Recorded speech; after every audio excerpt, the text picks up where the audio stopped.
Yo, what's up, everybody?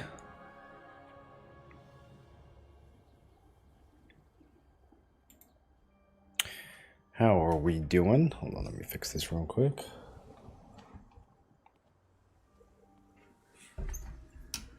What up, Sungo? What up, Ravens? What up, GC Morgan? Shouldn't it be Sugo? I feel like you kind of did it wrong, man. Doesn't really work with Sungo. Doesn't really sound right. What up, Gail? What up, Al?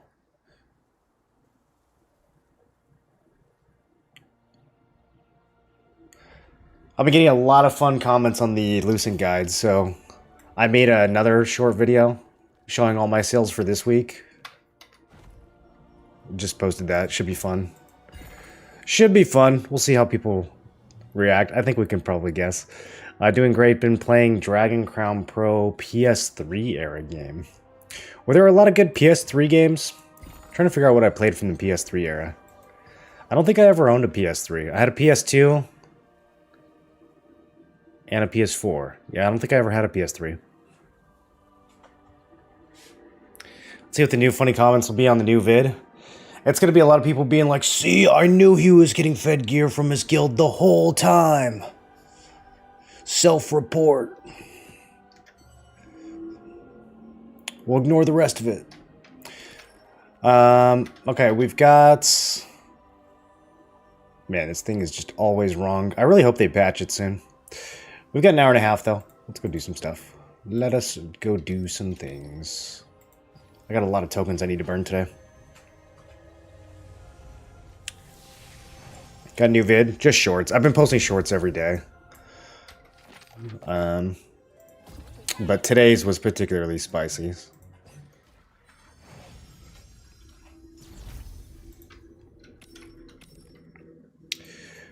Okay, I'm almost capped on abyssals. I think we go... Here, let's check the price of belts. Pretty good. Yeah, it's pretty good. Yeah, it's pretty good. I can't believe that they are still that good, dude. I can't believe they're still... How much are belts of combat prowess lithographs in your guys' servers? Say your server region and the price of a belt of combat prowess rare lithograph. Let's see just how apocalyptic these other markets really are. What up, Porvika? How you doing? What up, Truth Seeker?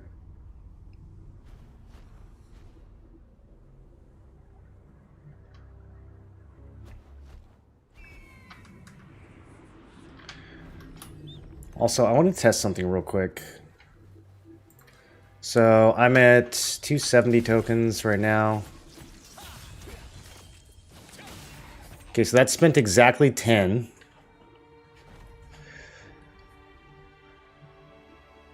Now, if I use this, I already have 6% token efficiency. So that's combined with this food should put me over 20. Let's see if I only spend 8.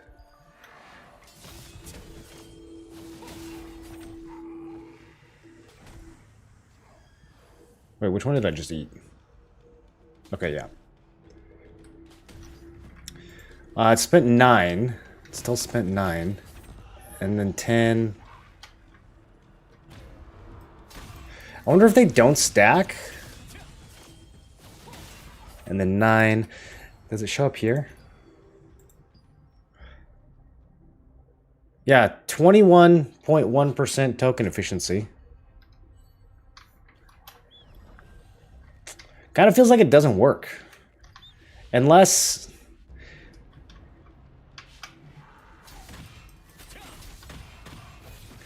It probably works the way that, like, cooldown reduction works. Where, like, 100% token efficiency wouldn't actually mean you use 0 tokens. It would just mean you use half as many tokens. So... I don't know. I find it kind of disappointing. So, like, every other... I wonder if there's a decimal token that's being spent. Because there's no way the game, like, remembers, right? There's no way it remembers. whether it's spent 9 or 10. Yeah, it keeps going back and forth. 9, 10, 9, 10, every other kill. It's got to be a hidden decimal that it's using.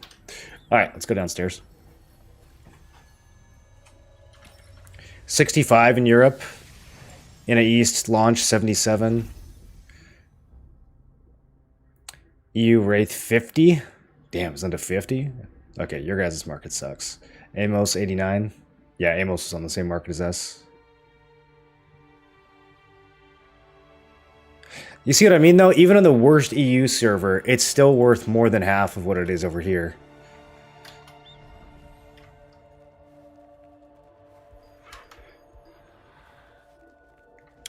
What was your playstyle during the war? I played Asnus Greatsword and I felt useless during the siege.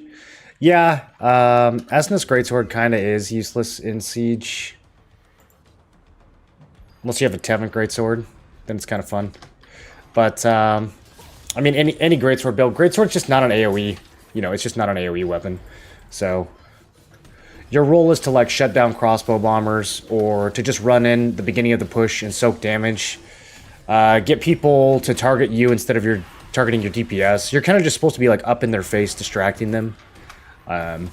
Realistically, if your enemy team is smart, you shouldn't be able to do much. But a lot of people are just like, this guy's hitting me, I gotta hit him back. And so, you know, you're supposed to be there to make people be anxious and then soak up all their hits. You can still get decent kills, it's just not going to compare to, you know, bow or staff or crossbow. Spent 2 hours yesterday trying to farm out Midnight Hunt Blue Belt from Evil Eyes. Just got resistance daggers. I was testing if it's worth target farming in the open world. Yeah, not really. We tried doing that too. That was like a much bigger deal in KR. Back in the day when it was a little harder to gear. Things are a little sped up now, but yeah, the idea of like target farming gear from Evil Eyes, that used to be like a lot more popular. Someone just clean this out. But I don't really think it's worth doing nowadays. The Abyssal dungeons didn't used to be as crazy back then either.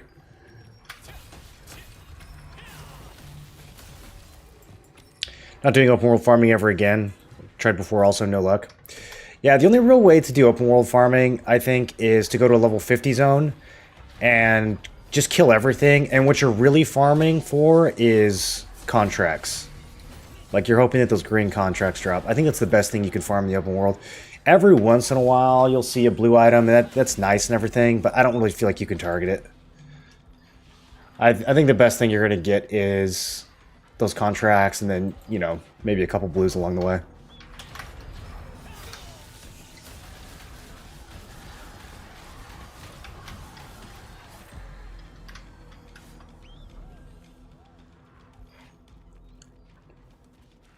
You bought the Midnight Belt Litho?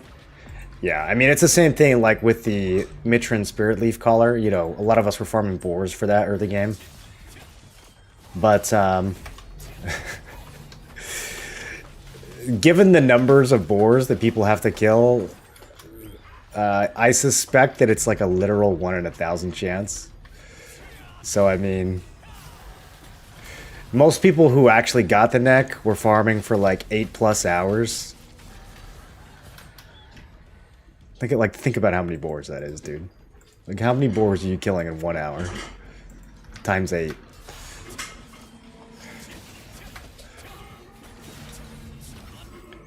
Revik literally counted, and he said it was like 960 or something. I think he literally counted his boars. Free to play with 53k Lucent is godlike. It's funny because I always say this, and I know people aren't going to believe me, but if I had actually been playing this game full time with like alts and everything, it would be easily double, if not triple, what you see on the screen right now.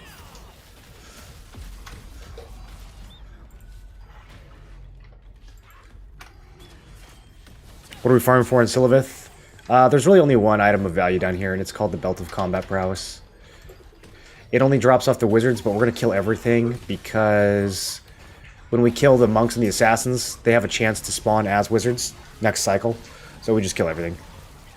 And then I get like some blue parchment and some gemstones and stuff too, so it's not bad, but mainly we're here for the belts. I do Watcher's Post contracts, get regular green from Phonos Basin. Do you like the Phonos Basin contracts? I never got the hang of that place. It's too much climbing and too many hills. I like doing my contracts in the big flat areas.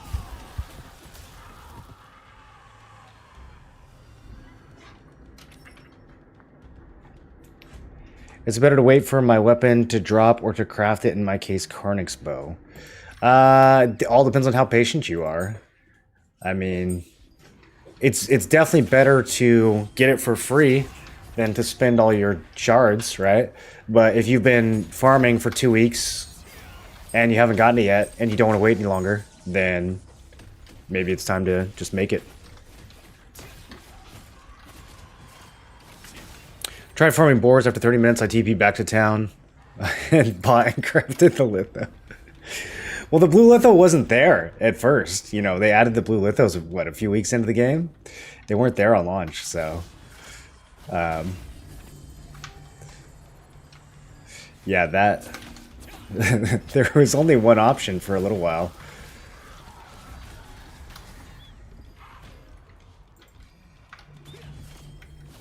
And Kalazan wasn't in the game either, so, like, he wasn't dropping the purple neck. Phonos is always pretty empty. Finding it is good for portals. Someone told me that the globes and the portals are client-side. I'm not sure if I believe that. Because I feel like I do find more of them in areas that aren't as farmed. But I also see multiple people getting the same globe. So I'm not sure how that works. Like, maybe they stay up for a certain period of time. And then once someone grabs them, they, like, slowly despawn. I'm not really sure exactly. I haven't really had any trouble just keeping up with my globes while doing contracts, though. I just do pretty much everything in Pure Light Healer Shadowed Temple now. And I always see a couple globes when I'm running around doing contracts, and then I kind of just do them both at the same time. Plus, I have all the portal locations memorized, so when one does pop, I'm like, okay, I know where this is.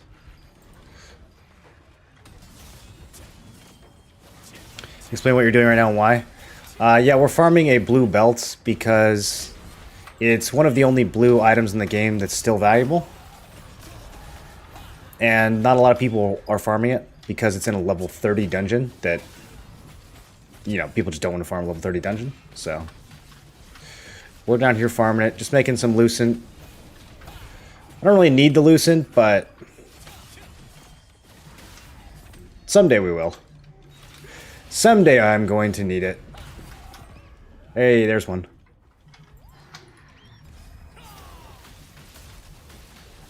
Two-part question. Do you use your extra contract coins to get green accessory lithos? No, I haven't really found that I have extras. Buying the purple pouch every day and then buying out the ink and the extraction stones every week, I haven't really had a whole lot of extra contract coins. I think part of the reason for that is because 1 week we got a double reset. So 1 week I had to buy out all of the ink and the traits, and then I had to do it again like 2 days later. And that I think that just totally cleared out like any savings I had. So it's possible that over time I will have an excess of coins, but I don't have an excess of coins right now. I just barely bought out the trait stones today, and the reset is tomorrow. So I'm like just narrowly keeping up with everything right now. But maybe in the long run, like over time, that'll change. But yeah, I haven't had any coins to buy to spend on like green lithos. Early game I did. In the first week or two, I probably bought, I don't know, 10 or 15 accessory lithos. I didn't go too crazy on it, but I was crafting the Ring of Precision.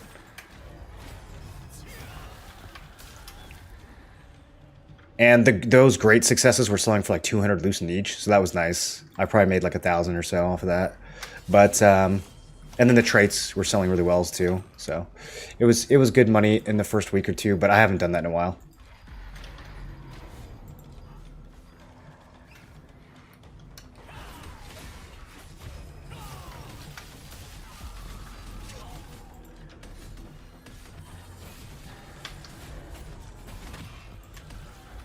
Reset in 2 days? Well, for me, it'll reset tomorrow night, my time.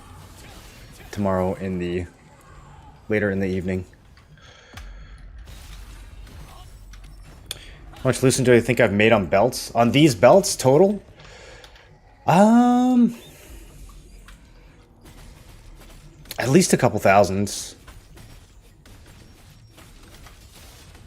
I feel like I've made close to 1,000 just in the last week. Let's check. Maybe I'm thinking of the previous week. But I remember scrolling through these. So yeah, there's... If we do it after taxes... 130... 180, 240... The traits don't sell as well as they used to.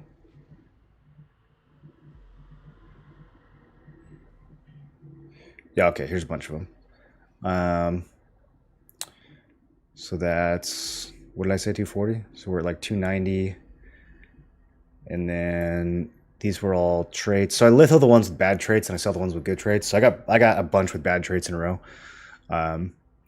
But okay, so this would be like 450, 460. And then here's 4 more.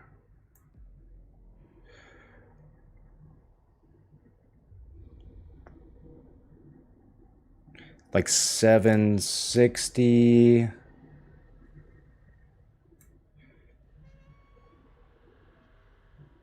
860. 900 something. Yeah, like probably around 950 after tax in the last 8 days. In the last 7, 8 days.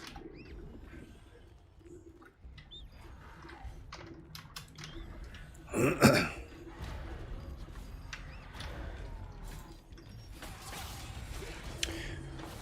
was crafting rings, but now belts are doing a bit better. The contracts at Starlight Observatory give green lithos. So instead of buying them for 50 contract coins, you can straight up get them and get some additional coins. The problem is those missions only give you... I feel like there's a lot of issues with that. I mean, how often are they popping? They'd have to pop on almost every refresh for that to be worth it. Because you're only getting 24 coins from those instead of 30 coins. And then, like, can you even get T2 or T3 contracts? Because the T2s are 37 coins, the T3s are 45 coins. So you're missing out on a lot of coins there. You're also never getting purple pouches. Every one of those purple pouches is like 72 coins because of the blue contracts. Plus, it's a chance at epics. The blue contracts have a chance at epics. They give you growth stones. They give you all kinds of stuff. I mean, how much Lucent are you making on each of those greens? I suspect you're going to be making more money overall doing the higher level contracts. But if they show up really, really frequently, then you might be onto something.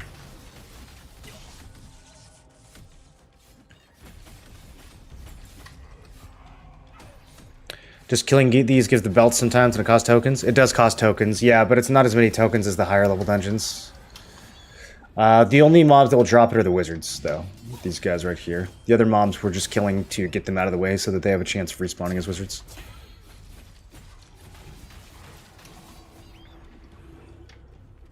Do you like the Darkslayer daggers? Have Mordecai too. Was thinking thorns. See mixed feedback about which ones to get. Almost have enough shards to pitycraft the thorns. I think they're both good. I do like Darkslayers. I'm eventually planning on going with a Dentist. And Darkslayers and a Dentist, I think, work really well together.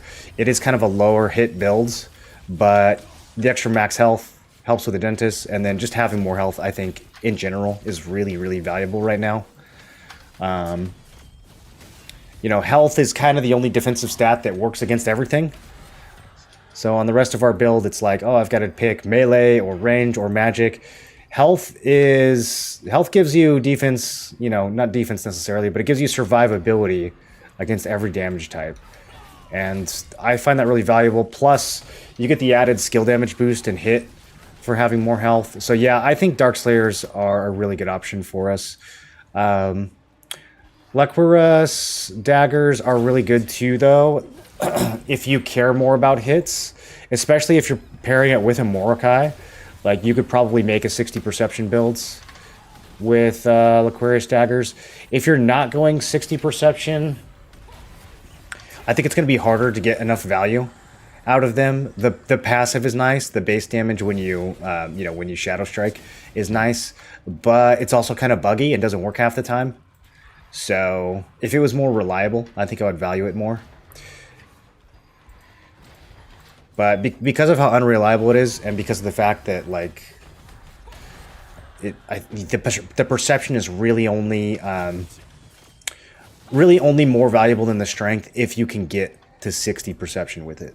If you end up with like 40 or 50 perception, I think it's kind of pointless. Like, you're better off just having the strength or even dex.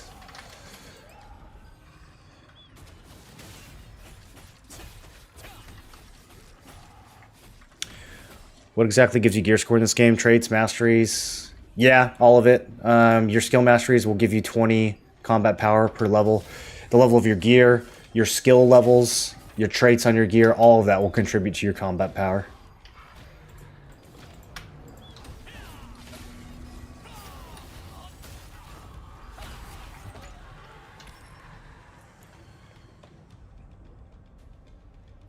People still use greens at this point? Oh yeah. Yeah, of course people still use greens at this point. You can't make the mistake when you're playing the market in an MMO, you can't make the mistake of thinking that everyone who plays the game is a like Twitch viewer, YouTube watcher, game understander who logs in every night when they get home from work and understands the game and is progressing really consistently. There's a lot of people who might have just started the game this week. There's a lot of people who've been playing since launch, but they only play every once in a while. They might play other games in addition to this.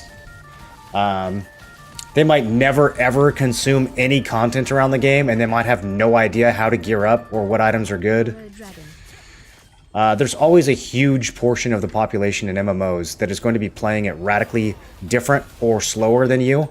And yeah, we wanna definitely be willing and able to sell things to those people. That's a huge portion of the market. That's probably 80% of the player base.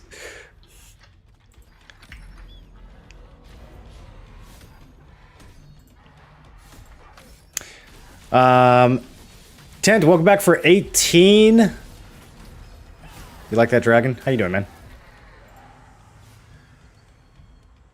I'm gonna keep calling you Tent. Is that okay? How much fun is grinding? How fun is grinding? I like getting loot. Is killing the mobs themselves fun? I don't know. I feel like it's a little too trivial in this game. I like games where when you're grinding, you have a chance of dying, and then you're dying. Your death is actually consequential. In this game, there's pretty much no way that I would die while grinding, and then even if I did die, there's like no penalty. So I think that makes it kind of boring. I like it better when there's a little bit more, you know, a little bit more at stake. But in terms of the grind being rewarding, I think they did a really good job of making grinding, like Abyssal Dungeon grinding, rewarding. Anytime you go to an Abyssal Dungeon, you always feel like you're getting a lot of good stuff. That wasn't always the case. Like in previous versions of the game, even the Abyssal Dungeons, you'd come down here and you'd grind for like an hour and you'd get 1 purple, and you wouldn't get like any of these ores or anything. It was really kind of brutal. But I think they do a really good job of just making this feel like a giant loot pinata that you get to do now whenever you have tokens. You can't do it 24/7 though. That's kind of the purpose of the tokens, is to limit it. And the fact that they limit it allows them to make it hyper rewarding. No abyssal food. Did it wear off? Yeah, we can pop it again. The abyssal token efficiency is not as good as it sounds. What up, Victorious? My friend just started the game 2 days ago. Yeah, and there's always going to be people like that. Like, there's always going to be people churning and quitting the game. There's always going to be new people who find the game. There's going to be people who saw reviews at launch and were like, oh, I think, this game's pay to win. And then a couple months later, they see that, it's still popular and they're like, oh, maybe I should take another look at it. Like, you've got hundreds of thousands of active users, tens of thousands of people logged on simultaneously. A lot of them are going to be playing the game much differently than you or I would play the game. Do you know if the dungeons that come on Thursday will use the current currency or will it be a different one? They've said it'll be a different one, which I'm not a fan of personally. But yeah, they said no need to hoard your T1 tokens. It's going to be Dimensional Contract Tokens 2. You see there's no pants dungeons released Thursday? Well, they're not going to do pants or chests, or they're not going to do it that way, Self. That's what that's how T2 gear was. I don't think they're going to do it that way with T1. Because how would it even work? I mean, you've got, like, if you look at Shot Commander, Field General, etc., it's not like all the robes or chest pieces drop from one boss and then all the... it already doesn't work that way. Like, Field General chest piece drops from a dimensional dungeon, but Swirling Essence chest piece drops from an arc boss only. So, like, are they going to make a dungeon that has just the Field General chests? I don't think that was... Or just the chest pieces, rather, and then, like, if you got the Swirling Essence, it'd be huge, and if you got the Field General, it'd be kind of mid. Like, I don't think they were ever planning on doing that. I guess I could be wrong, but I don't really know how that would work with 4 dungeons. But I assume they're just going to jumble it all up. I assume they're going to, like, equally sort of spread the high-value pieces out.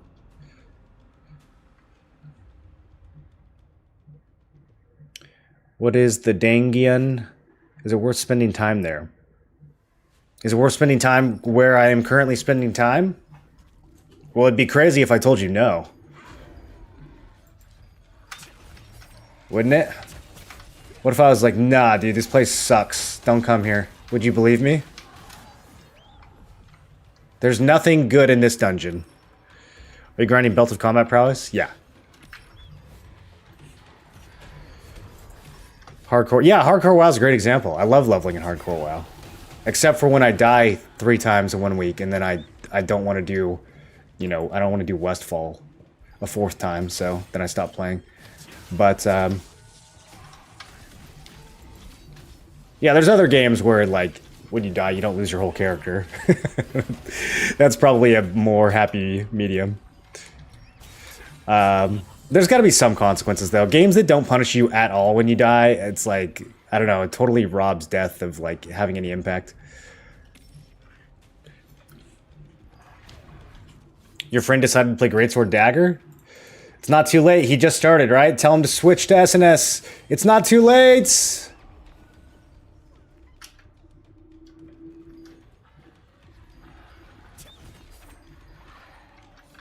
Abyssal dungeons are hella fun. You just hear the loot drop sound go berserk.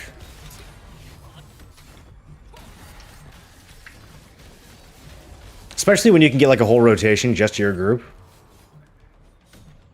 Yeah, Asmodeus, it's just the belt. We get a little bit of parchment and gems, but it's lower level stuff. It does add up though. The volume in here is really high, so it does. Those little green and blue materials do add up. Especially when you consider the fact that we're spending only 1/5 the tokens that we would be spending at a higher level spot.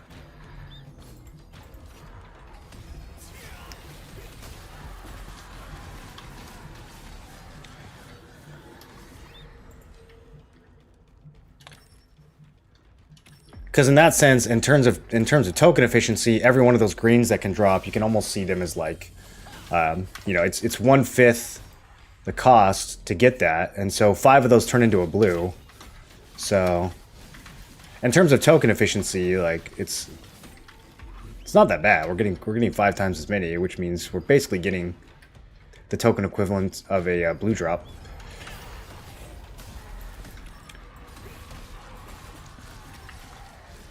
If I was a better AoE build too, we could completely, I mean, we could do this 2-3 times faster if I was like a crossbow or a staff. Or if I wasn't reading chat. No, do not come here.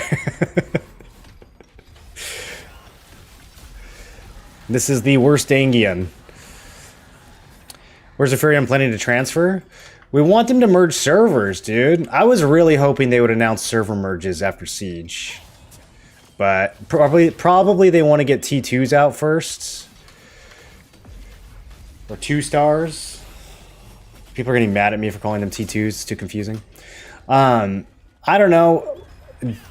Siege is supposed to be every 2 weeks now, right? Like, are they really going to let us do another Siege with the current servers?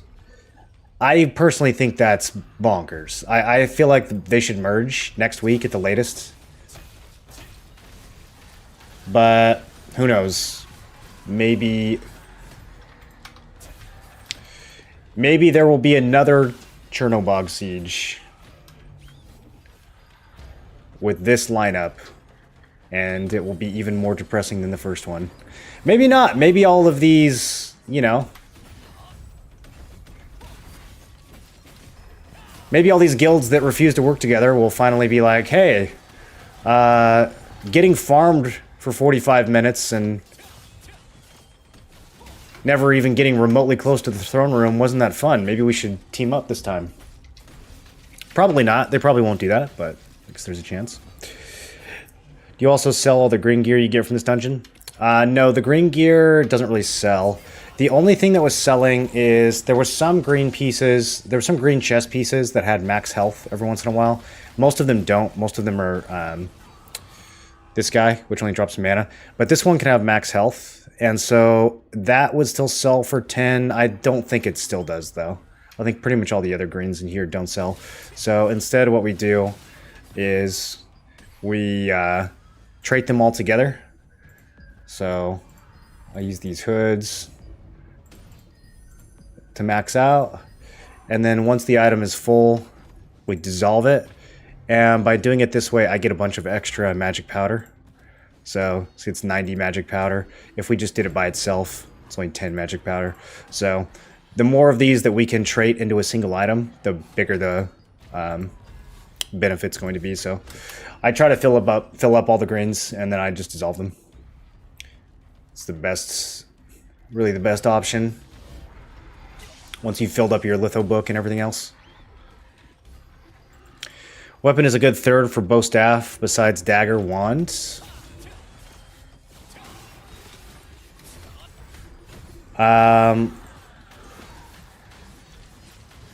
Those are definitely the best options.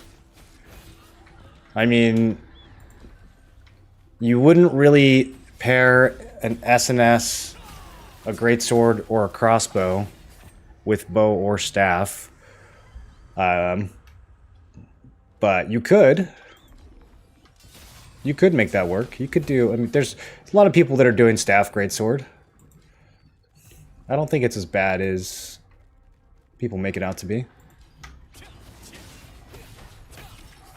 How much Lucent do I have? You can see it in the bottom middle of the screen, next to the World Tree Leaves. Told them SNS Greatsword is top tier. What up, Nani? How goes the path to Lucent riches? Are the naysayers still... Oh, yeah, they're still mad. I posted another short on YouTube today showing more sales. So I'm sure we'll get more comments. And then I can screenshot the comments and farm them for content on the next... on the next video. Yeah, people are still just very upset when you try to teach them how to make money. They're like, no! You can't make money, it's impossible.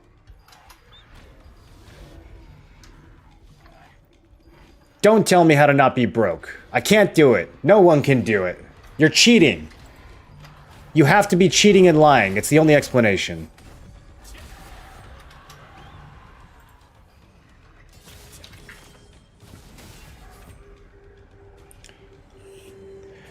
The paper is 15 to 1. Yeah, the paper's not as exciting, but the gems and the ores are 5-1. The gems are really helpful, like in terms of, because I'm turning all of these belts, well, not all of them, but I'm turning half these belts into lithographs. So that's a lot of Emirates.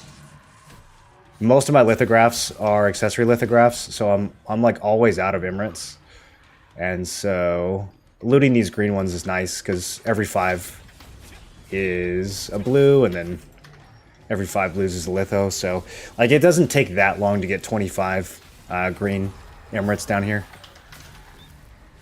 See, there's 2 right there. There's 2 in 1 pack.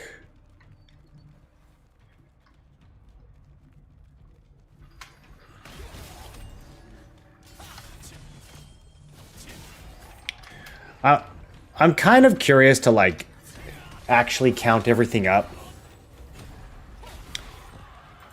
And the main reason I haven't bothered to do that is because I just assumed every week I'm like, yeah, this is going to be the last week that we do belts. There's no way.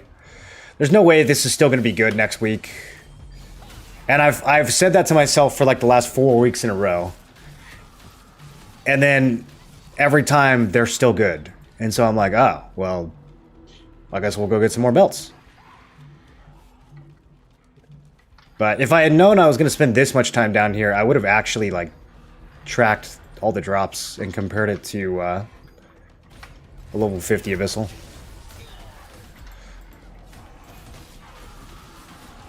But I just assumed that this place would be over soon and that it wouldn't matter. Do you have a Greatsword Dagger guide?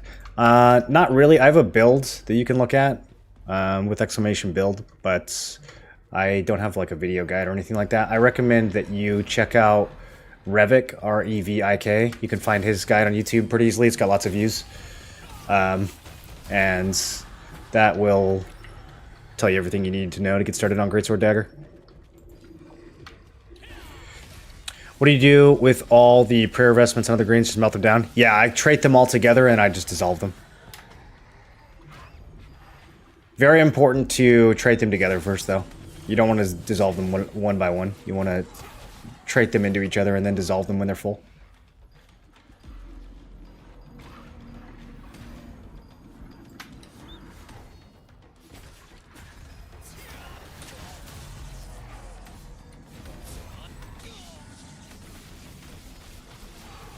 Just getting chain stunned. Can't guillotine. Feels bad.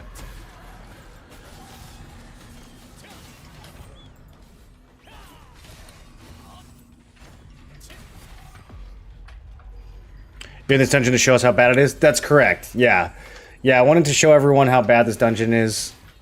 So that is why I spend like 4 hours a week here on stream. It's very important. If I just came down here for 5 minutes, we wouldn't get the point across. We have to spend multiple hours a week showing everyone how bad this place is so that they know not to come here. That's my public service to you all. I don't know about the server merge. I hope they do, but doubt. Well, they've always said they would, and that's how they handled it in KR. Like, there would be a big siege, and then they would evaluate the populations, and then they would merge if necessary. And it's definitely necessary. Like, I don't think they need to do. I don't think they need to get crazy with the merges, but there's a few servers that definitely need to get merged. This one being one of them. I mean, Amos defended their siege with 2 guilds. Like, that's not... That shit needs to get merged. If you can defend a castle with 2 guilds, more or less effortlessly, like, they weren't even... they don't even have to try.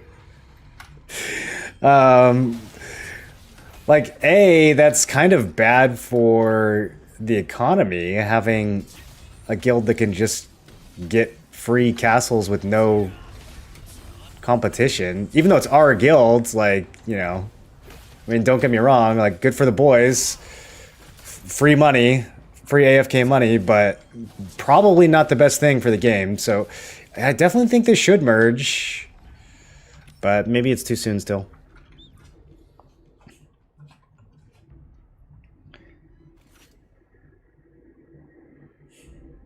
Even max health isn't selling on my server. Greens? Yeah, that's. I mean, that's not surprising. I don't think it's selling on any server anymore. I'm just saying that was kind of the last green thing that would sell. Accessories are a bit different, though. You can still sell a lot of the green accessory traits, but that's probably it. Accessories are probably the last greens that you can sell. Skill damage boost. That kind of thing.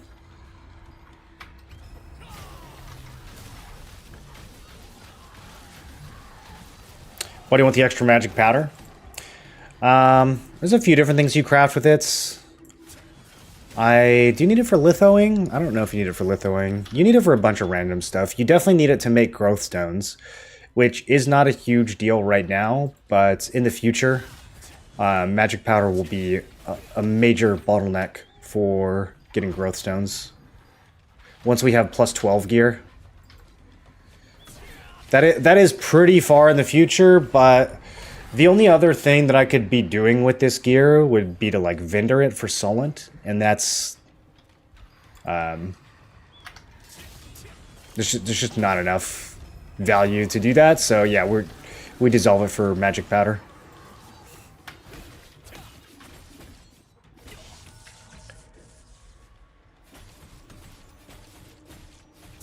We'll wait for spear. Yeah, especially if, like, you know, I'm starting to work on a second PvP set. So, in the long run, I'm going to have an arena set. And I'm going to have, like, a set for siege and conflict bosses. And probably boonstones as well. So, for something like that, I would need magic powder, because I'm probably going to run out of growth stones. If you're not going to run 2 sets of gear, then you probably will not have any issues with magic powder for a long time. Like, not until February or whenever it is that we get the next tier of gear. If I fully trait a blue item plus 0 and then transfer it to a purple item plus 0, can I transfer the purple item to a purple item to stack blessings? You can't transfer an item that's plus 0. It's going to need to be at least plus 1. But you can transfer purple to purple as many times as you want, yeah. Regardless of whether or not you ever did a blue to purple transfer. Each of those transfers is their own independent thing. The item has either received a transfer or it has not. And if it has not received a transfer, then it can still receive a transfer. And that's the only rule. It doesn't matter like what the history was of your other items before that.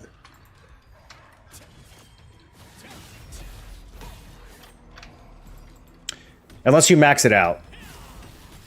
If you haven't transferred that item, but you get it to plus 9, then that will also prevent it from receiving a transfer. So don't do that. Ettermon's made 100k free to play since we started this game, maybe 120k now. Yeah, you could definitely have made. I mean, Dank as well. Dank has definitely made over 100k free to play. If you have alts, I mean, everything I did on this character I could have done on an alt, and instead of having 50k, I would have 100k. Like it would have been all the same stuff. I just would have had to play the game twice as much.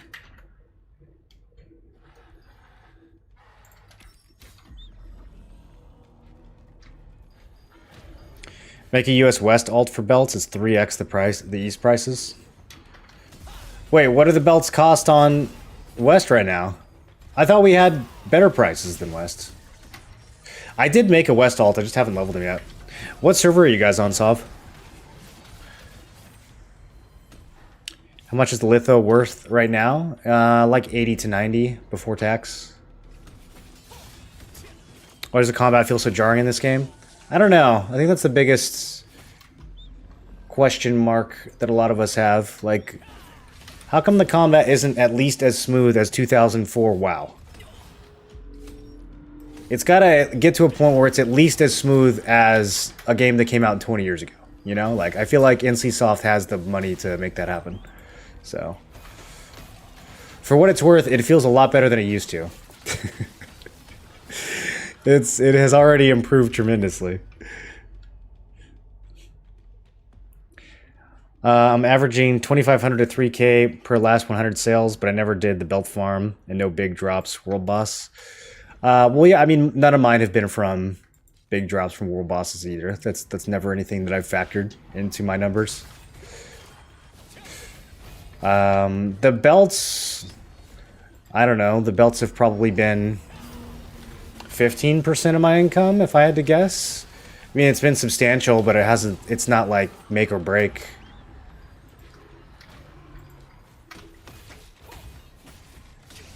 And it's really only recently. Like I didn't really do the belts early game when they would have been worth even more. I didn't understand how to do this properly early game. I tried doing this early game and it was awful because all I did was come in and kill wizards and I ignored everything else. And it was really inefficient. And so then I didn't do it. But then I came back and I noticed that some of the wizards had moved around and I was like, wait a minute. We need to rethink this strategy.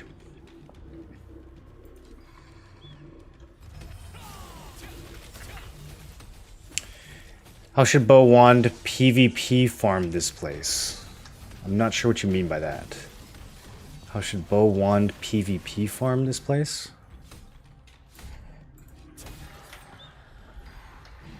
Are you asking how to like fight players? Or are you just asking what skills to use on the mobs? Use Flash Wave.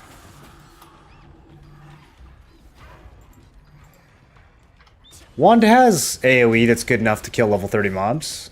For sure. Curse Explosion.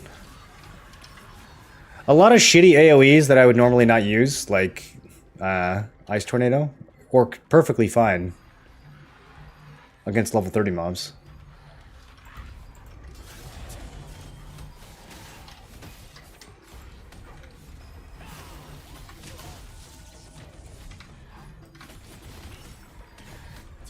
Accessory farm from Abyss is pretty good too.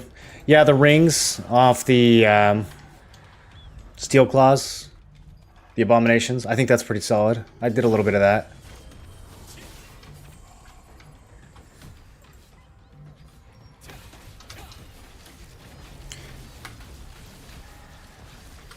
They don't sell for as much as the belts do, but you're getting a lot better, like, parchment and gems and that sort of thing. Fully traded epic to new epic, how much blessing you gets? 120 times 12. It would be 120 times 11 because the first trait never gives you any blessing. So it's 1320. It sounds like you have not watched my blessing guide, and I would highly recommend that you watch it. A, because I need the ad revenue, and B, because it's the best guide that anyone's ever made in the history of this game. So, whichever one of those reasons you find more compelling, I would definitely go and watch the video that I put out on using blessing and upgrading gear. Ever since your videos and streams, my empty Temple of Siliveth has had more and more people. It's still pretty empty here. I see people running through here every once in a while, but I feel like they're just doing the codex or something, because they kind of go and then they leave.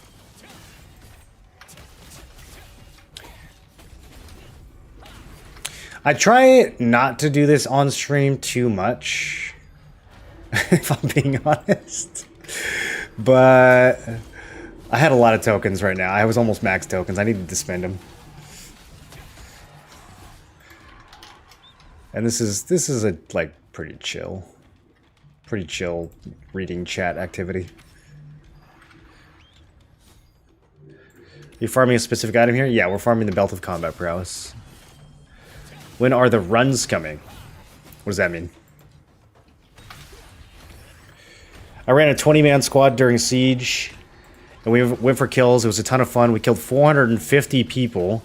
Wanted to contribute more and try to push the castle out, but we could not tell who was castle owner alliance and who wasn't, so we just had to backline to have fun. Feels like they need to change that, maybe.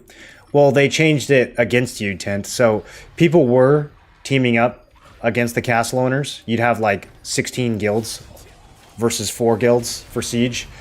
And that is explicitly why they made it the way that it is. So I doubt that they're going to be changing it back. I don't think they want it to make it easy to coordinate the entire server against one group. And like, how would that work anyways? So like, everyone's now on the same side, and then one alliance takes the throne, and then they become red, and then like, if you're attacking, you just stop attacking, or like, I don't think it makes a whole lot of sense when you think about it. But also, like, the whole design intent is to make it so that it's chaotic if you're trying to use more than one alliance. Like, they want people using one alliance and one alliance only for the most part. So I think if you just look at the way that an enemy team is positioning, you can kind of deduce if they're the defender or not. Although the way some of these alliances play is very irrational, so that's not always possible.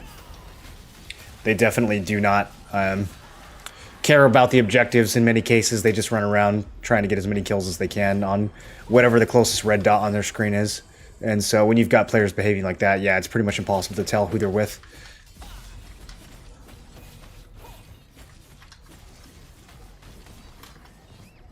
Did you guys take any pillage points?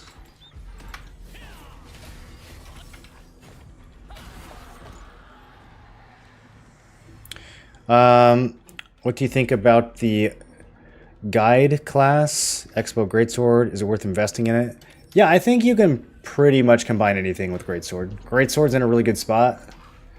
It's very versatile. You can pretty much combine it with anything. You won't see it. You won't see it in a lot of meta builds. This guy's got a whole group down here. Like, it's probably not going to be a very popular build among, like, highly competitive guilds that are being really sweaty. But, I think it's doable. Have you hit any loot since your Morokai? Since my Morokai? What do you mean? My Morokai was given to me by the guilds on, like, the second or third day of the game. I didn't loot it. Is your weapon set the best for solo farming? No, it's actually the worst. Greatsword Dagger is actually the worst farming build in the whole game. Actually, that's not true. SNS Wand is probably worse.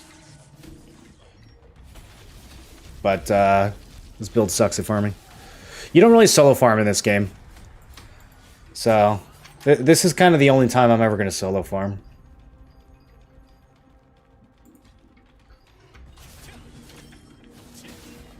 There's not really a point to farming by yourself.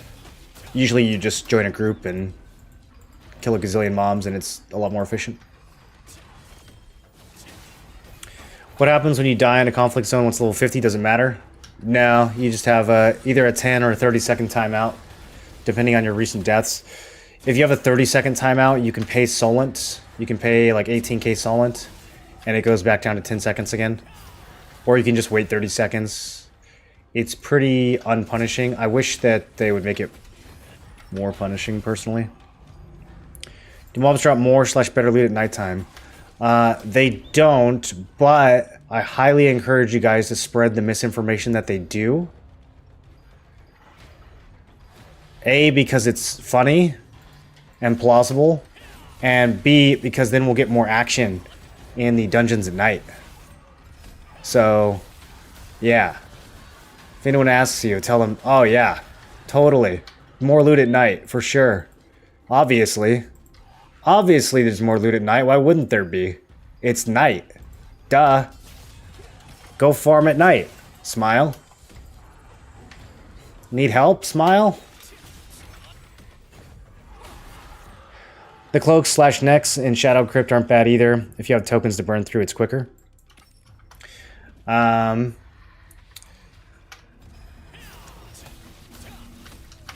cloaks / necks. What's the neck in Shadow Crypt?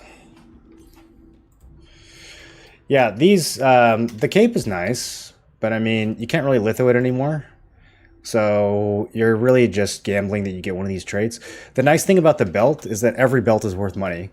Even if it has a bad trait, I can still litho it. So that's why I keep coming back for the belt.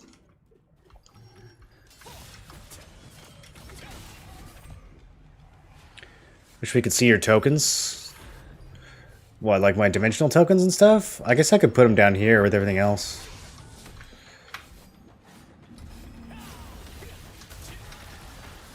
You want to see how fast they go down or something?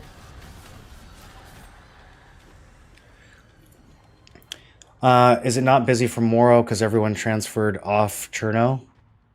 That's actually probably a good point, yeah. The reason people aren't farming here is because everybody left the server. On other servers, it's probably worse. What would you say is the best dungeon to farm as a solo player looking to make Lucent? I mean, you could try doing what I'm doing right here, but really, you should be focusing on whatever Abyssal dungeon you have blue contracts for, and you should not be soloing. There's no point in soloing. You should be joining a group.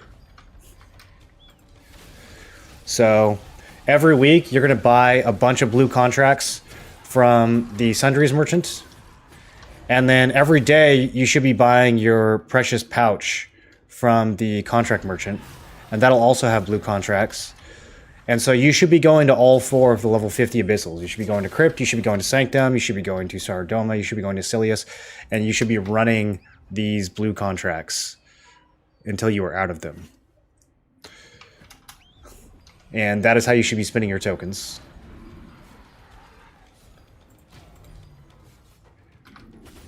And you should not solo it. Solo it will take way too long. You should join a group when you do it.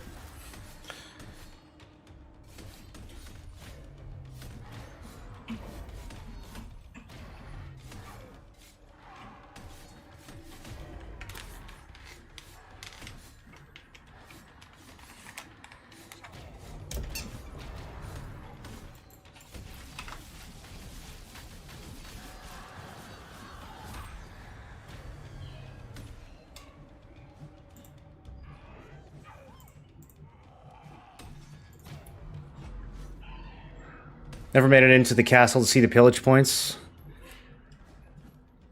You guys never even made it into the city tent? You were just out in the desert killing people? That's crazy. Yeah, you guys are definitely part of the problem. You were just out there griefing the other attackers the whole time? Yeah, that wasn't the attackers you were fighting. If you were not even in the city, then the people you were killing were not attackers, or were not defenders. They were other attackers. You were killing your friends for sure. So that's what you were doing. SNS Wong could at least range pull and curse bomb. Yeah, I would not give much thought to which builds can solo farm. This is a pretty niche activity that we're doing here, which will surely not be viable for much longer. But then again, I said that last week and the week before. Thought you got Mordecai's Blade early on. Which world boss loot have you gotten? Well, I've gotten a bunch of world boss loot, but it all goes to my guilds. The only piece that didn't go to my guild is when we were in the middle of server transfers, and the server we transferred to was full, so I got left behind. And then I dropped a field general helmet from Chernobog by myself, while not in a guild or a party, which means I'm very, very powerful. Except I did it with like 2k combat power, so it really was just insane luck.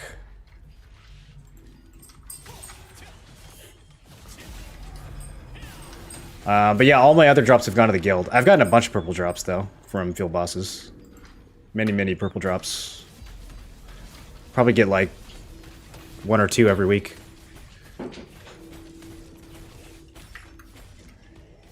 I don't get to keep them, though. What would you say the best dungeon to farm with a group is? Your favorites? My favorite is Silius 6F. Yeah, if I'm out of contracts and I just need to burn a bunch of tokens, I like Silius 6F. If you can get one of the Demon Hoof platforms to yourself, especially like if you go there at night and you kill everyone and you just have it to yourself, you can burn tokens crazy fast. Or you can go down below. Well, a lot of more people are starting to do this now. You can go down below and farm the abominations.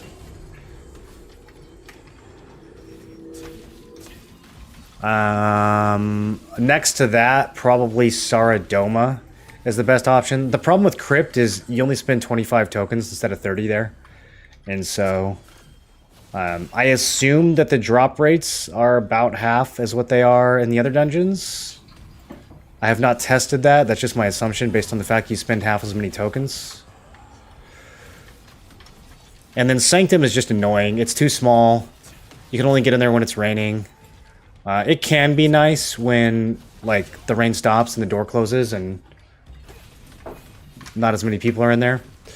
But in general, I feel like Sanctum's just a little too small and crowded. So I really like Silius 6, Silius 5-6 or Saradoma. Saradoma, you can just go to one of the, like, less populated areas in the back of the cave and pull a gazillion mobs.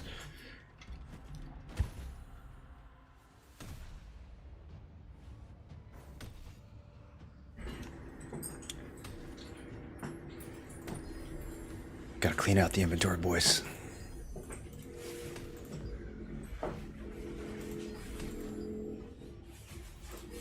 Nope, not that one.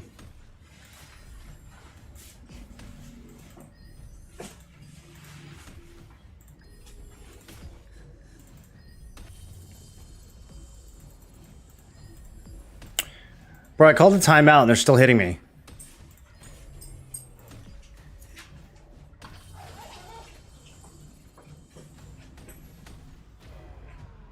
Time to make a Reddit post about the nighttime?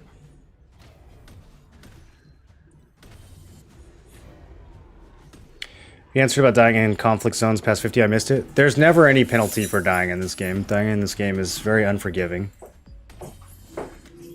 This is a game made for little babies. Little crybabies who need a portal to take them to the peace bosses so that Ethereum can't eclipse anymore. Mock, welcome back. For 49. This anniversary go off twice. I don't know, it's going off twice in my alerts page too. All my follows are going off twice. Do they show up twice in the screen? I don't know what's happening. Twitch is just, you know, doing its thing.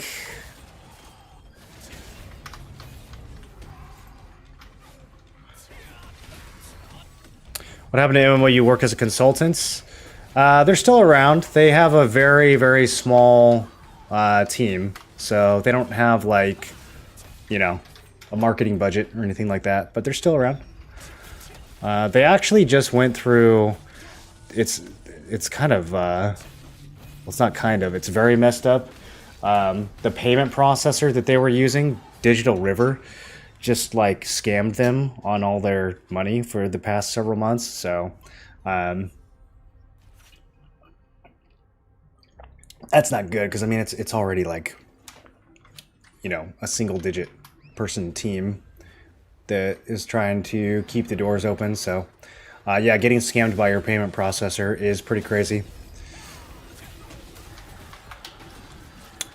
You'd think there'd be more laws in place to prevent that sort of thing, but I guess when it comes to, like, mergers and liability and, you know, some investor buying the company out and liquidating and so on, there's actually quite a bit of loopholes that allow you to just, like, bankrupt a company and not pay the people what they're owed when they use you as a payment processor. They had a whole post about it on their website. It was pretty not good.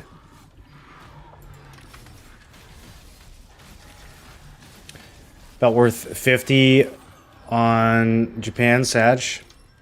Well, how much are you lithoing your purples for? I mean, 50 might still be good. You guys can't keep thinking about Lucent like it's the same on every server. 50 Lucent on Japan is not the same as 50 Lucent on NA East Early Access. 50 Lucent on NA East Early Access is not the same as 50 Lucent on NA East launch servers. Every server ecosystem, that number 50 has a different value and a different meaning. Just like real life. Currency works the same way in real life. So you got to keep that in mind when you're comparing these prices. It's a meaningless comparison if you're not on the same server cluster.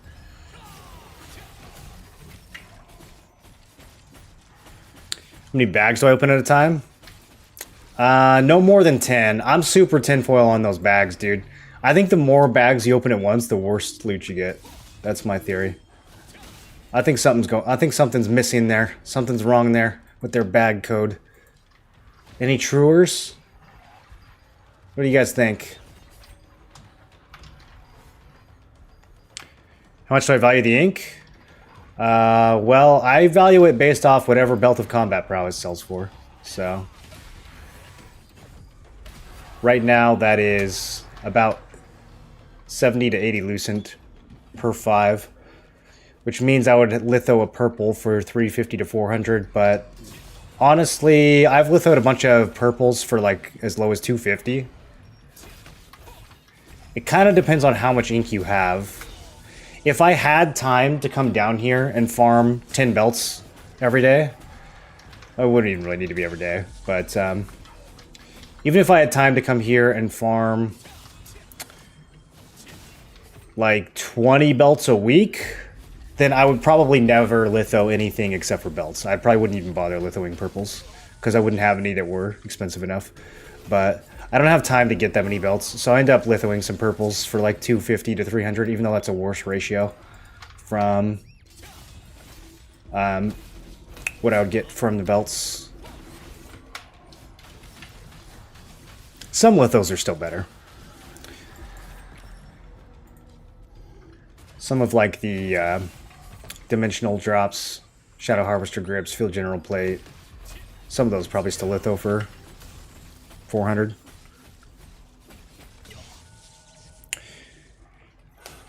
Dank doesn't run contracts or abyssal tokens?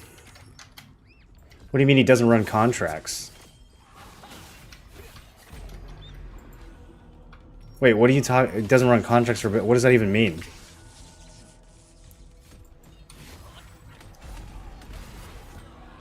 Converts all my contract into Abyss contract. Do you think that's a bad idea?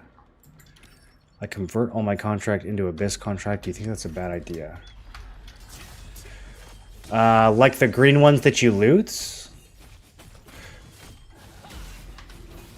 I don't know actually. What's the ratio? How many greens do you need to combine into a blue? Only the wizard dropped the belt? Yeah, that's correct. I'm asking because I play Expo Greatsword, 3460 Greatsword, but I feel like it's just fun in Arena. It doesn't excel anywhere. Yeah, I mean, you're right. If you played either of those weapons with a dagger, it would be better. I don't think Expo Greatsword is ever going to be in the meta unless something gets buffed. But that's not to say that you can't play it. It's never going to be considered S tier. It's probably never going to be considered A tier. But it's probably in the B somewhere.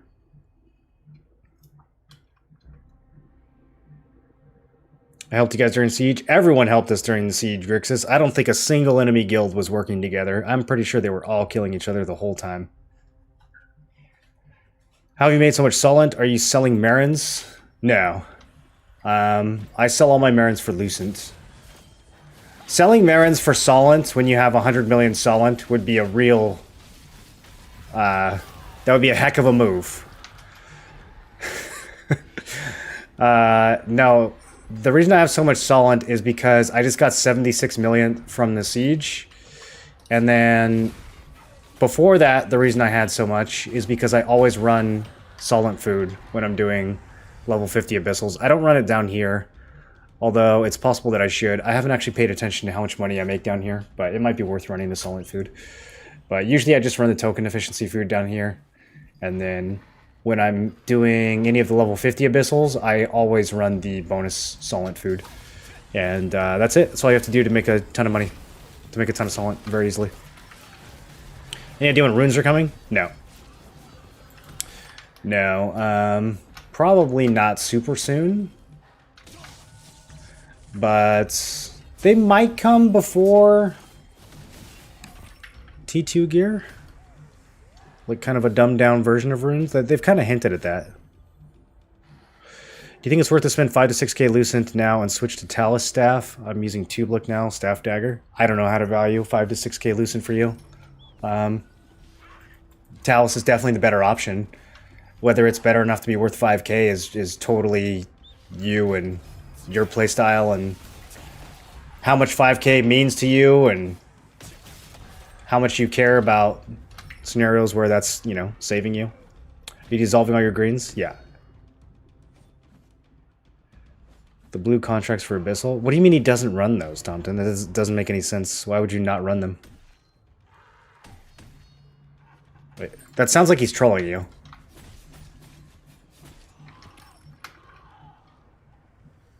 Someone kept saying global chat to attack red players.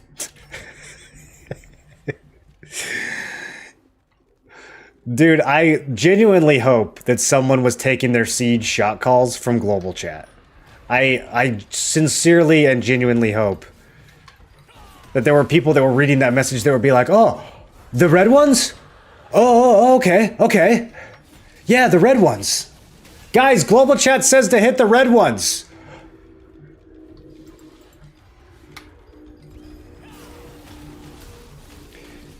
Each monster is 10 tokens. Although some of them, for me, it's like 10 and then 9 and then 10 and then 9 because of I have some token cost efficiency.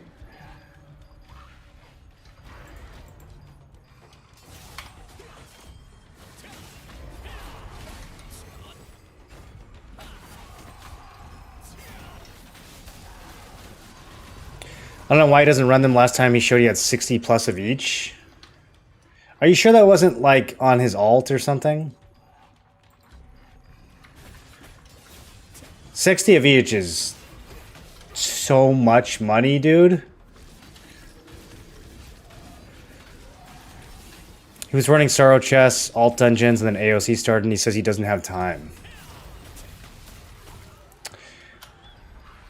60 of each contract. How long would that take? Probably 4 to 6 hours.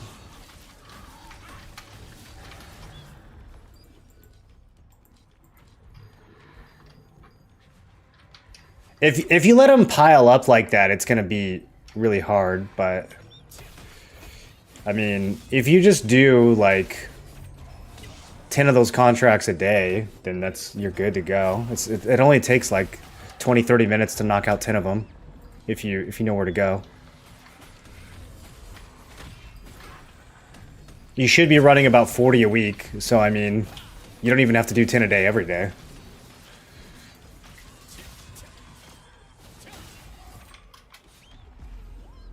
It's like 10 of one, not even 10 of each, you know? 60 Sanctum is like 3k hours alone. No, I actually timed Sanctum the other day. And it's not that bad. I was able to do 20 contracts in like half an hour in the altar room. The trick is you don't take any pyromancers, you don't take any aeromancers, and if you really want to go fast, you don't take any trackers. Although the trackers are kind of not as bad. You definitely don't take aeromancers. There's no aeromancers in the altar room. And there's only like 2 pyromancers, so you don't take that one either. If it's a split objective, if it's like pyromancers or hydromancers, then you can do that one, because you'll just get credit for the hydros. But if it's only pyros, or if it's only arrows, or if it's pyro/arrow, that's a skip. You just don't do those.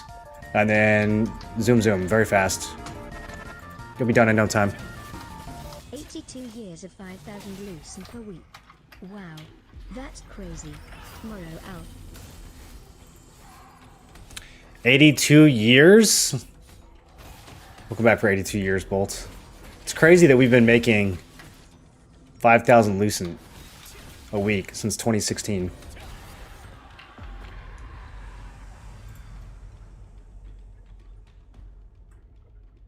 What item are you farming in that area? Belt of Combat Prowess. I'm playing WoW Classic Fresh. No. No, I don't have any time whatsoever to be playing another WoW Classic Fresh Starts. Do you guys think it's going to be really popular? I'm seeing a lot of people talk about it. I think I need another 3 years on WoW Classic. I think another 3 years from now I'll be like, you know what? I'm getting the itch to play some WoW Classic. And maybe by then they'll make the rating not so fucking boring. Maybe they'll finally give us some Classic Plus.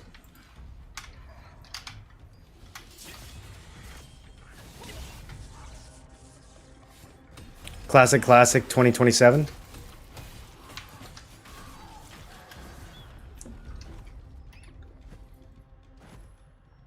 No, if I had any free time to play a fresh MMO right now, it would be Ashes of Creation.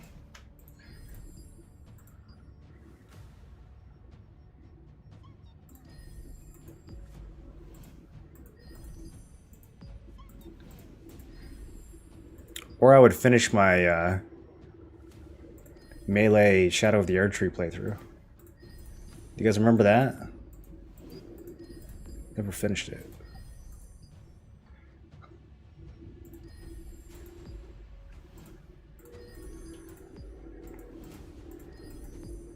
Dude, have we heard anything about the Lies of P DLC? That's gotta be soon, right? I'm dropping everything for that. I don't care how busy it is. No YouTube videos that week, boys. Oh, I'm gonna go so hard on Lies of P DLC.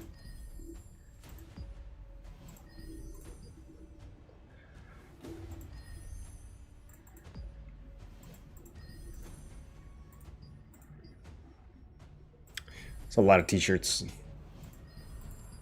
I think it looks kind of good, actually. These robes. It's too bad this game doesn't have transmog. I would love to walk around in level 30 green robe transmog, dude.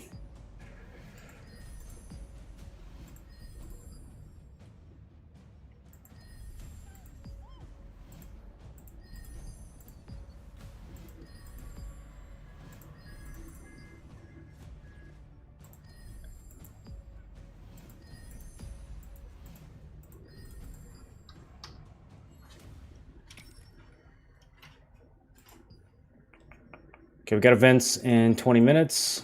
Someone's stealing my mobs?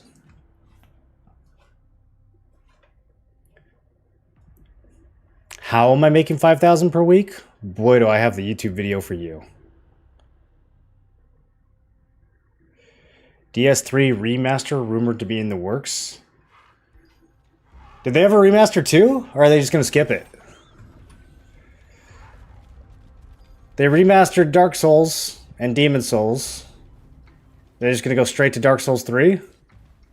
We're gonna pretend like Dark Souls 2 never happened? I mean, it's probably the right call, but I'm still kind of surprised that they did it.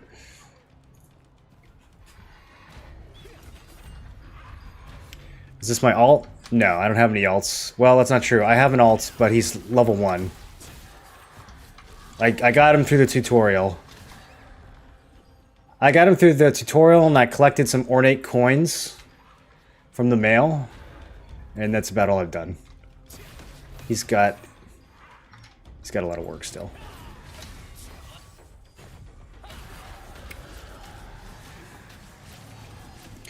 Dark Souls 3 doesn't even need a remaster.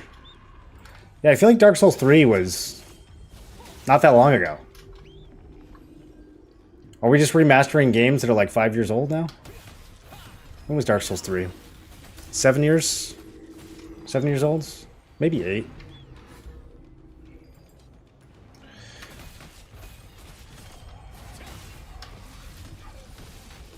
It's like 8 years ago. Do we need to remaster games after 8 years? Is that... Are we like that thirsty for remakes? That seems... too soon. 20 years? I think 20 years is good. 8 is like... okay, we could just make a new game. We don't have to keep remastering the same one.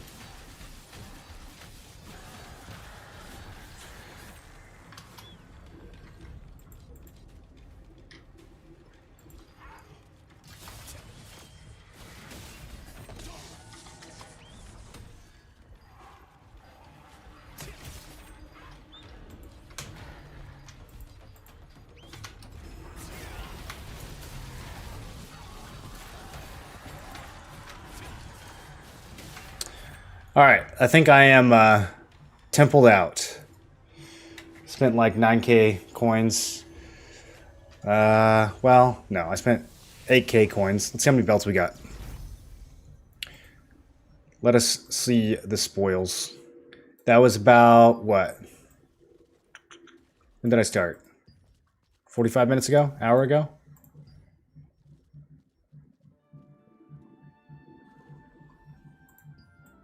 I feel like that was like an hour. We got 5 belts. Max health, weaken resist, debuff, bind resist. Okay. So we sell max health and debuff. Probably, actually, let me double check. Max health for sure, but debuff might actually be kind of bad now. These have been suffering lately. Yeah, debuff 47. Would we rather litho that? It's still almost a 10-to-1 stone ratio. So yeah, we'll still do debuff. We'll still do debuff, but we will litho the other ones.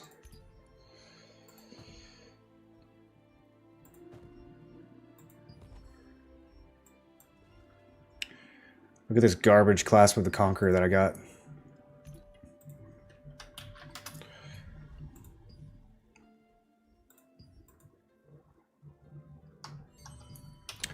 Not even worth extracting. Do you have a gear leveling video? Why are you upgrading all those green robes? I'm upgrading them because you get more materials for dissolving them if they are upgraded.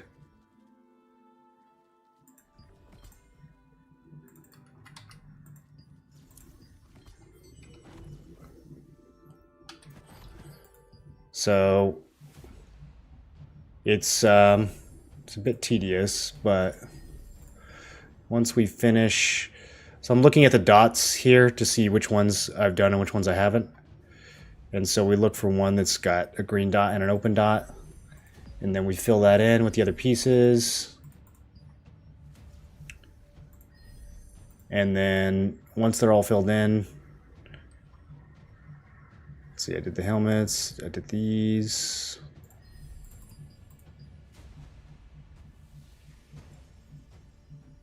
Any other greens we need to blow up? Yeah, not right this second.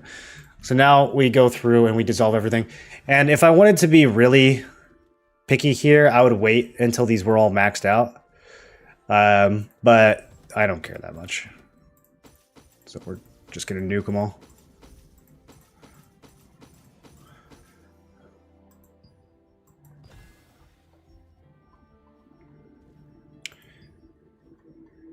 Why are so many of my items shiny?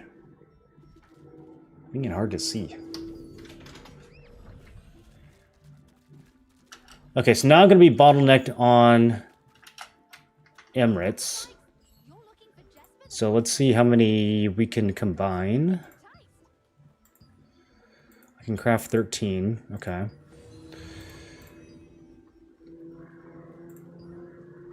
Okay, so I can make 4 of these. I've been occasionally taking the selection chests from my contracts because I'm really struggling to keep up with the amount of gold that I'm spending lately. But luckily, one contract is 1 blue litho, basically, so it's pretty easy to catch back up. And then from the guild merchant too, I've been buying these from the guild merchant occasionally with extra guild coins. Okay, so now we will sell a belt. I don't want to list too many at once. Trying to maintain a healthy market here. So we'll just sell one, and then once it's gone, we'll sell the next one. Huge discount.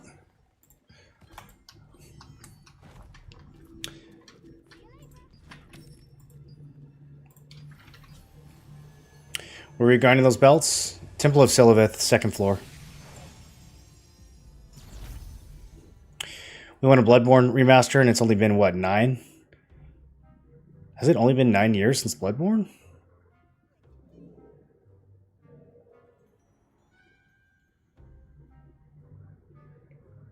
I think we all just want an excuse to play Bloodborne again. Also, is it a remaster, or do people just want a PC version? I think a lot of people just wanted to play it on PC. With, you know, maybe like more FPS, but not necessarily like a full remaster. Am I saving to buy an Arc Boss weapon? No, I just save Lucent in order to flex on YouTube. After tax and factoring in ink price, how much profit is coming back from that belts? Ink price? I'm not sure what you mean by ink price. You can't buy the ink with Lucent. You can only buy it with contract coins or ornate coins or from like the event merchants during an event, like the Halloween event. Are there food items that increase drop rate? No, there are food items that increase your Solent, and there are food items that make your Abyssal tokens more efficient. And there's one food item that does both of those things called Crab Meat Pie. So this is always the one that you run when you're doing Abyssal Dungeons. This is hands down the food for farming, for Abyssal farming. People just want PC and more FPS? Yeah. Yeah, I don't think people would need a full remaster. I think they just want a PC version. Period, you know? Any recommendations for Crystal? That's my bottleneck right now. Yes. I have more Crystal than I could ever possibly use. Mostly because I buy this out every day. These polished crystals from the Guild Merchant. Very, very good source. You can get 4 purples, which is a ton. And 10 rares, which is not as crazy. But yeah, you can buy those every day. And you can convert them back and forth. You can like upgrade the blues to purple. You can dissolve the purples down to blue, whatever you need. You also get a lot of crystals from getting like high ranks at events. You go to like Dominion events and you smoke everybody. It doesn't really matter if you kill people or not. It just matters if you get a high score. How do I get as cool as you? I don't know. Have you tried losing all your hair? I've been playing a month doing my dimensionals, open world dungeons, and spending all my contract points. Still stuck at 2.4k CP. Should I focus more on world events and bosses instead?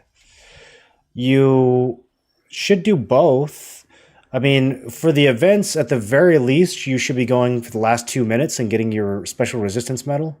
You don't have to go for the whole event, but you should at least go the last 2 minutes and score a few points. And then same thing with bosses. Like, bosses shouldn't take more than 2 minutes either. You get there at, like, 3 minutes after. The portal closes at 5 minutes after. And then the boss spawns as soon as the portal closes. And then he dies in 30 seconds. It shouldn't take you more than a couple minutes to get all that done. So, yeah, I would definitely be doing all that stuff. And it's kind of up to you if you want to do the conflict bosses. Sometimes those can be a waste of time. But at least the peace bosses shouldn't take you more than a couple minutes. Do you know how the Amatoy item chance works? I don't. No, I don't think there would be any way of really testing it. I assume it increases your drop chance for gear. Probably doesn't do anything for common drops like Marins and stuff. I think a lot of those are already 100% or close to it on the higher mobs, but I don't know. It might affect everything. I don't think there's really any way of knowing. Do you know if Amatoy item drop rates bonus is significant? Is it 1% becomes 1.07% and isn't very noticeable? Well, it's definitely a multiplicative 1%. It's not an additive 1%. Like, if you have a 0.3% chance to get a drop, it's not suddenly going to be a 1.3% drop. It's going to be 1% of 0.3%. So, I mean, it's always going to be a relative increase of 1%. It's never going to be a flat increase. That would be completely bonkers. There's no game that does it that way. What event would you farm for activity ranking? Requiem. I think you can get 80 from Requiem. I don't think there's any events that can give you more than that. You got to get there early though. If you're going to do it for activity, you got to get there early because you got to get all the activity from the boulders and the run around purple stuff. Because you need like 700 plus, I think, to get the full reward.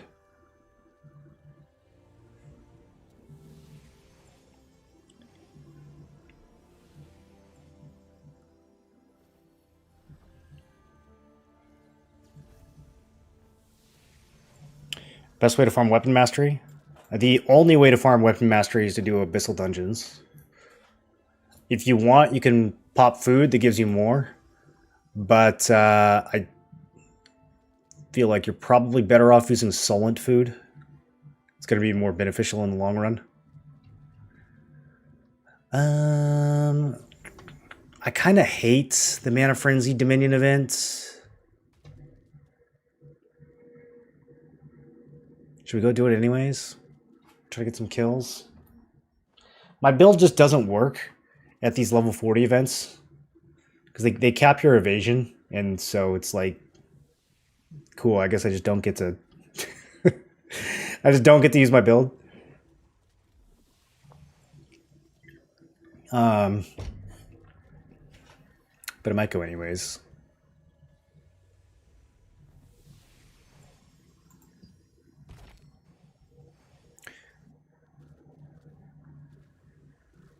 Should I go get my 10 rare cooking ingredients chance chests?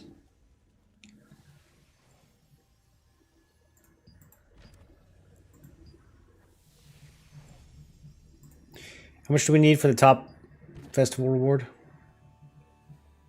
480. Maybe I'll go get 480 at festival and then go over to Mana Frenzy and get some kills and then run back.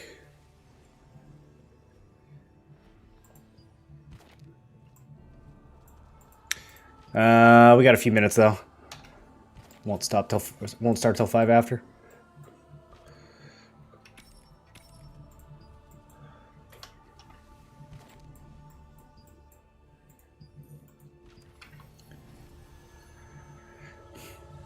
Want to go to Ruins of Tournay and try to get 7 frags? The drop rate's too low. Wonder how they do the team placement on those Dominion events. Half the time I feel like there's double one color than the other two. Well, yeah, what happens is if people show up and they're on the losing team, a lot of times they'll just leave. Or if their team starts to lose, they'll just leave. And so that'll make it very lopsided. Because it doesn't seem to... Even if you like... I guess if you show up late to the event, I think it tries to balance the teams out. But then, like, that just means anyone who shows up late is going to be put on the losing team, essentially. And then they probably will just leave, too. So without being able to, like, rebalance the teams in the middle of the event, which I don't really think there's any fair way of doing that, it's probably always going to be an issue. I'm sure they could improve it, though. I'm sure there's some better logic they could use to get better teams. Would you ever do fishing? Thoughts on fishing as Lucent income? Yeah, I think you can make Lucent from fishing. Especially combining it with cooking. I think cooking is super underrated right now.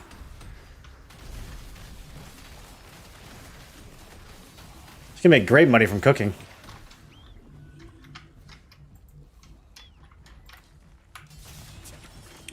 Basically maxed until T2. I was thinking of making an alt on NA.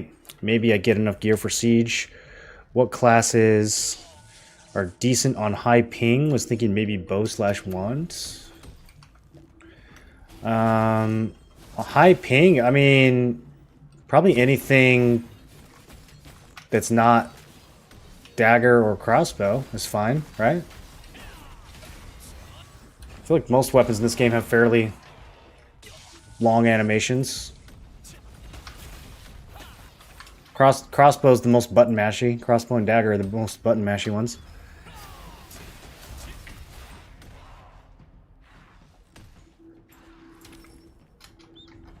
SNS Greatsword. That would work. What do you cook to make money? I'm gonna show you one weird trick to learn what to cook to make money. Are you ready? It's called checking the market. There's a whole section just for food. Wow, it's like a cheat sheet. It tells me exactly what to make. What do you know? Those scorpion tail fritters.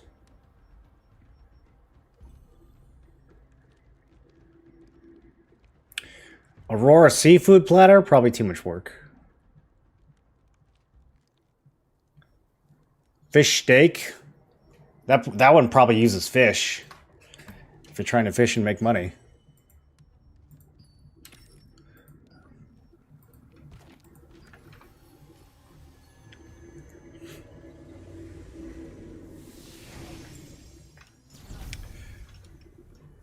I'd make a second pala if the gear wasn't that expensive. Yeah, if you want to play something that's like super strong with bad gear, I'd probably play some kind of wand build. But I mean, I don't know. I feel like any SNS build works too, right? Like, you could probably play an under-geared SNS greatsword and still be pretty dangerous.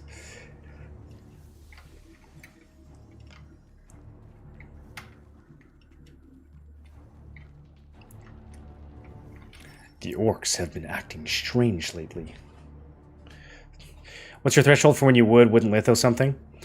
Well, for blue lithos, my benchmark is the Belt of Combat Prowess, because I know that I can reliably farm it. And so we can use that as a... Okay, if the market would... There we go. If the market will allow me to search. So, Belt of Combat Prowess is 90. So I'd multiply that by 5, which would give me 450 for purple lithos.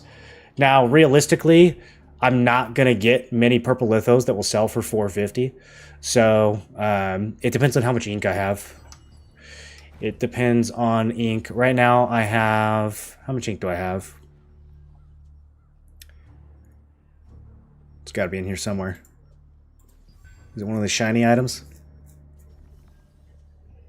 90. It's right there. 90 ink, which is pretty good. Which is pretty good, you know. That's 3 purples worth of ink. But not enough to where I would be willing to go much lower. Like, once I'm under 100 ink, I really want to save that for, like, the upper end of what I could get. Or I want to save it for lucky drops. There's still a chance that I get really lucky and I need 25 ink to litho a good purple. So once I get below 100, my thinking kind of changes. Same thing with trade stones. Once I get below like 200 trade stones, I start to think differently about what I'm selling. Like right now, I won't sell anything that's less than about a 4 or 5 to 1 ratio. Normally, I would do like a 2 to 1 ratio with trade stones. Right now, I won't do less than 4 or maybe even 5 because I'm too low. And then also remember that 2 days from now, 2-star dungeons are coming out. And so I would definitely have at least, well, you'll be able to buy at least 400 stones and 50 ink from the contract reset on Thursday. So that's kind of a baseline. But even on top of that, I would try, especially with the ink, I would try to save some in case you get some stuff that's really good to litho for from those 2 stars.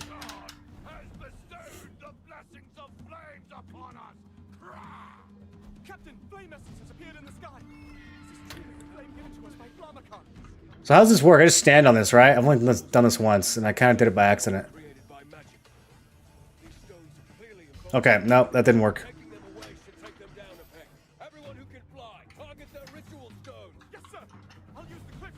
I love the grappling in this game. It's my favorite feature. Alright, we gotta go further up. I definitely did not do this last time, and it still worked, just saying.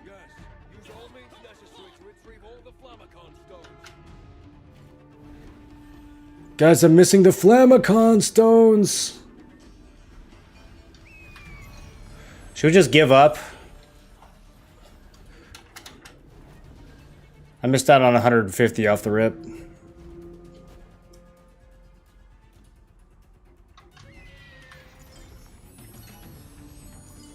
Strongly considering giving up. I normally do the other catapult. Well, normally. The one other time I've done this, I did the other catapult. And yeah, I kind of completely botched this one. Because now this one's too high. I'm not going to be able to fly to it. I should have just followed the crowd of people who obviously have done this before and know where to go. Yeah, okay.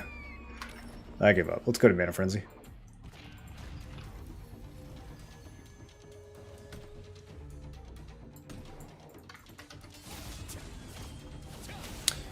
Is there anything worse in this game than having your teleport disrupted by trash mobs?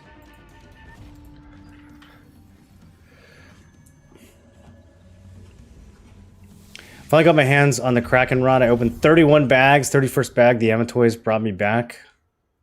Is it best in slot or is Tevin Rod better? They're exactly the same. They're all +3. All the purple rods are +3. Unless there's a hidden effect on the Tevin Rod that gives you more Tevin fragments. What do you guys think? That sounds totally not made up. I bet that's how it works. How much hit should SNS Greatsword aim for in Arena? I mean, there's two ways of thinking about that. If you actually want to counter evasion builds, then you need like 1400 hit. But that's really hard to get. 1400 is really hard to get. So you could just not worry about evasion builds that much and just run around with like 900 hit and just hope you get lucky. People can't dodge your shove skill. So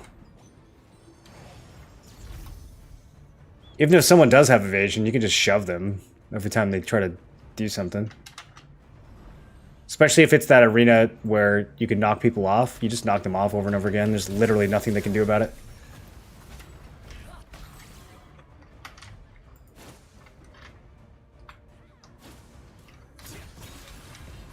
See, why do other people's evasion work but not mine? I've got to figure out how these gear capped events actually work.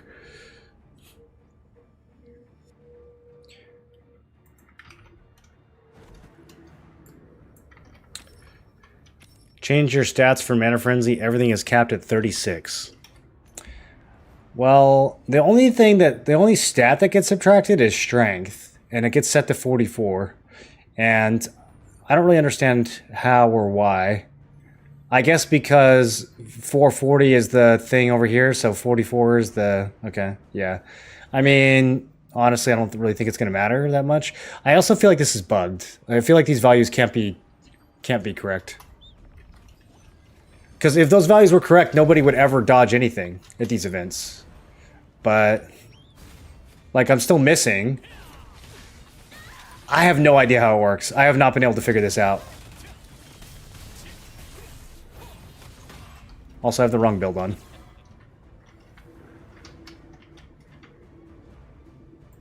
I should probably just die.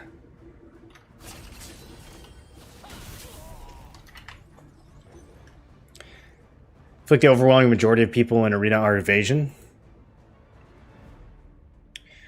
There's a lot of melee evasion in the Arena. Yeah, if you don't have melee evasion in the Arena, you kind of get bullied. But those people are building like 2,000 evasion. So, I mean, how much hit? There is no answer to that. You can't possibly get enough hit to counter 2,000 evasion. So, the question is like, how much hit can I put on my build before it completely destroys everything? If you try to get 1,400 hit on your build, you're going to find it very difficult. You're going to be sacrificing things on nearly every piece of armor.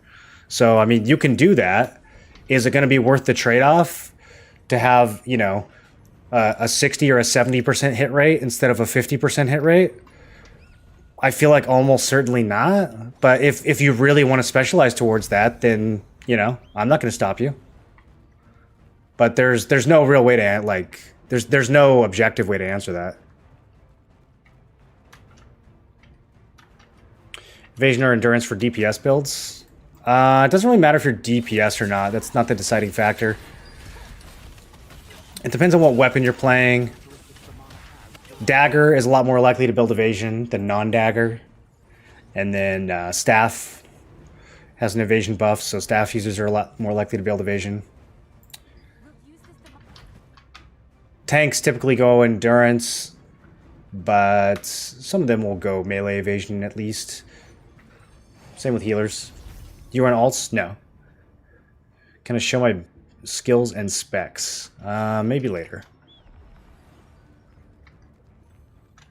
Crossbow has a huge evasion buff too, like 400. Is it all evasion, or is it only certain types?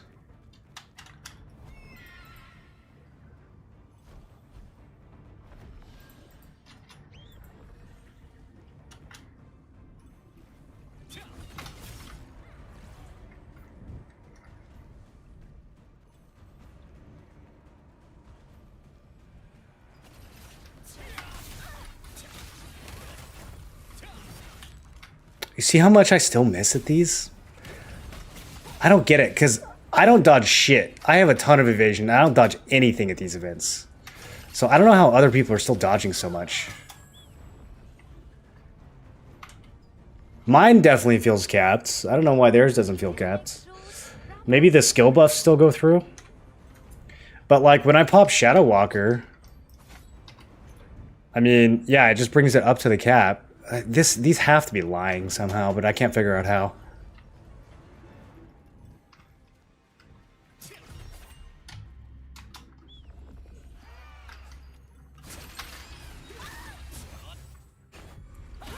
Oh. 400 all evasion? That's pretty good. That's pretty good. I didn't realize they got that much. Oh, dude. Do some globes all right here.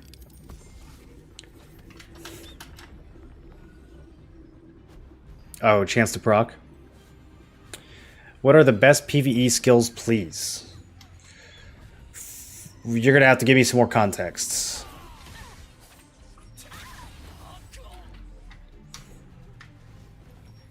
Talking about for Greatsword Dagger? You're talking about for farming? You talking about for dungeon bosses?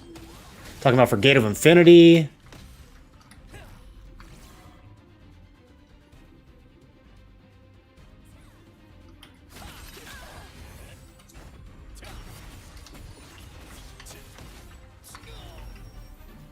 Why am I fighting a healer?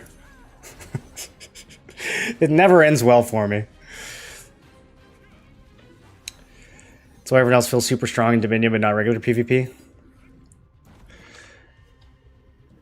Your strength is set to 44. If you reset, you can put it to 44 and boost your damage stats elsewhere. Yeah, but it's still not explaining what's happening because the game is telling me that I can't get more than 440 evasion or 440 hit.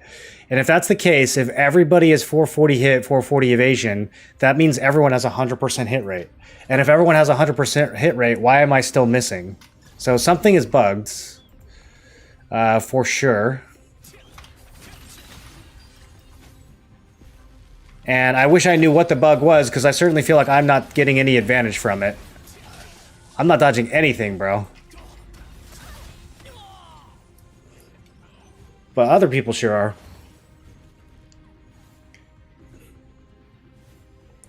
SNS Greatsword, Open World Dungeons, and Dungeons. Well, you don't have a lot of AoE on SNS Greatsword, so anything that has any AoE at all, you would put that on for open world farming. The only real strong AoE you have is going to be Guillotine Blade with the AoE specialization. And it's only going to AoE when you crit or heavy. Your next best AoE is probably Gaia Crash with the Ice Crash specialization. And then SNS has a few AoE skills, but I don't know what they're called in the global version.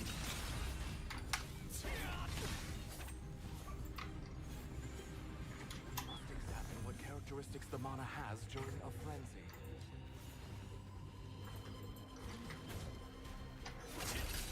And then for single target, all your damage is based around Guillotine Blade and Death Blow. And then Valiant Brawl is kind of your filler.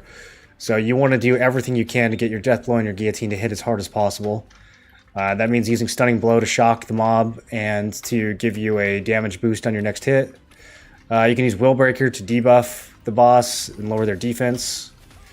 You can use Ascending Slash before Guillotine to make that hit harder. Even if you don't prone the enemy, you can put a damage boost on Guillotine. There's not a whole lot else you can do against bosses. It really is pretty much just Death Blow and Guillotine as juiced up as possible, and then Valiant Brawl for filler. And then I'm sure there's a few SNS skills you would throw in there as well. Annihilating Slash or whatever it's called. Anyone got reviews for Queen Staff? Very good. Very good staff. One of the best weapons in the game.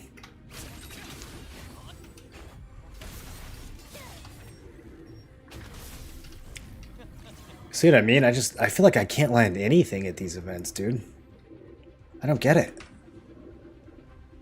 How come everybody else gets to have their evasion and I don't?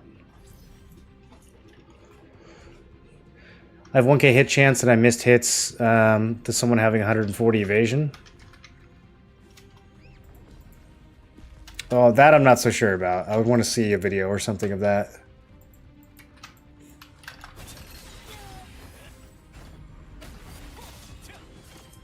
Oh, my skills worked. It's so sick. I love when my skills work. Let's hurry and complete the rest of the magic circles.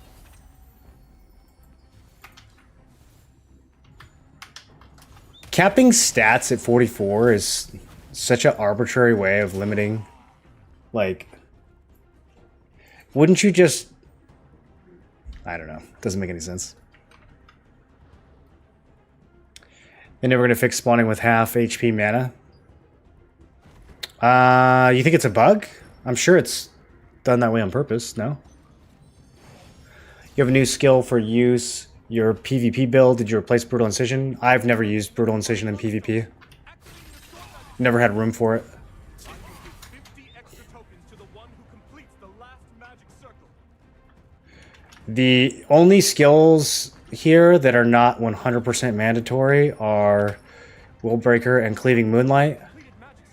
But personally, I don't think Brutal Incision is worth more than either one of those. So use it to move quickly while it And you just absolutely can't make an argument for giving up any of these other skills. Maybe Da Vinci's, but I wouldn't use Brutal Incision over Da Vinci's either.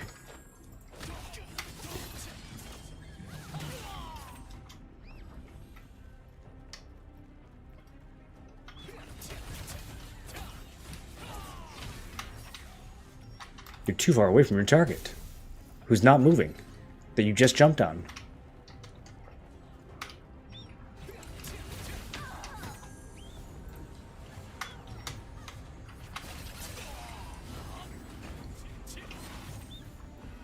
Here we go. I'll just follow the mob around. I'm not going to be able to 1v1, but I'll just follow the mob around. Now we're doing work. gathered enough demonic mana stones. Activating the dark magic circle. I will give 50 extra tokens to the one who completes the last magic circle.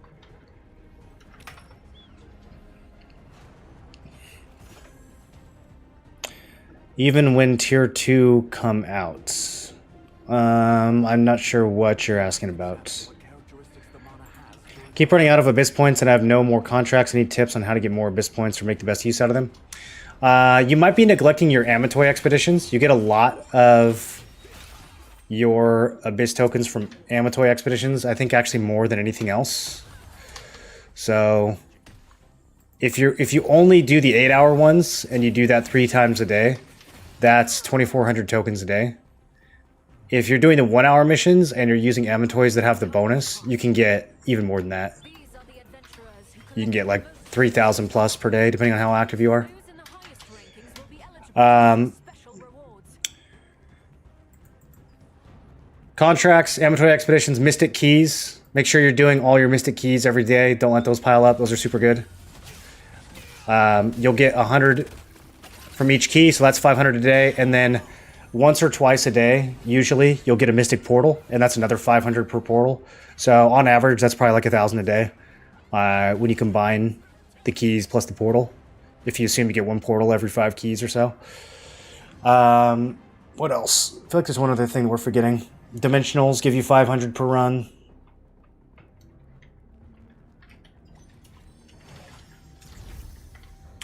Did you always use the Moonlit skill? Yeah, the reason why we use Cleaving Moonlight is because it procs Shadow Walker. And so...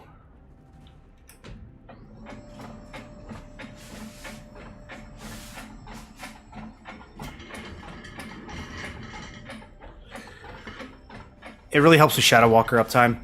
I don't want to just be like rolling around all the time to keep Shadow Walker up, because I want to save that stamina for when I actually need a perfect block or perfect dodge. And so anything that helps me keep Shadow Walker up is going to be really good. So I like to weave in Cleaving Moonlight whenever Shadow Walker is about to fall off. And that helps me maintain it a lot easier. Plus, I haven't felt like I needed Brutal Incision. Like, most of the time, I'm either going to get my combo off or I'm not. If I get the combo off, they're dead. If I don't get it off, they're not dead. That Brutal Incision is not really going to be the deciding factor unless somebody lives with like 3% health. you know, then maybe the Brutal Incision would finish them in a scenario where Cleaving Moonlight won't. But for the most part, I don't think it's going to be decisive enough to take over Cleaving.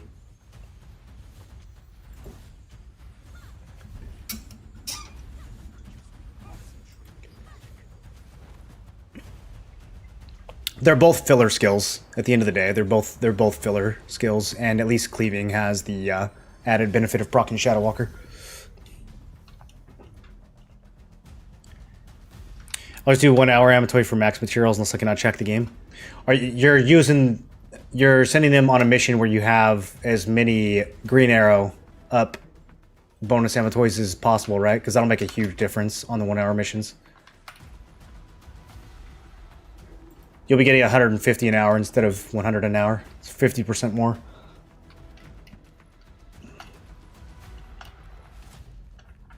This guy's doing the same thing I'm doing. Oh!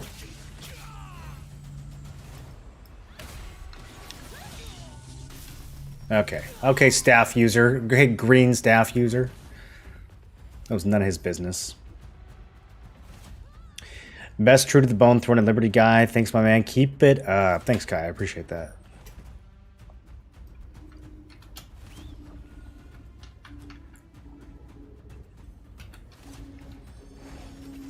Wish we had more quick skills like brawling. Yeah, although it's probably a good thing that we don't. I mean, the whole point of Greatsword is you have big, slow, heavy-hitting skills, right? Like, if we had a bunch of fast skills too, then that would make Dagger even more pointless than it already is. Like, I think the fast skills belong to Crossbow and, you know, to some extent to Staff. I don't think Greatsword needs to have a bunch of fast skills too. If anything, I wish that they would buff a lot of the Dagger skills. There's so many worthless DPS skills on Dagger. And instead of making Greatsword have more fast skills, they should just make the Dagger ones actually good. And then I could choose, like, okay, do I want a big, slow Greatsword skill here, or do I want a fast Dagger skill with, like, a shorter cooldown and a better animation? Then at least it would feel like a worthwhile trade-off. Right now, there's, like, almost no trade-offs. The Greatsword Dagger build is so set in stone. Like, 10 out of 12 of your skills are completely set in stone. And then for the last two, there's not that many options, right? Like, you're still choosing from the same 3 or 4. You're never using 90% of the Dagger kit as a Greatsword Dagger. It's all Greatsword with, like, a couple Dagger skills thrown in, mostly for utility. Should finally be over. At least for now. These are the adventurers who gathered the most tokens for this. Where's my damage? We may have failed to strengthen the barrier for now, but Alright, well, I somehow got rank 9. Did I even turn anything in? continue to strengthen the barrier. I don't know how I got a rank at all. I don't even think I turned anything in. To this flooding. Hope Did they start giving credit for kills? Can you check the build I'm going for and give me your opinion after the event? Ooh.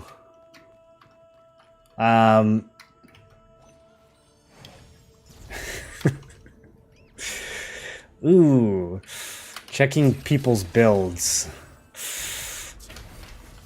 Ooh.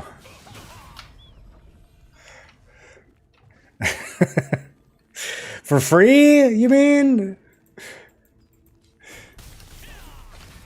The problem with checking people's builds is that if I do that, the whole stream will just be people posting their builds and being like, okay, now check mine.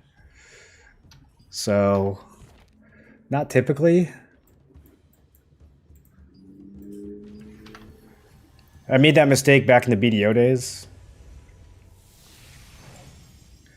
You can do the points, the channel points. We still have a gear check for channel points, right? At least that kind of keeps it under control. Check mine also? Yeah.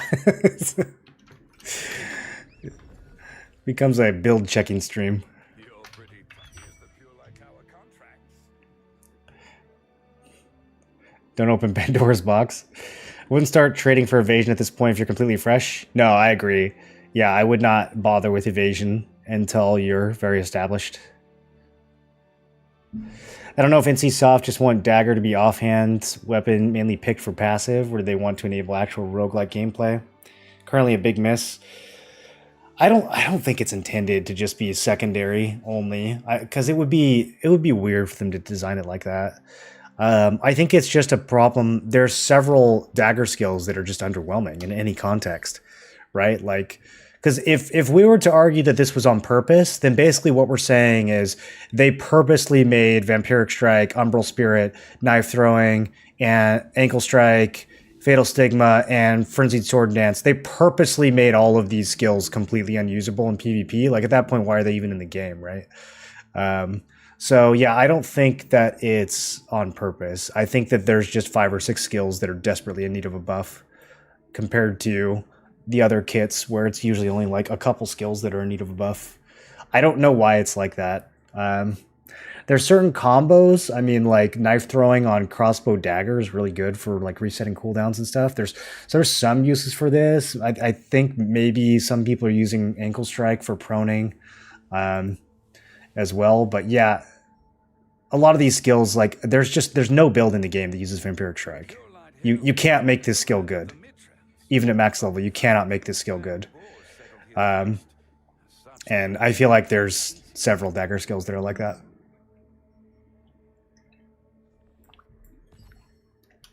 So I doubt that that's intentional. I think it's just bad design.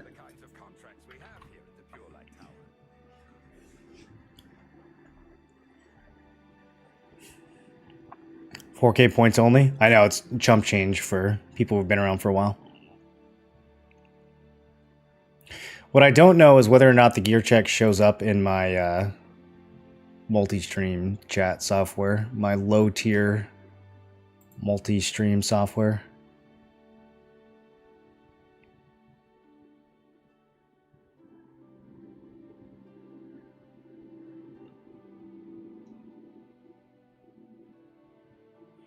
Ice Whirlwind with the AoE damage hitting taunted targets is solid. I've heard that, actually, yeah, with the SNS Greatsword combo. That Ice Tornado suddenly becomes good if they're taunted.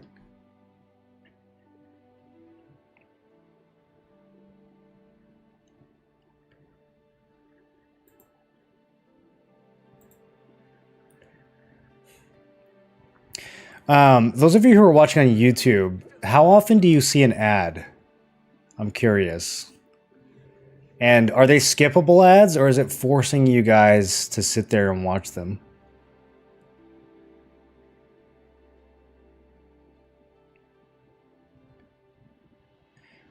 YouTube is like very vague in the settings with how they handle ads. I haven't been able to quite... If they nerf Dagger as secondary weapon and buff it main ability as main hand weapon, a lot more builds going to be viable. Would it make more builds viable? It would make more Dagger skills viable. It would make the builds more interesting. I don't think it's suddenly going to make...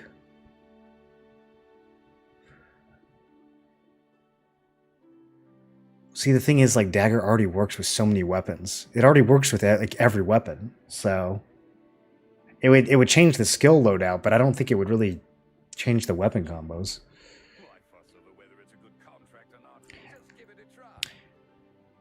You never see ads on YouTube? Is that because you have premium or ad block, or is that because you just never, the stream just never shows you an ad?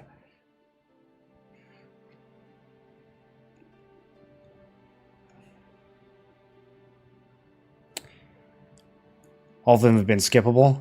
Okay. So does it interrupt the stream? Does it like pop up and then you can instantly click the skip button?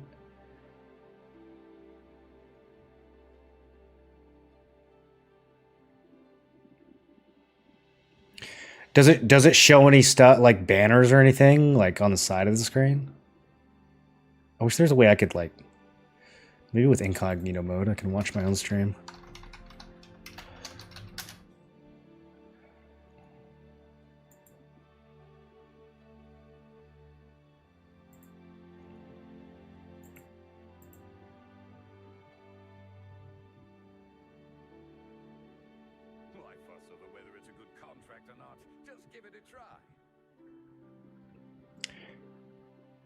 You blocked not working on Twitch? I'm surprised you guys are getting ads on Twitch right now. I feel like there's a bit of an adpocalypse happening. Is it just showing like the same 1 or 2 Twitch ads over and over and over again 6 times?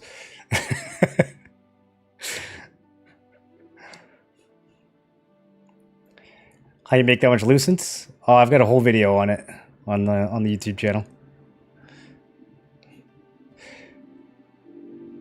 Gotta wait 5 seconds to skip unless it's a short ad. Okay. How often do you feel like they pop up, Logan? I'm wondering how annoying it is. I have some control over it in the settings, but they don't give me a lot of information.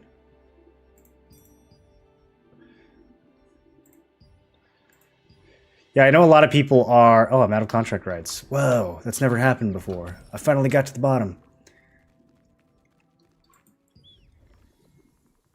Okay, Kawa Riftstone today. Anyone deck on us? Doesn't look like it. Alright, let's run some dungeons.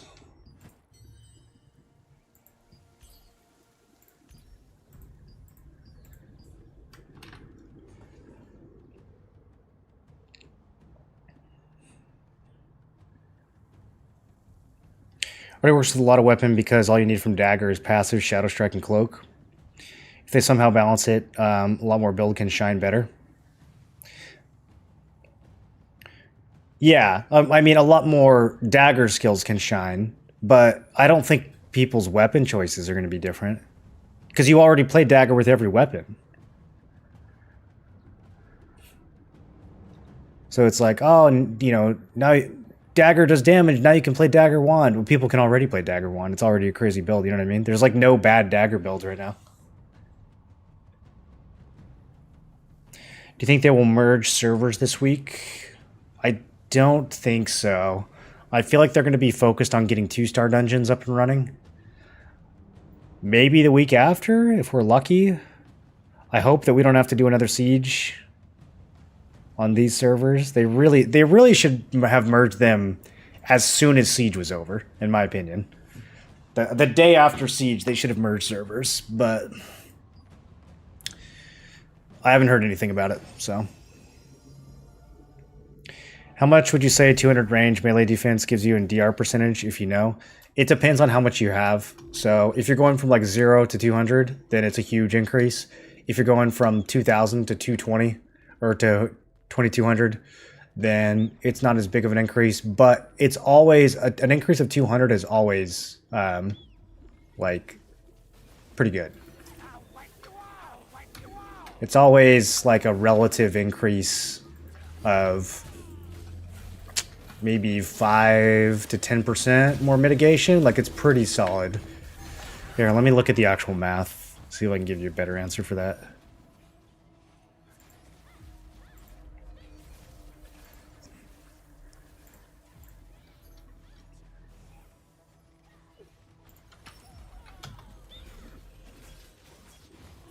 Closer to 5. Definitely not 10. 10 was an overstatement. It's like...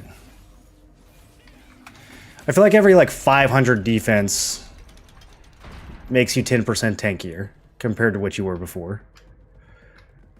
So 200 defense, probably like 4 or 5%.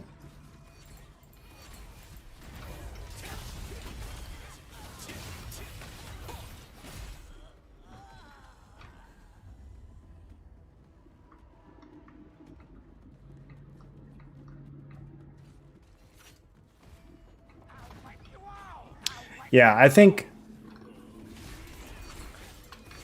So we don't actually have the formula for this, so that's why I'm kind of guessing. This is just based off like some damage testing that Eli did. So it's kind of a rough guess, but yeah, I would say probably 10% every 500 points is like the best estimation of this curve that I could give you. That's a relative 10% though, not a flat 10%.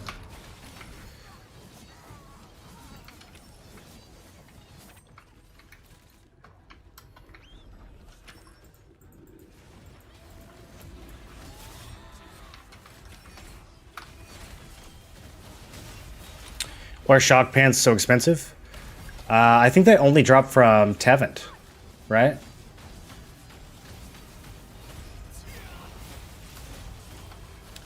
So you only get to kill Tevit once a week, and he's only been out for like 2 weeks.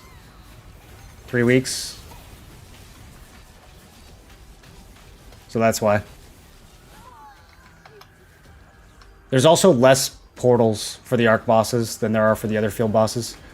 Like, we normally have like 4 portals for peace bosses, but for arc bosses we only have 2 peace portals.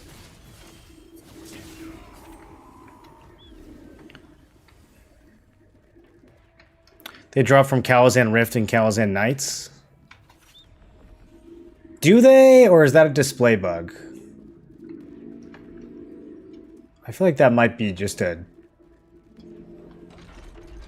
thing that it still says from when they dropped from that boss in KR. Do they actually? Dropped 3 of them while the rift was bugged?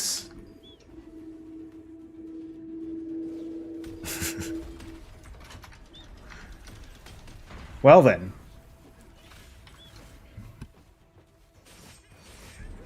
How about since the bug got fixed? Is it still dropping?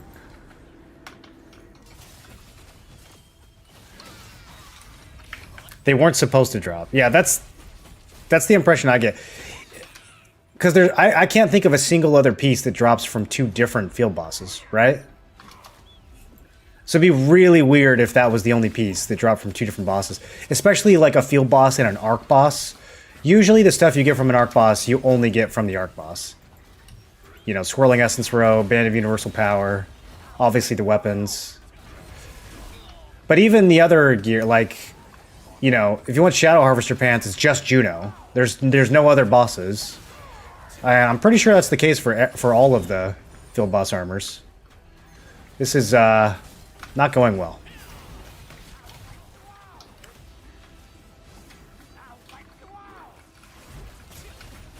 Somehow we got like 16 extra arbiters after we pulled the mini boss. Someone must have been trailing.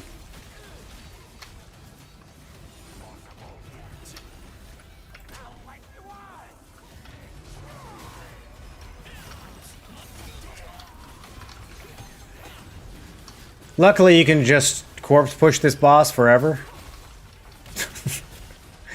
You don't get locked out. Oh, dude, I'm so excited for T2s on Thursday, you guys. We're gonna have so much fun. I think I might pug just for content. Even though pugging is gonna be completely and utterly miserable, I might have to do it just for content.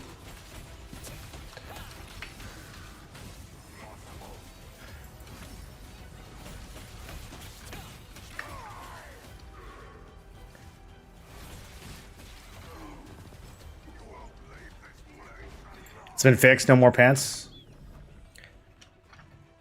Does it still show the pants in the boss's loot window, though?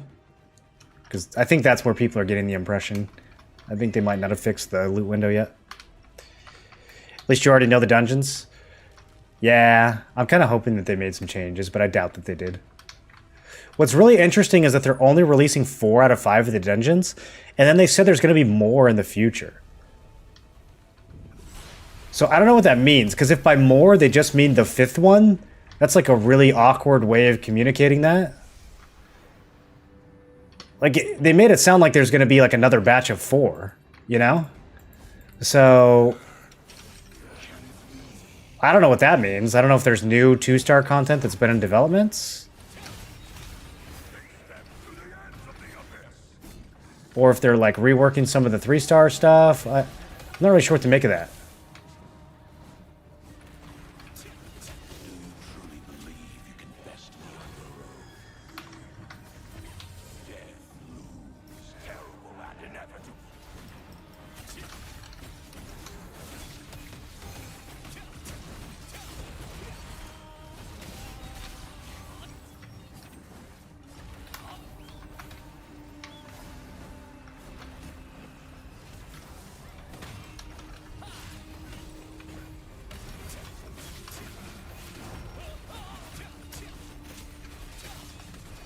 Hoping the 12-man content is good. I think it will be. All of the 2-star content, the 2-star content is going to completely change the way that you guys feel about dungeons in this game. Like the 1-stars were okay. They're decent. They're whatever. The 2-stars are so good. Some of the mechanics.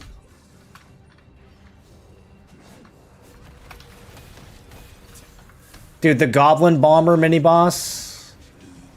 Oh, it's gonna be a hit. You guys are gonna like it.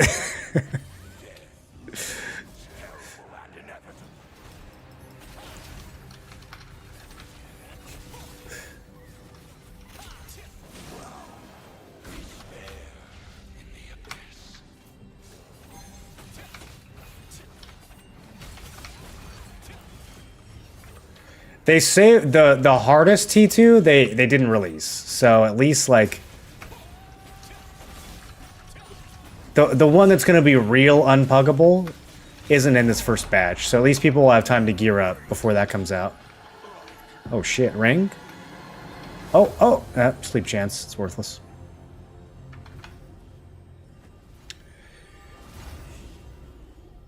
We aren't getting the Island Terror of Screams. Unsure why they're holding that one back. Torture Chamber of Screams? It's because it's on another level, dude. That is the dungeon. That is the 2-star dungeon. If they release that right now and people try to do it with 2,500 combat power, I guarantee you 20% of the player base would quit the game. Question is, are they going to be hard on 3,600 plus? Yeah, probably not. If you pug, are the people in your group gonna be 3,600 plus though? Because I feel like they're gonna be 2,500 if you're pugging.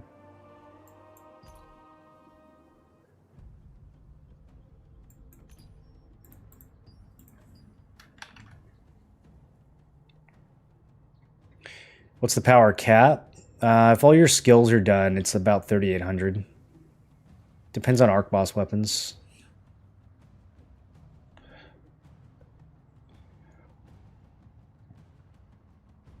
Make a board with 3,800s? Yeah, I mean, a lot of people will be doing that. Party board, definitely going to be the way to go. Do you think this reject button gets fixed this week too?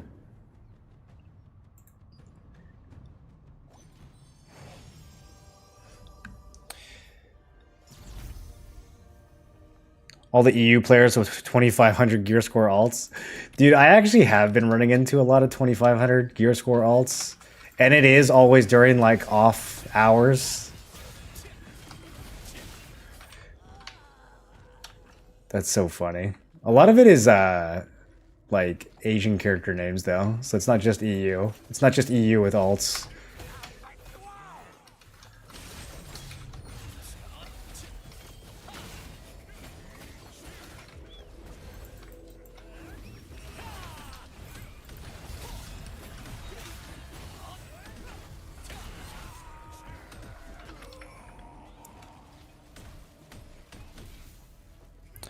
I've static group. The game has been much more fun than Lost Ark solo. Solo Lost Ark and pugging was a nightmare.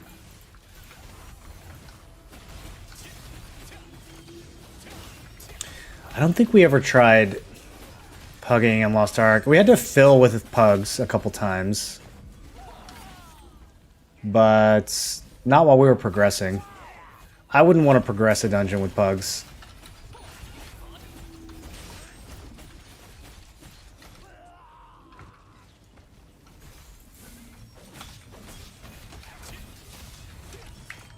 Outside of the worm mechanic on Valendir, all the content has been great. In terms of field bosses, I think most of the field bosses are underwhelming. Like, you just zerg them with too many people. They're not really a challenge. Most of the mechanics, you either can't even see them happening, or they're over too quickly to do anything about it, or even if you ignore them and die, it doesn't really matter. Like, the field bosses, I'm not a big fan of from a PvE standpoint. But I do think the dungeons that are coming out on Thursday are going to be a lot of fun.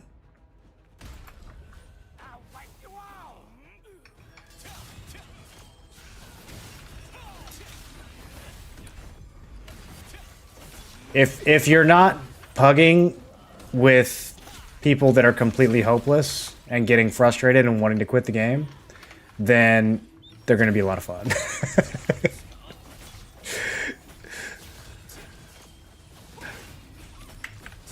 I don't know if it's worth to make an alt unless you plan to play it as much as main. Yeah, I've never even had time, right? Like, I still have 3k dungeon tokens to get through, even right now. I've never been able to find the time to roll in alts.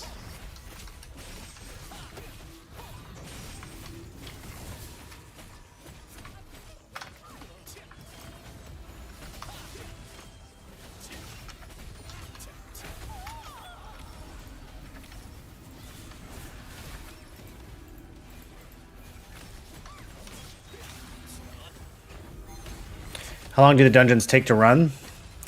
The 2 stars? They're not that much longer than the 1 stars if you're plowing them. But difficulty-wise, everything's cranked up, and the mobs have way more health, like the trash mobs. So, but I mean, it's basically the same format. You have like 2 mini bosses and a big boss.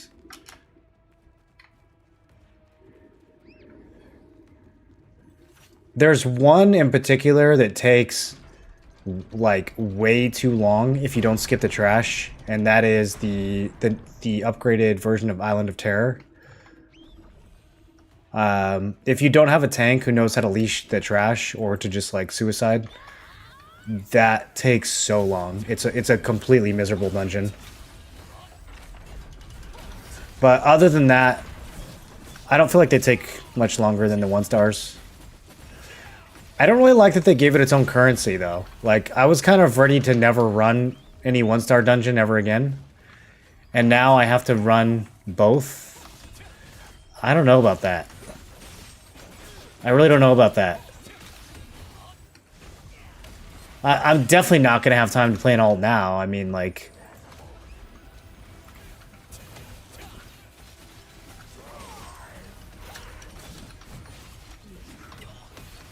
Running 1 set of dungeons on 2 characters is one thing. Running 2 sets of dungeons on 2 characters... I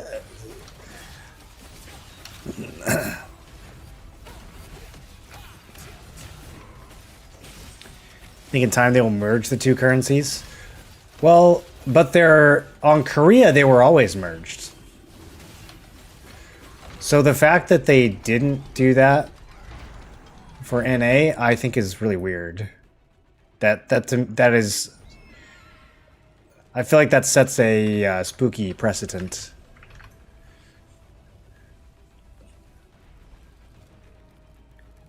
Like, we're gonna have 3 currencies when 3-star dungeons come out? What are the alts for? I'm still a noob. They just have their own pool of resources. The big ones is that they have their own daily resets for dimensional dungeons and contracts, and then on top of that they have their own like weekly resets from the contract merchant, so you can get extraction stones and ink and things like that to sell more gear. So yeah, it's just another pool of like daily and weekly resets that you can exhaust to make money, because the Lucent is shared across your whole account.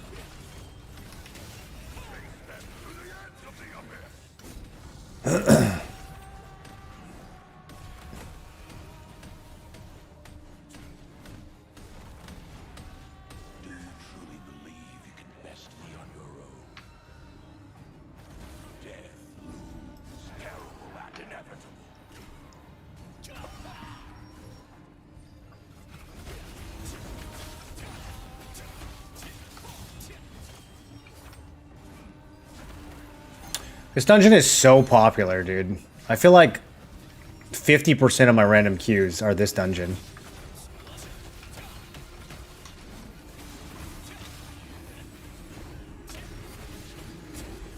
All these tanks trying to get their sword.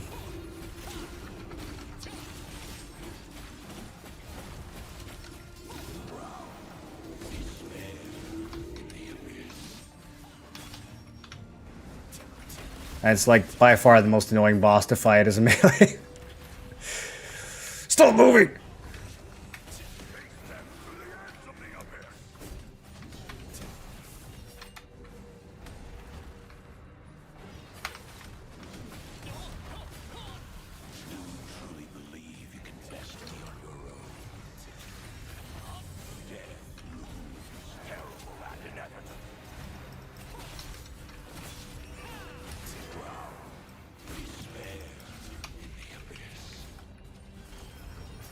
Did 4,200 tokens yesterday and didn't get it once. On the, well, I'm fast. Of Carnix? You know, I have still never looted the sword either. I don't even know how many of these runs. I've definitely killed this boss more than 30 times. Maybe more than 40. We should check. I should go check my shards. I'm pretty sure I've killed him more than any boss. And I've never gotten the sword. I think I have gotten the bow.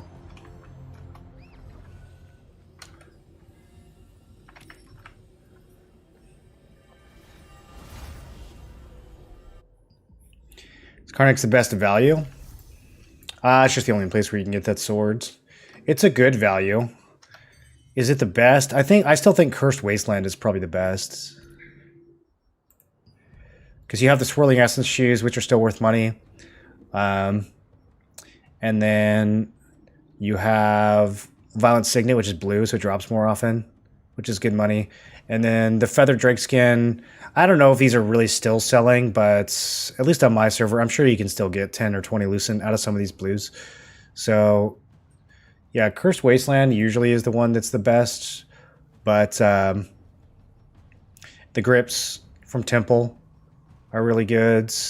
The legs are decent. Butchers, I think, is one of the... Yeah, not a lot of... Not really excited about any of these pieces. Although belt traits are super expensive, so if you get the belt, that can be money. They're all decent, honestly. Like, I don't feel like any of these are really bad. There's a blue belt from Tublik. Ebon Roar Sabatons can be good. The bracelet can be good. Cave. A lot of people... Well, Primal King is kind of flooded at this point. Cave might actually be the worst one to run now. It's kind of funny. Went from being the most money to the least money.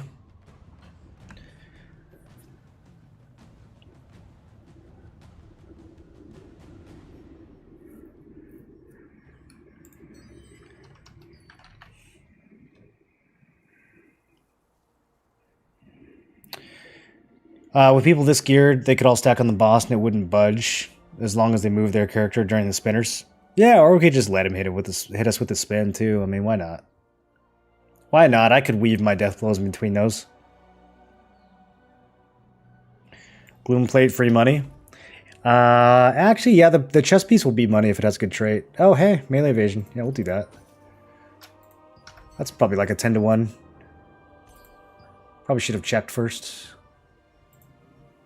Just kidding. That was a total waste. Whoa, those things crashed hard. Alright, 3 to 1. I mean, it could have been worse.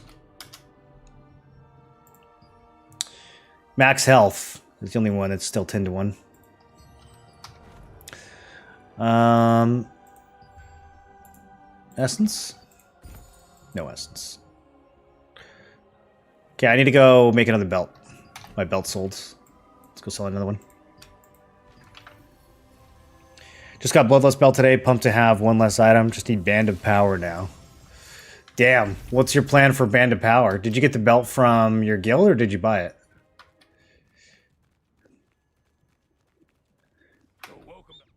Band of Power is like, even if you're in a good guild, you're lucky if you see one a week. Or even every 2 weeks. That's a tough one. Dropped the Aquarius wand for the first time this week. Never dropped the sword either. Had to craft it.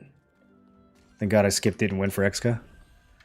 The wand? Yeah, I skipped the daggers and went straight for Darkslayer. And then I just finally looted these a few days ago. And now I'm like, man, should I use them? Should I make a arena build, high hit? 60 perception? I don't know why I'm over here. Let's go over here.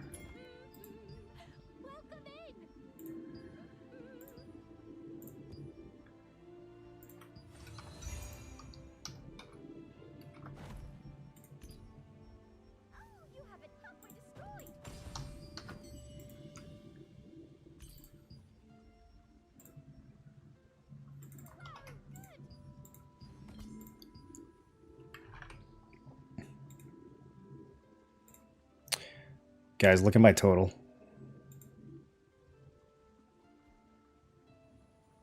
For the last 100.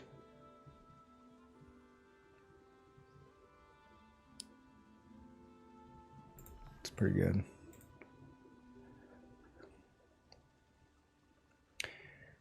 Rex crossbow is worth the most with attack speed.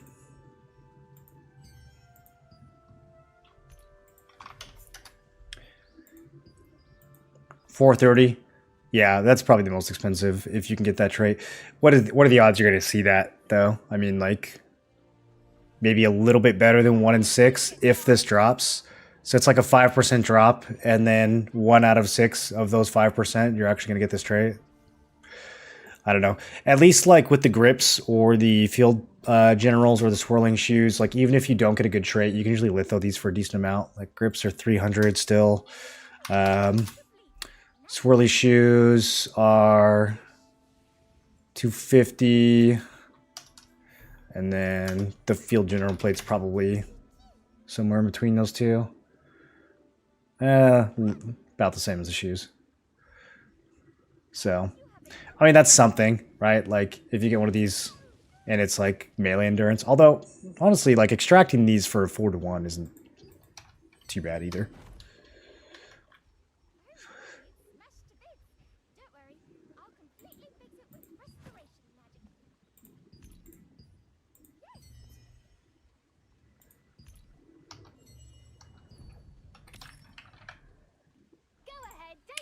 Let me just make sure that this boonstone is good to go.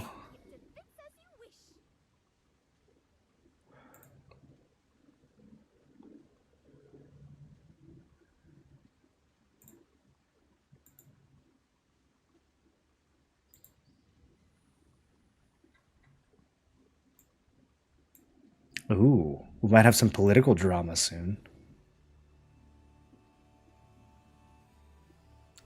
I feel like there's bound to be political drama either way. People are going to get bored with the lack of competition.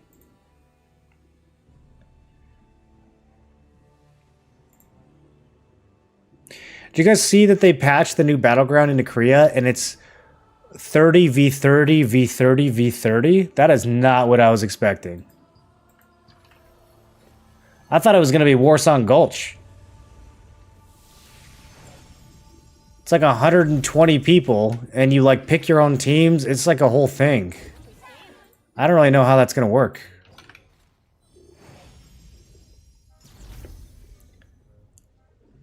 You want the Amatoy from Cursed Wasteland still? I think I've gotten... Oh, man. I wonder if I'm still missing. I've definitely gotten this morph like 100 times. Yeah, dude, I think I've gotten these.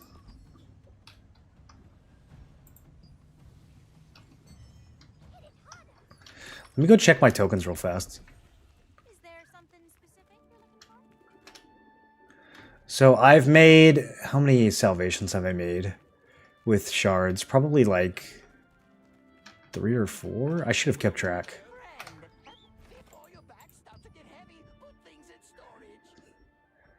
I'm currently sitting on 100 Karnak shards. So if I've made 3 essences, that would be 130. That doesn't make sense. So probably I've made 4, because that would math out 140. That would make sense. So yeah, I've probably looted 140 of these shards.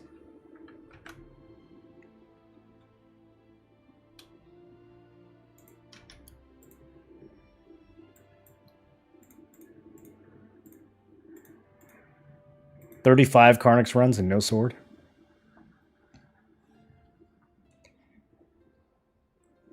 You're gonna get the Band of Power from the RNG box? We get 3 a week in your guild? No, you don't. Bellandir doesn't even drop 3 of them. Thoughts on the upcoming spear weapon? I don't think we know anything about it. We've only seen the teaser. The spear is... I don't even know what damage type it's going to be. Like, are they really going to add a 4th melee weapon before adding a 3rd range or magic weapon? That strikes me as a little odd. I wonder if they're going to make it like ranged or if they're going to make it mixed somehow. Or it could be a magical spear. What's your stats right now, like evasion, hit chance, etc.? If you type exclamation builds, you can look at it. But with the Bloodlust belts, this is what it looks like currently.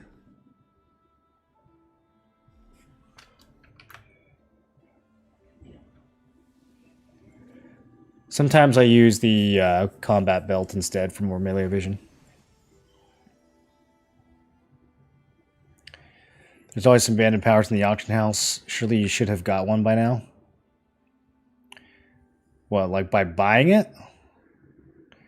I mean, we could. I don't think it's good enough to be worth spending that much Lucent on. Will abandoned power be easily replaceable when T2 comes out? No. So when T2 comes out, it probably will only be armor and weapons at first. And then the accessories will come much later. That's how it was in KR. So unless they redo that, you'll probably be using T1 accessories for quite a while. Although there might be some new T1 accessories that come out on Thursday. There's some that have been like sitting in the game's files, waiting to drop somewhere. Like this guy. So perhaps these drop in the dungeons on Thursday. I think a lot of people are starting to assume that they will. They're still T1 gear though, obviously. What price is it worth the lithograph purple equips? It's going to depend on your server. It's going to be different for every server. It also depends on how much ink you have. Depends on how much the stone goes for on your auction house, because the litho costs sellable stones as well. Yeah, the gems, that is part of it for sure. What's the best views for salvations right now? I'm still gambling rings. Half of them are duds, but I've been getting lucky. So until I get unlucky, I'm going to keep doing it. But yeah, I just pick either one of the rings, and then I just hope that I get one of these three. But the more guaranteed money would be probably the grips. But you'd have to spend 2. You'd have to spend 2, but at least even if you get a bad one, you know, the traits have a higher minimum.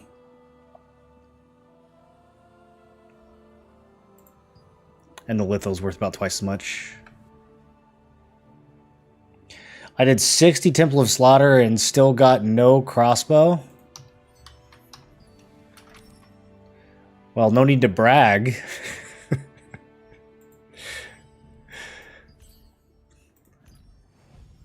Alright, let's burn some more tokens, boys. I got too many tokens. Need to get rid of these tokens.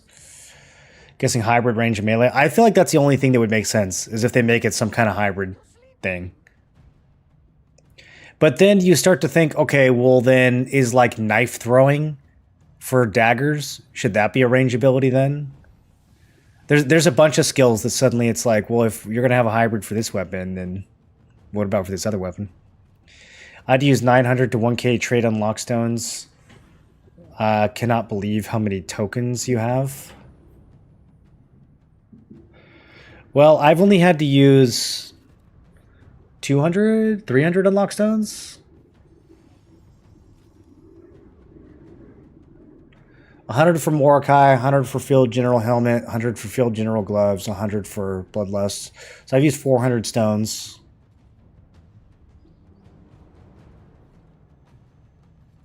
Because I only did one trade on Mordecai's with unlock stones. I didn't do the other one.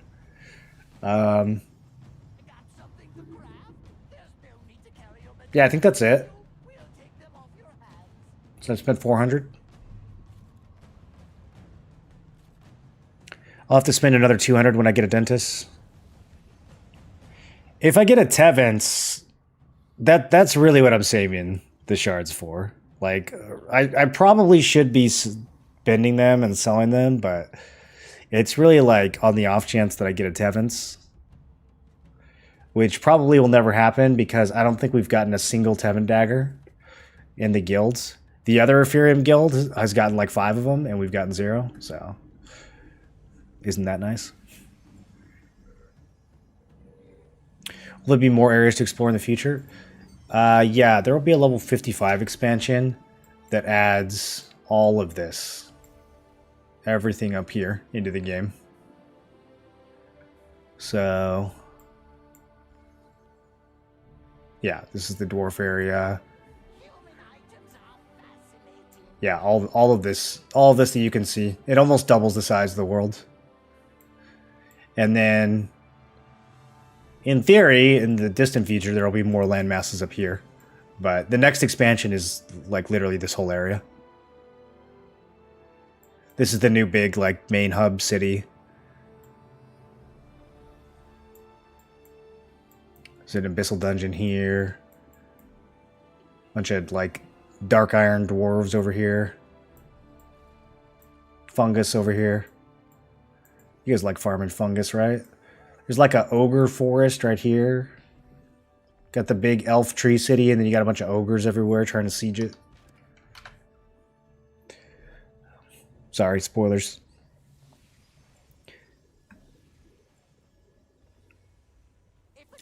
Would be cool if you throw spears. I think it should be a magical spear. Dude, if spear does magic damage, I'm so screwed. Where did T2 weapons drop from? The T2 weapons you have to craft with shards, Luna. Like the way that you can craft the T1s, you have to do that with T2. They don't drop at all. And KR. They're only from crafting with shards.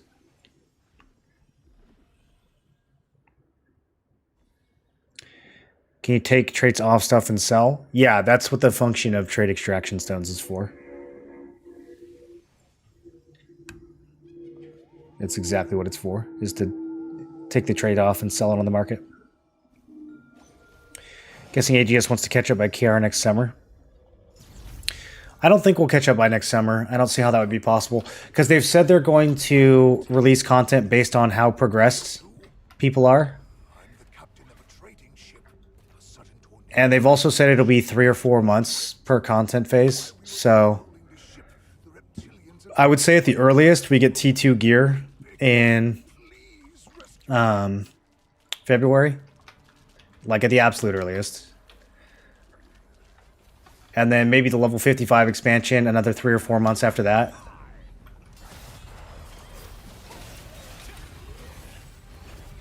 They could accelerate it, but I don't think they're going to make it... I don't think they're going to speed it up just to catch up with KR. I don't think they care about catching up with KR. I think they care more about having good pacing for NA, which, in my opinion, is a way more important priority. Like, catching up just for the sake of catching up is a huge mistake. I think it's so silly when MMOs take that route.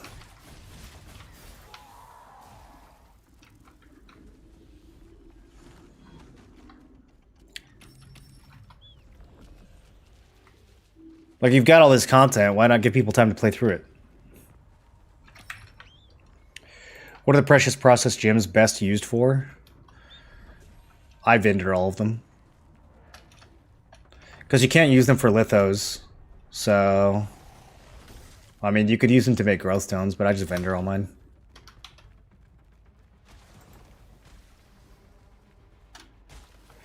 Stuck at 3,400 as a free-to-play. Any tips? I've got a whole guide on how to make Lucent. Can you tell how much Lucent you buy? I don't buy any Lucent.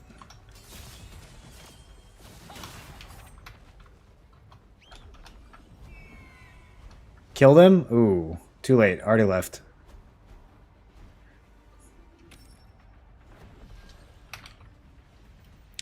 What's the current cap in Korea?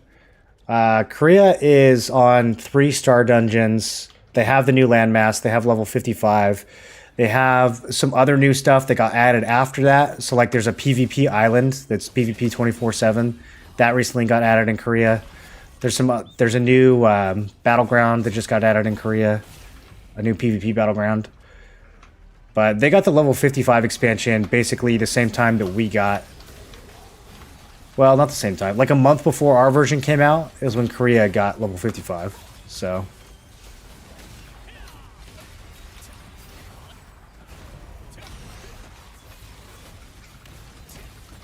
they've had it for a little bit. You run the 3-star dungeons to craft T2 weapons? No, they were all from 2-star. We didn't do any of the 3-star dungeons in Hyper Boost. They weren't out yet. The 3-star dungeons came with level 55.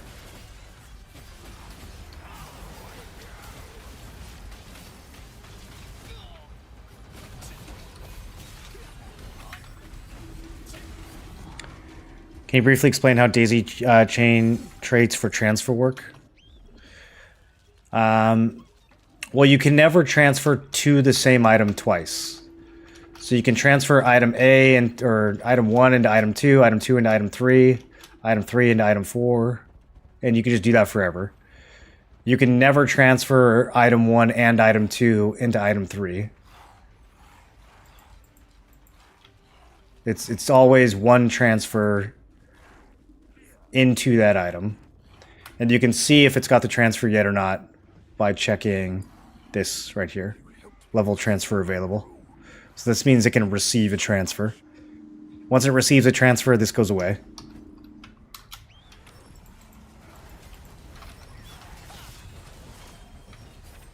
Doesn't matter what the level of the transfer was, doesn't matter how much stuff it had in it. It's one transfer, no matter what.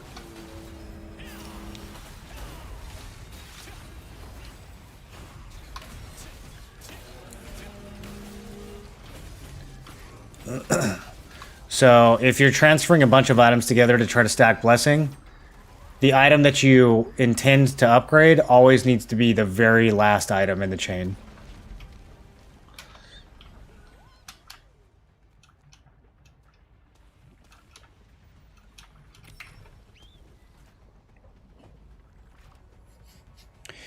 In 2 days, the new dungeons will have different currency. Yeah, it'll be different. They've said that. Cool if the spear would be Sage's spear and BDO. I mean, that's kind of what people were, like, speculating.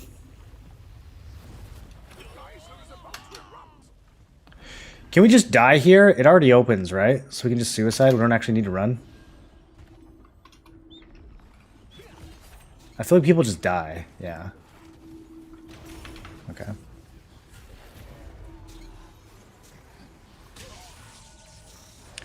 Some of the content they should rush, like the PvP zone and BGs. Well, the PvP zone is based around level 55 PvE content. From, you know, of people who have like 4,500 plus combat power. So they'd have to completely redo it if they wanted to rush it. I don't think that would really... No, that didn't work. Do I have to wait? What are people doing to skip ahead? I never figured it out. I always see people skipping to the boss. But I don't know how they're doing it. There we go. Now it says it's open. They might be able to skip a release phase by combining 55 and entire tier 2. I think that would be bad, though. Like, why would you want to do that? That'd be like if you're playing Classic Fresh, but you release Nax Ramus and Molten Core at the same time. Like, why? Why speed it up just for the sake of speeding it up? All you're doing is skipping content.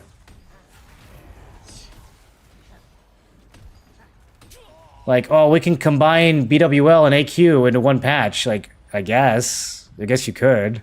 What's the point? I think they should spread it out. Give people time to enjoy the content.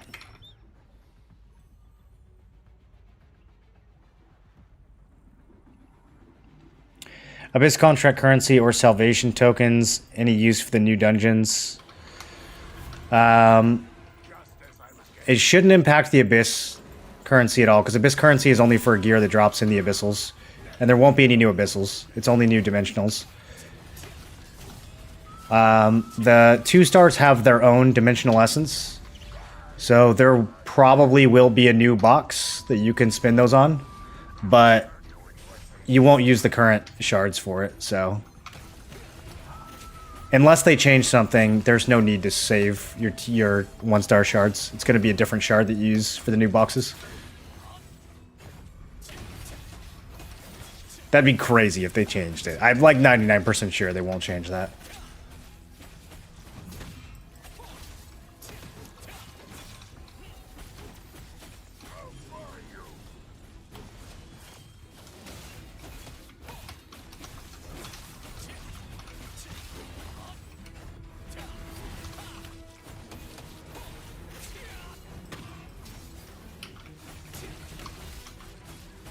Question mark?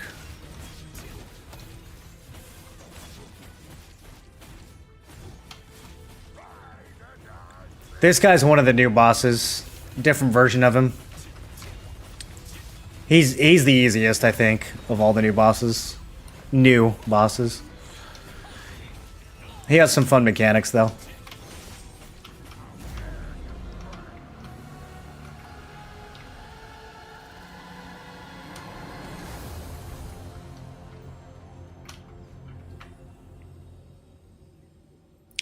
Level up my next staff to 9 before transferring my last staff. Can I sell my old staff?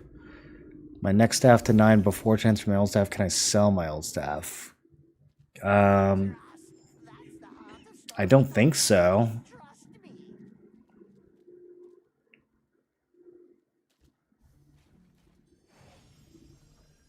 You mean like to a vendor? You definitely can't sell it to other players. You can't sell any gear that's been leveled up to other players. I don't think it'll let you trade, extract, or litho it or anything like that. I don't really think there's anything you can do with it.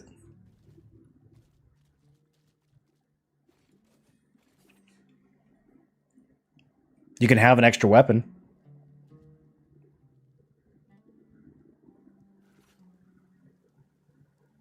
You have to wait for someone to unlock the next points.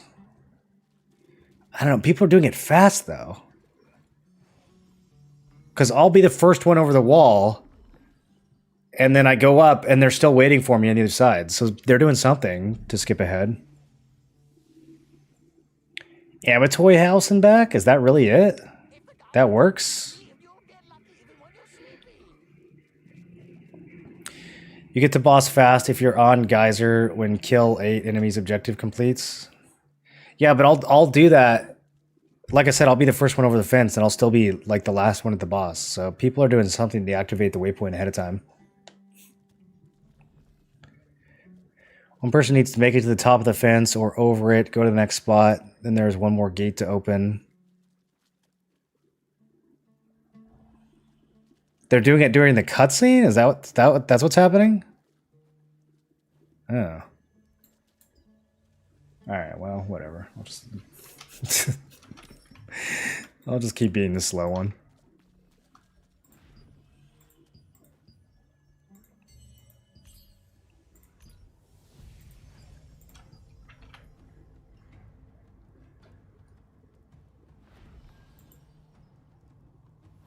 How would you do it during the cutscene? The cutscene is just the bubbles exploding, right? Once you're in the air, doesn't the cutscene end?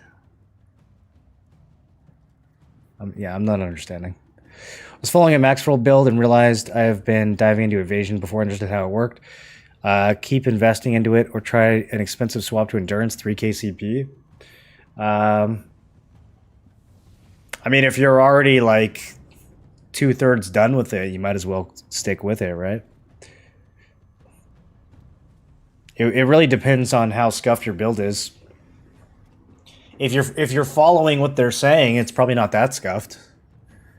But if you've been like swapping pieces out and then you suddenly end up not being able to hit your evasion thresholds, then that's going to be a big problem.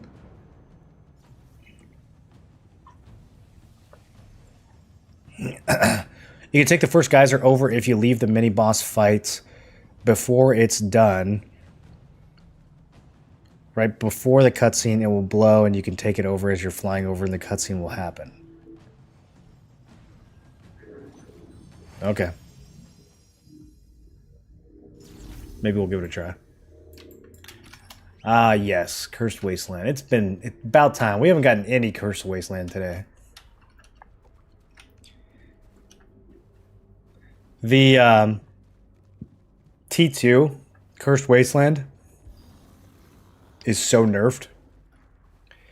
They nerfed the difficulty by like 50% from the Korean version. It's so sad. So sad.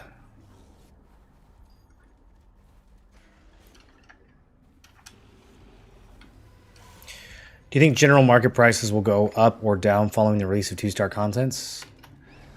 There's no way that they could go up. I can't think of any market force that would cause them to go up. It's just going to be more gear. More gear equals more supply equals lower price.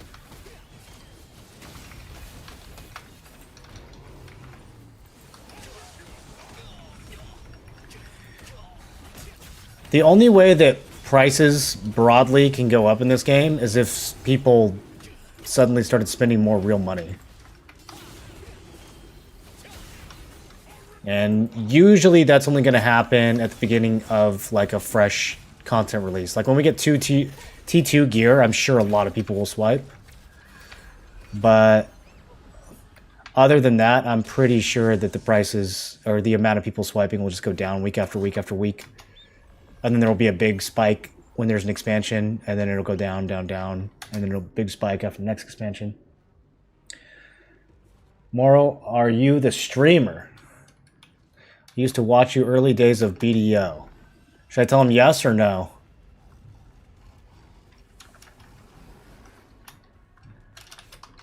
Streamers are cringe.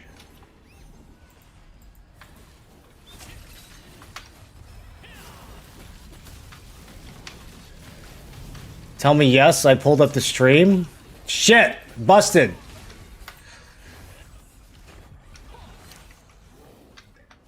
That was his twin? Last time this guy watched me, I had hair, probably.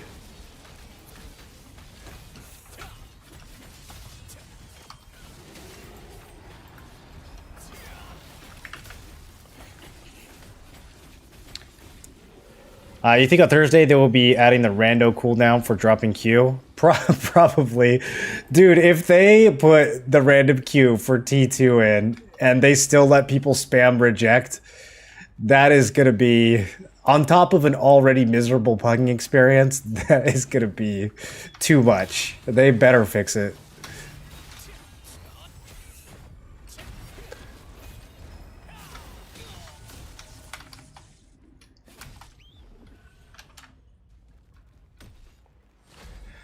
Finally got the Wicked Thorns to drop. A few times I got it, had the worst trait possible. Stick with the Darkslayer.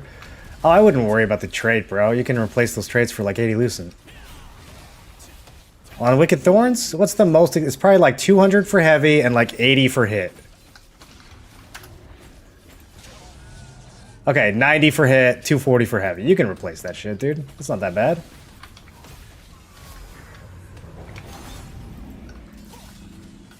But I mean, if your build prefers Darkslayers, then yeah, just stick with the Darkslayers. I think they're both good options. It just depends on what you value more.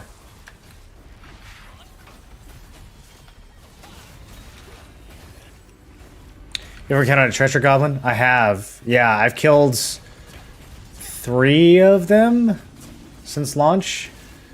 One of them in Shadow Crypt, one of them in Pure Light. I think both of those were on stream. And then the other night I killed one in Temple. Yeah, they're nice little loot pinatas, dude. They are nice little loot pinatas.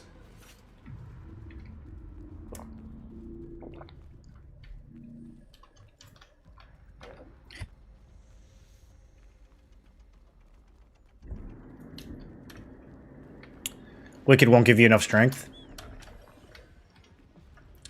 If you're playing 60 Perception, then I think there's an argument for giving up 50 strength.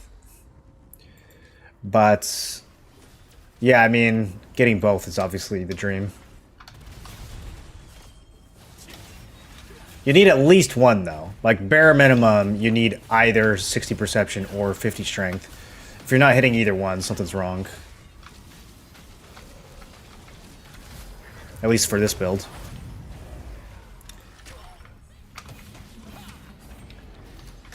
Wait, we're with Moreland? Oh, this guy knows me too? I'm so famous. You sent my buddy and I to jail at Crescent's one time? That's my streamer.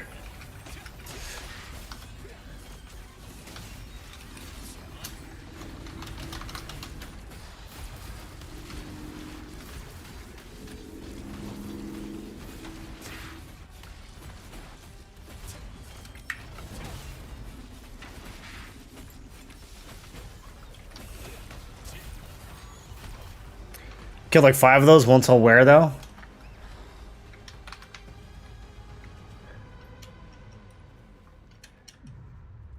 "50 strength, 60 perception is achievable." It depends. Like for my build, running it on, if I was running leather, it's very achievable. Running it on plate is much harder. Much harder, because I'm aiming for melee evasion pieces, and those pieces just don't have the kind of stats that allows me to push for 60 perception. If I use like Primal King and Wicked Thorns, I could probably do it, but then I would lose the strength from the Dark Slayers, so I'd be giving up. Yeah, I don't know. It's really hard to do with plate. Sorry, I'll go over here.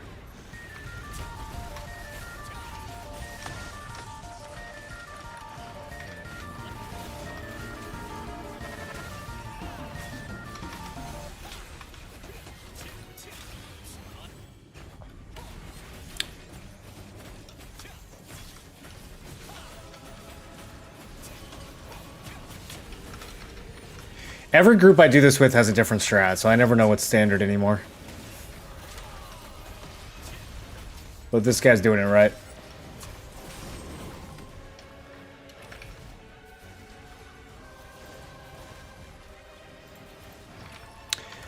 Real Alextria. Thanks for the sub. Welcome to the Tinfoil Brigades. What do we think Scheichel is saying when he yells that? Do we have an interpreter?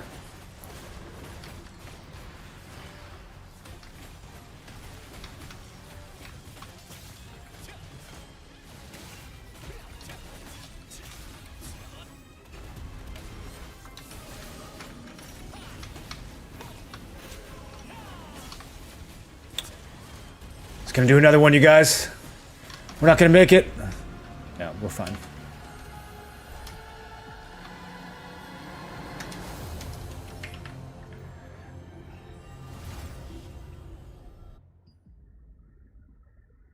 Personally saw 3, killed 2. Did one of them get away?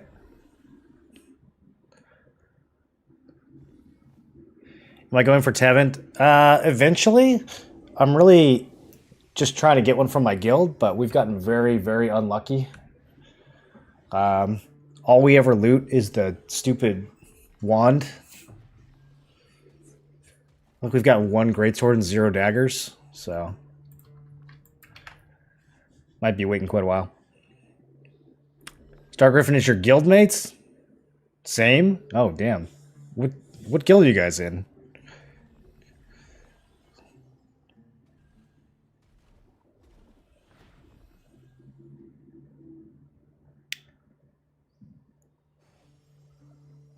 Karnak server?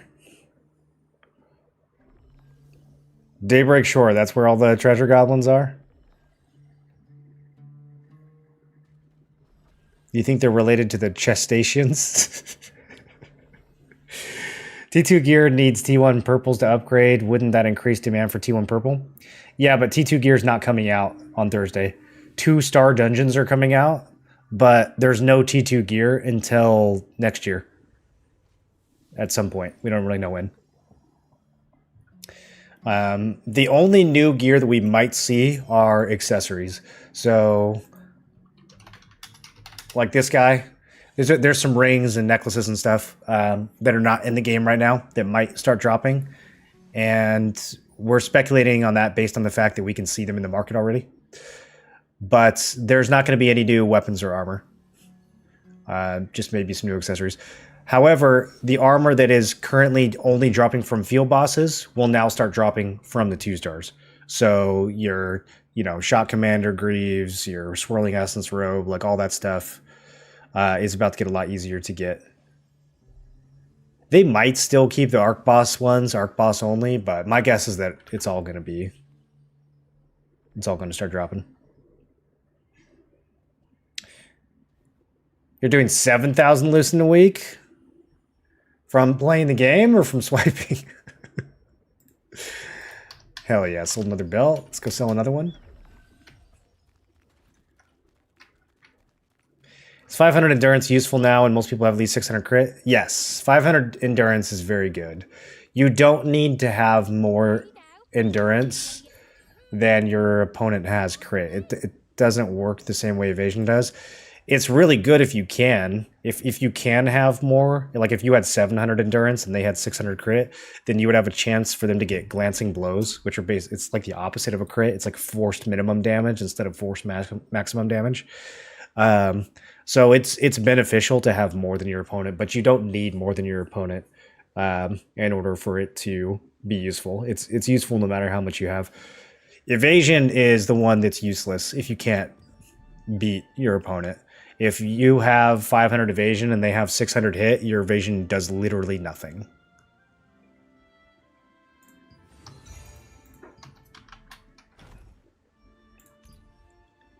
So if you're just gearing up, if you're new to the game, or if you're playing more casually, if you're kind of broke, I would probably build endurance, at least on your greens and blues. And then maybe when you go purple, you swap to evasion. But at that point, you need to have your whole build planned out ahead of time. You can't just, like, wing it.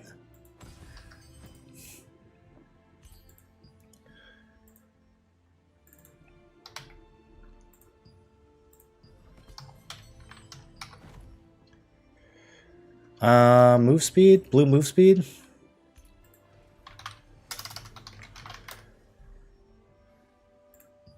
Oh, shit. Yeah, let's go. 8-1. I'll take it. And then magic endurance on Visage. That's probably only worth like 40. Visage? Visage. Visage. Visage. Visage. 34. Yeah, not worth. Not worth. Do I need to litho? Don't need to litho it. Alright, we'll save it for substance transformation. You guys know about substance transformation yet?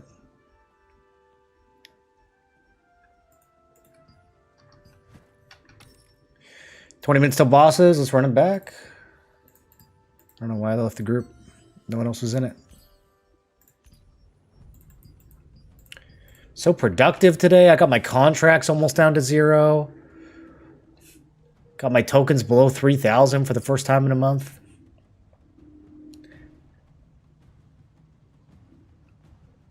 I have the Queen staff, but still working on leveling up. Part of my PvP gear set.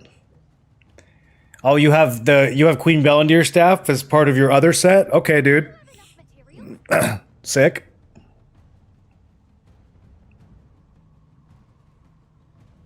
Just one staff?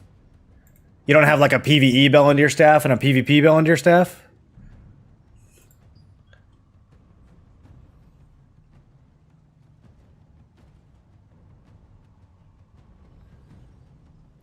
I also got a steal on it. Buddy woke me up in the middle of the nights when he's seen it drop for 60k. I flew out of bed so fast, I don't think my feet hit the floor. I've been thinking about that. Like, there was Tevin daggers listed for 42k at one point. And if I had seen that happen, I probably would have bought them. Like, as much as I'm saying, no, I'm not going to buy them, if they're fucking 40k, I'm probably buying them. You know? I'm probably buying them.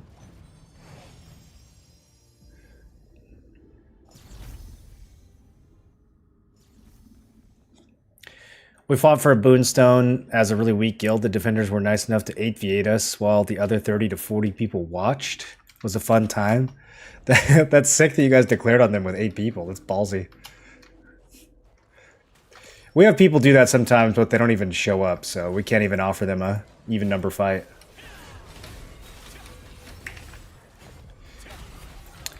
Everyone say that the tooltip is the same as evasion. You must be higher than their crit first. Is the tooltip misleading? It is misleading. It's really just poorly worded. If you read it really closely, it's not wrong. It's just not a good localization. So, increases the chance of evading critical hits and taking minimum damage from melee attacks. If your stat is higher than the target's melee critical hit chance, for every 10 points of difference, chance increases by about 1%. That's correct for the second part. That's correct for the taking minimum damage part. It's not correct for the evading critical hits part. So, it's like not wrong, it's just really bad wording.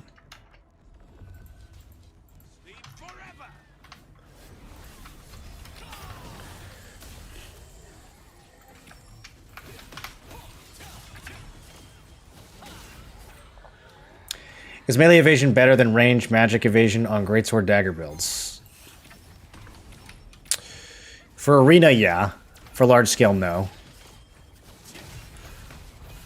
I'm probably going to end up having 2 different sets in the long run.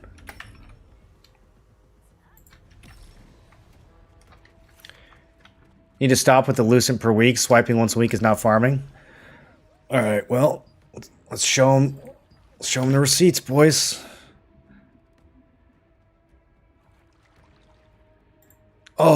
Oh, what's that? What's that number?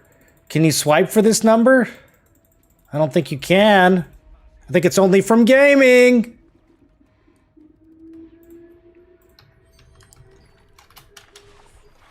I guess technically I could swipe and then buy an item and then resell it at a 23% loss just to make the number go up.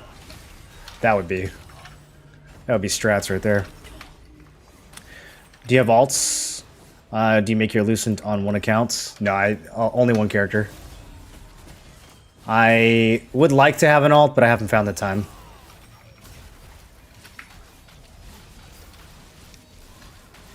Very budget build with 1.1k range magic evasion, 500 melee endurance. That worked. If you're running Shadow Walker, that'll totally work. I mean, the melee endurance... It's not going to save you from getting CC chained into oblivion, but it might at least keep someone from critting you with a guillotine and one-shotting you. But yeah, 1.1k range magic is really good if you're running Shadow Walker on top of that.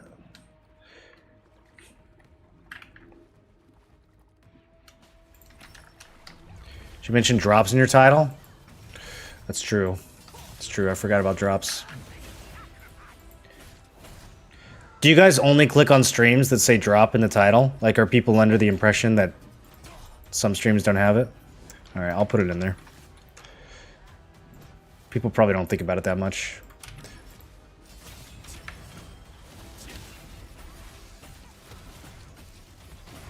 Yeah, I had it in my title yesterday. I just kind of forgot about it today. Or, not yesterday, the day before. Sunday, whenever I streamed.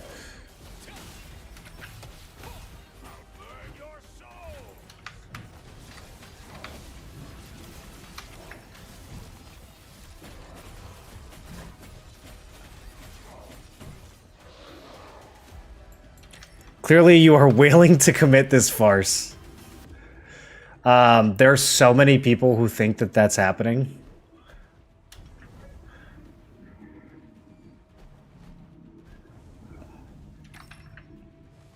Like, that actually think that that's what I'm doing. How dare you trespass here?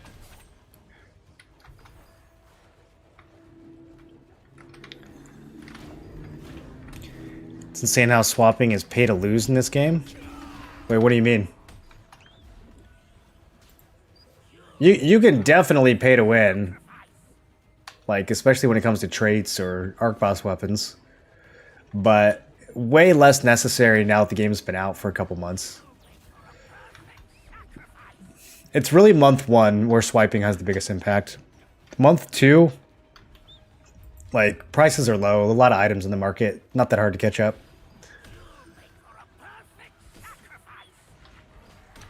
How dare you trespass here?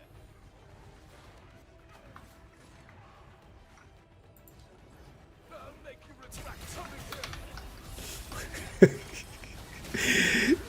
The voices for these ancient undead wizards on the English version are so bad, dude.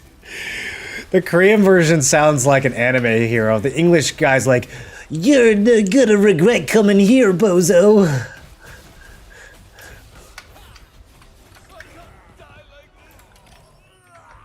Ooh, you got me.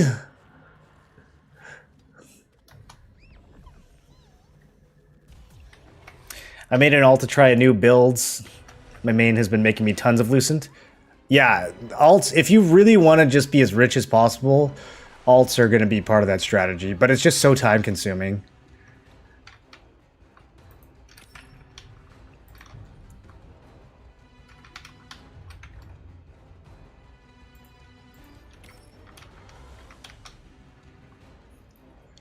Came because of Star Griffin. I have a hard time believing you made 53k in just one account. Well, I made a lot more than 53k. 53k is just what's left over after getting 3600 combat power. So, that's even harder to believe. Isn't it? Wasn't going to buy it. Most of my Lucent came from farming the markets. I do have one alt I use to make Lucent a tad. Came from gold, silver, and bronze pack for skins. So you bought every one of the packs? That's still only like 10k Lucent or something though, right? Because the big pack is 6k. I assume the other ones are like 3k, 1k. What are we, Oh. I'm in Star Group. Oh, wait. That's the other chat. I don't know what we're waiting for.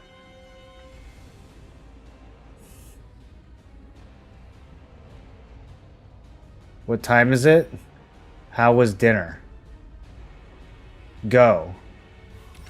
You're the tank.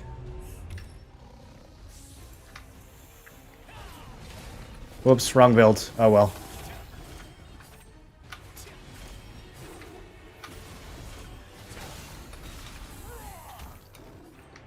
Okay.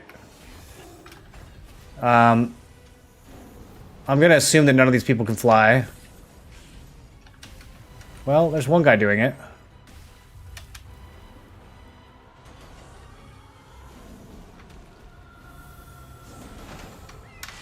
Okay. This is a very strange group.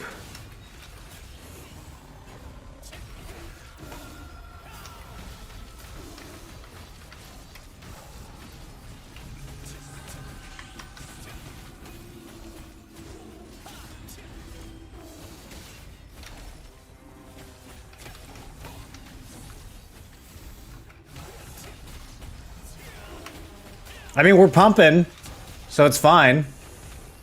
I was a little worried there for a minute.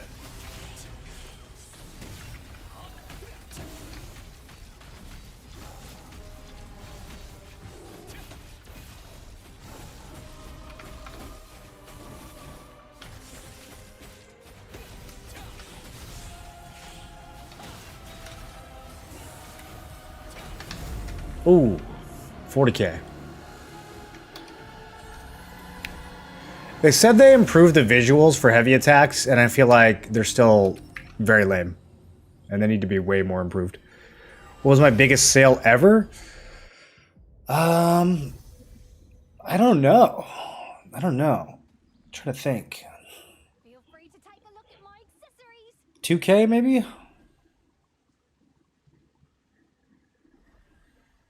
Maybe in the first week I sold something for more than that. I didn't really get any crazy drops though. Yeah, I can't think of anything I sold for more than 2k. Where do you get most of Lucent, open world dungeons or dimensional dungeons? From all of it. You get a lot of loot from both those things. Blue contracts, pouches, Abyss tokens, special resistance medals, dimensional shards, all of those stuff. I'm spending all those currencies and trading or lithoing the items that I get from them. It's all in the Lucent guide if you want to check it out.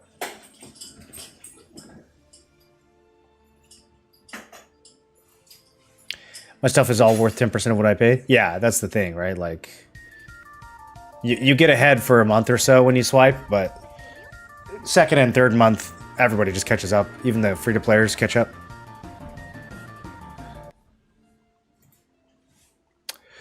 Zombie Horror, thanks for the Prime.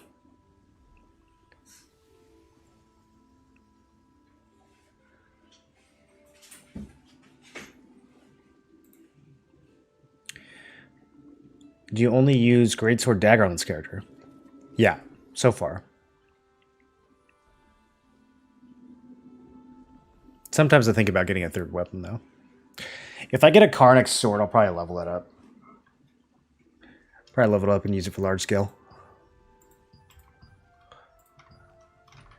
But then again, if I ever get 10 daggers, I'm never going to be able to play anything else, so... do we have time for one more? What are the peace bosses?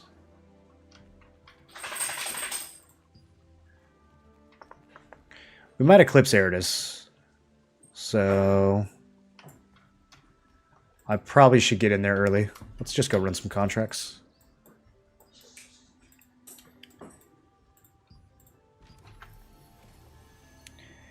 Japanese voice actor for Grand Nalon goes so hard. I should hire you. Good voice actor potential. Yeah, you like my... Oh, guys, don't hurt me, guys. You like my voice acting? Yeah, you're right. Why don't I get paid for that? That's a really good point.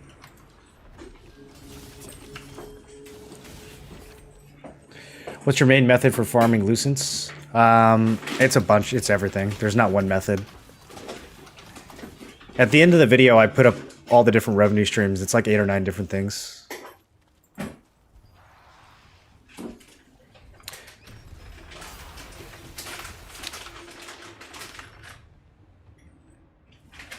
Yeah, Alex, Yeah, I know. What build am I running? I am running Greatsword Dagger. This is like a zoomy AoE trash mob killer build right here. A lot of these skills I wouldn't use in PvP.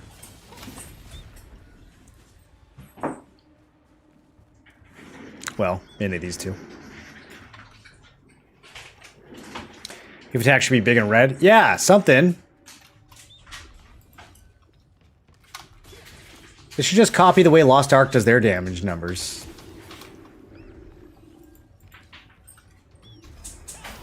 Make the normal hits basically impossible to see, and then make the heavies, you know, take up the whole screen in like size 70 font. And instead of doing an X2, like show the actual number, dude. X2 is so crazy. I can't think of a more unsatisfying way of telling them how much damage they did. X2, by the way. I got the ring with the stats, sold it in Litho for 8,200. Yep, that's probably the most expensive non-Arc Boss item in the game. Well, technically it is an Arc Boss item, but like outside of the Arc Boss weapons, it's probably the most expensive item in the game. They improve heavy attack. I saw the note. I don't notice the difference. I don't notice the difference either. So I don't know if that was just like a KR patch note that we got early. To me, the heavies still look pretty boring. Probably made 60 to 70k on my main on EU. More than half on full release servers, wish I put more time on my alt. I wish that I had at least made an alt for the regular server launch.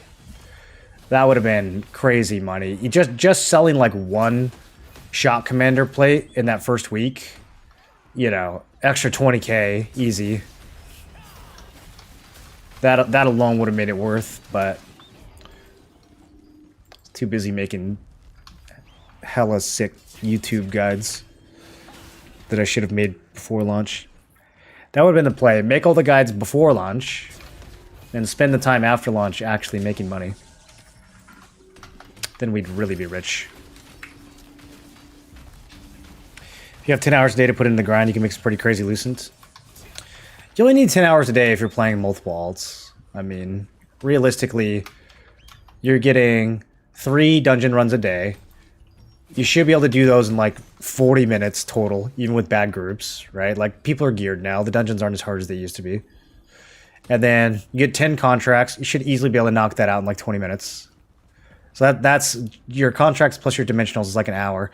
And then if you add some Abyssal Dungeon and blue contracts on top of that, you do that for 30 minutes a day. It's more than enough to keep up.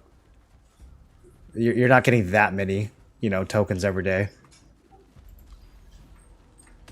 And then you factor in some time to show up to events and world bosses. Factor in some time to just, you know, do logistical stuff, clean out your inventory, get materials for your lithographs, stuff like that. If you're playing 2 hours a day, you should be able to do everything.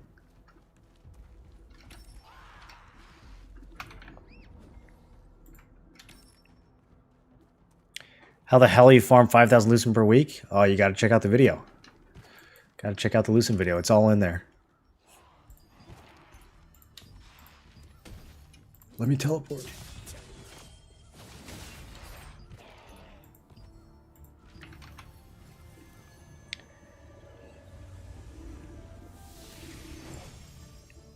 People saw how much people made off of using server transfers free to play to early access. They would think they whaled.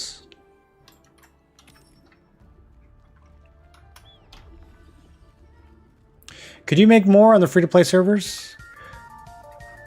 I think during the first week of launch, just because they were new, the prices were higher. I don't know if in general they're still higher on free-to-play, though. I feel like they're probably lower now. Cherry Slaw, thanks for the prime. Welcome to the Tinfoil Brigades. Best way to leveling up third weapon? You just press the button, right? You just press the button? Get the stuns, press the button? What do you mean? Are you asking, like, best way to get skill mastery? You would just grind abyssal dungeons. You can grind it with this pumpkin pie that we got, if you really want to get it going. But usually I think that using solent food is better. Anyone seen a field boss drop an Amatoy yet? I don't think I have a single one of those. Yeah, some of them are really good. Some of them give you, like, item chance. Item drop chance. But you can play 10 hours and drop nothing. You really can't. Yeah, you really can't. Those of you who are saying, like, oh, I'm just so unlucky, I'm so unlucky. There's a, like, literal baseline of income that is guaranteed just from things like your Abyss tokens or your dimensional shards. You can't make nothing. You can't get so unlucky that you make nothing. It's not possible. Got a question. Says I unlock a trait, for example, purple belt health. Can I buy purple extract health for belts to trade it, or do I have to buy the exact belt extract? To unlock, it has to be that exact belt. To upgrade, it can be any purple belt. To unlock, it has to be the exact same belt. Or the exact same belt extract.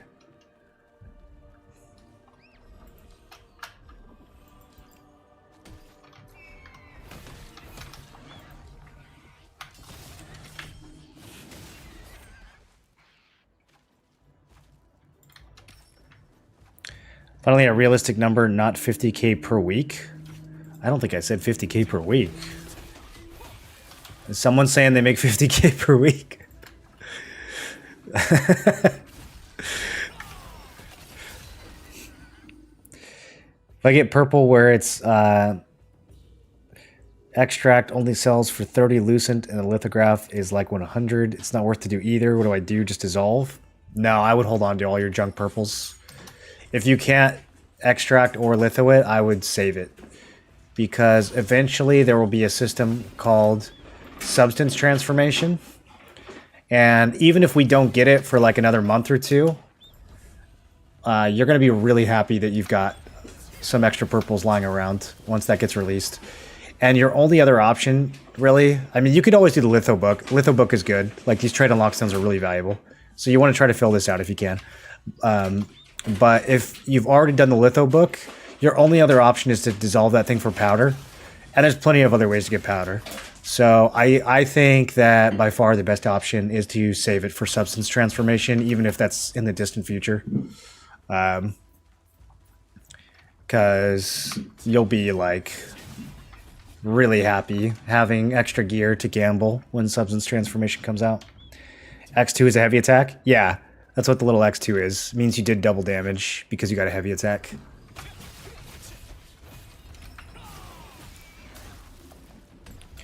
If they were X3 and X5 for sure, but only the X2. Well, even if the X2 was bigger, even if it was bigger, it'd still be bad. X2 is just dumb. They need to actually double the number, change the font, change the color. 82-point Comic Sans rainbow font at minimum.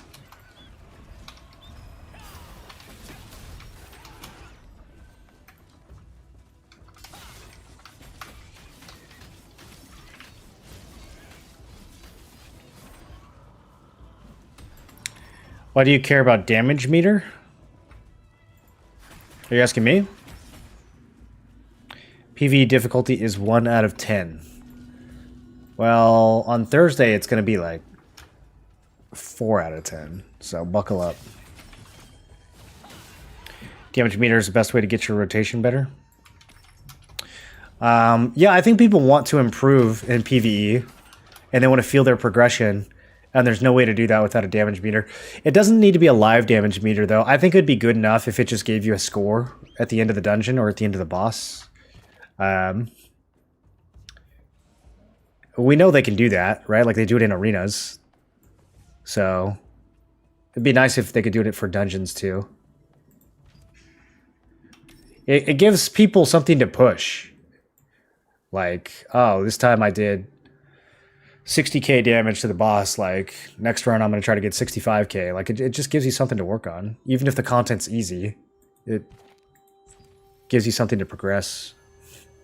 Something tangible.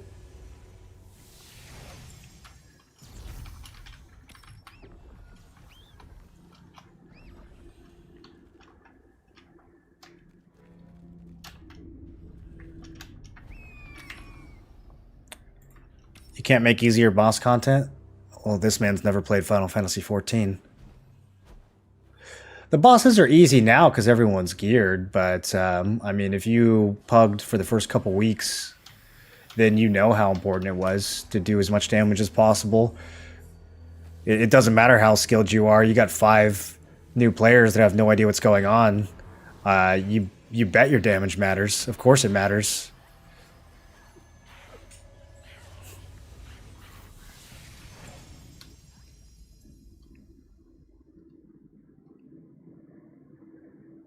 Thanks to your videos, added some traits, and have started to make some Lucent. See, that's what we like to hear.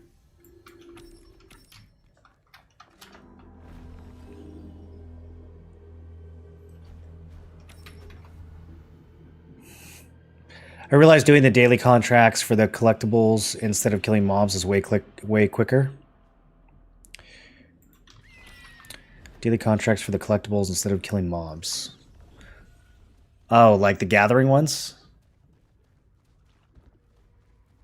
I think it depends on your server. If you're on... It also depends on like what time you're doing it. If you're doing it during prime time, the gathering ones can be kind of annoying because there's like 20 other people running around gathering everything. But if you're doing it in off hours, it's probably pretty fast.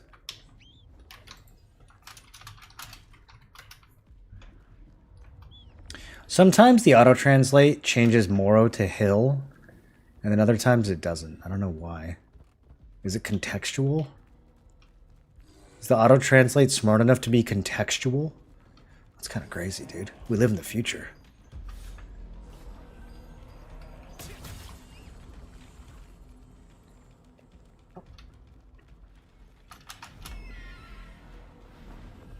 I love vertical desync. Holy shit, that almost killed me. I'm never getting back up.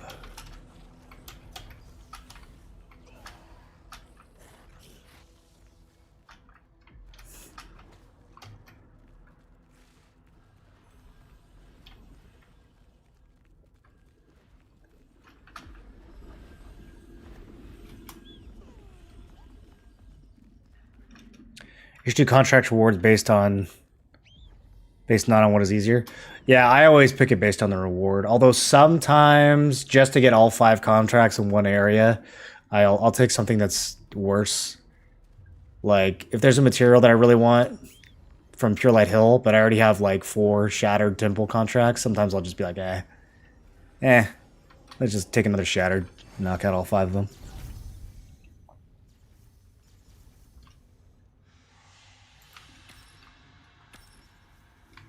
I just joined Chernobog because my friends were on it. Are there better servers? Oh, certainly. Yeah, Cherno, huge mistake, bro. The server's garbage. Chernobog might be getting better soon. I can't say much right now, but we might be making some improvements to Chernobog in a little bit. But yeah, at the moment, I don't think you're going to like it. If you're into PvP, I don't think you're going to like it. I've been watching your YouTube videos and just saw that you have a Twitch. I do indeed. RNG is everything. If you have all the time in the world and get crap with bad traits, hard to make Lucent. One item can change everything. That's just the completely wrong mentality to have. Completely the wrong mentality to have. I mean, just in the last 100 transactions, I've got over 6,000 Lucent after-tax profit here. You can't say that that's luck. Where's the luck here? Okay, this was lucky. I admit it, this was lucky. But, like, half of these are unlucky. You just don't see them here, because I don't sell those ones.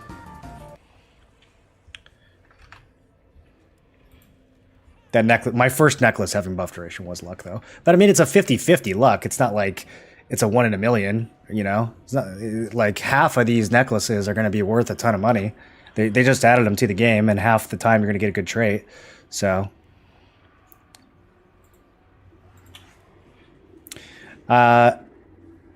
Jekala. Thanks for the Prime. I appreciate that. You guys are showing a lot of love today. Thanks for the support. But yeah, I mean, if you look at these, like, where's the luck? Where's the luck here? These are all standard. You can get this item with resistance medals. Like, you get this item with the dimensional shards. You know, things like Flamer. I think I spent Abyss tokens for this. I'm just spending currency for a lot of these purples. The blues, the Belt of Combat Prowesses, I farm those. Some of these other blues I'm getting out of, like, the, what are they called? The blue contract pouches. These rings right here, these Imperial rings, these are super easy to farm. No luck involved here. Like, if you go farm for 30 minutes, you're going to get at least 3 of these rings. They're super common. Darkslayer daggers. Okay, kind of lucky. Only 50 Lucent after tax. Not that big of a deal, you know? Like...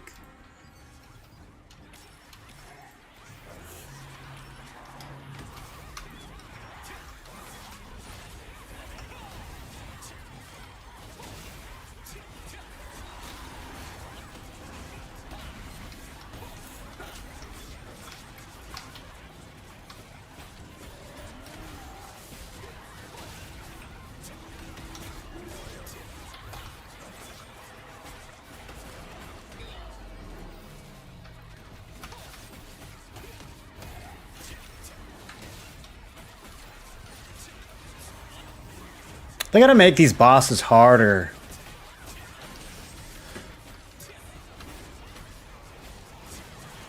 They die so fast. Alright, big money. Man, that would have been so good if after ranting about luck I got a field boss box, but not today.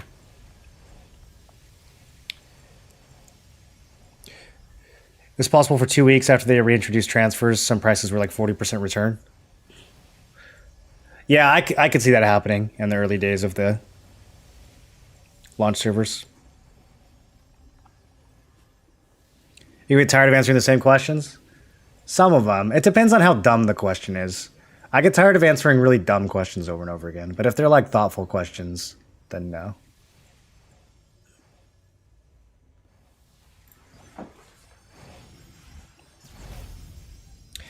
What is it worth to litho armors and weapons since it costs more to litho than accessories?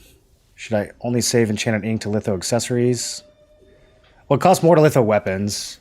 I have yet to loot a weapon that was worth lithoing. And, oh my goodness, there's a few people here. Where are we going? Probably Azrael? Uh-oh. Furium Earth Guild withdrew their friendship. Uh-oh, Chernobyl's about to get interesting again. Hold on, I need to...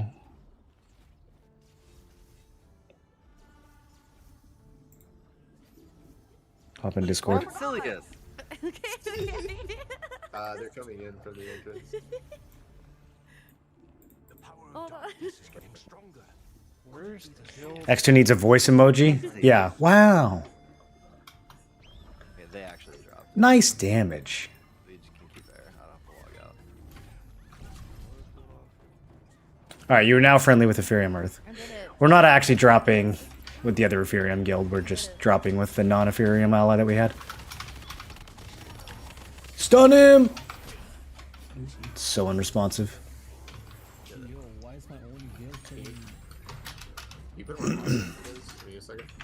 Grenton. I should have joined a group earlier. I didn't realize we were gonna get actual PvP today. Man, can you put them on hostile? You try a dentist? No, I haven't gotten one yet. We hadn't a dentist riftstone, and so I was like, oh, we're getting a bunch of these, I'll get one. And then Someone maxed out our hostile. I had a chance to get one, and I was like, nah, give it to the other guy, it's fine. And then the next day we dropped the riftstone and took Kalwazan instead for the heavy attack. And then we haven't gotten a single Adentis from the field boss since then, so I'm just like, It's in the game. why did I do that? I should have taken it. Thank you, Viz. Also, yeah, I Damn, I still got hit there. It's been 2 hours trying to finish the Death Abyss a couple times. First week was painful. Yeah, first week I had lots of dungeon runs that didn't complete. You tell me I get content for the next. Hold on, checking milestone. Should I summon Nerma? 30, Or what's going on? 1 hour. no, we're killing Azrael. We're killing Okay, Azrael. why are there so many of my guys running into Nerma? What are you guys doing here? Looks like we're still, even with 2 guilds, looks like we're still not contested here. Arcades, what are you doing here? I don't know if we warned Reassemble that we were dropping the Alliance, or if we just kind of did it. No point. Dumb as hell. They might want just a Nirma chest. They might be trying to snipe Nirma right now. Well, if this doesn't go to... Oh my god, I'm standing next to Reassembled. This is so embarrassing. Okay, yeah, they're She's shy. all at Nirma. Stand over here. Kill him, Quancy, kill him. No. They're pushing it. Oh, I thought I had it. I was like, oh, this is too much responsibility. I never trust, even my own guild, dude, I never trust them to do this mechanic. What's the best server to start? Castleton looks like it's a lot of fun. I mean, it kind of depends. Like, it depends on how big of a Zerg you want to deal with. Do you want to be part of the big Zerg? Do you want to fight against a big Zerg? Do you want a server that's kind of smaller population? I think Castleton and Zeroth probably have the most drama. Amos and Chernobog are completely shut down by Ethereum right now. Bet you they're in alliance comps right now. What's going on with the other servers? How's like Magna and Laslan doing? I've heard good things about Laslan. I think they've got some good PvP right now. Is there anyone in here? Purple drop for the guilds. You're welcome. If there's an advisor on. My favorite TL streamer is live. Mom, bring the popcorn. Wait, which one? It's at 85. There's randoms here. Join a Veil? Where's Alan and them? Are they sulking? I haven't seen them. They're on break or something. They're on break. How do you avoid getting DC'd every couple hours? They're on the I've never had issues getting DC'd, so I'm not sure how to troubleshoot that. Do you think it's like a client thing, or do you think it's actually an internet thing? You can always try exit lag if you think it's your connection. Otherwise, if you think it's like a software thing, I would probably just verify Steam files first and then see if that helps. Break Honda down. There was some fix for easy anti-cheat that people were having to do a while back, but I don't know if it's still a problem or not. I know that was causing some people to get DC'd.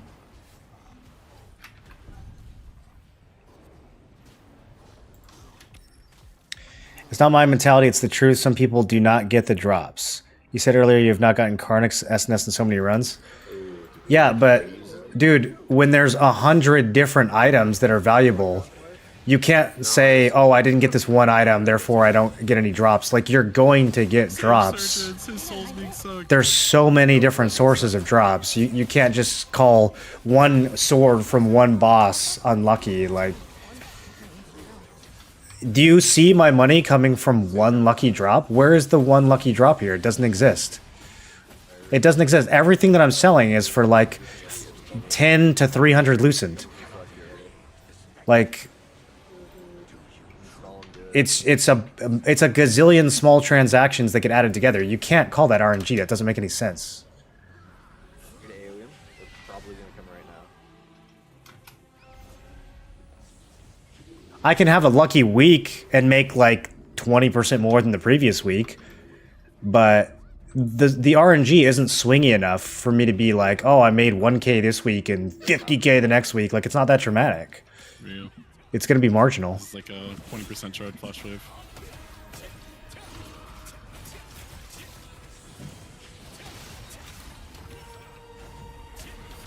If you're talking like field boss drops, it can be dramatic, but none of my money is from field boss drops. Well, a little bit of it is. Like 2k of it is. Because I got fed. I got fed some extra stuff from the guild this week. Safe combat. But, Gordon's getting sucked hard. Save him. the other 51k is just from normal stuff that anyone can do. To make them all roll, and the lowest roll has to die. Ooh.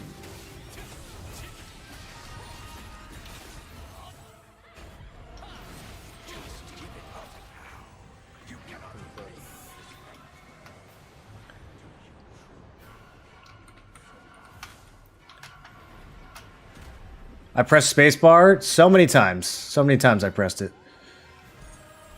You wouldn't believe how many times I pressed it. Still pressing it. Okay, there we go.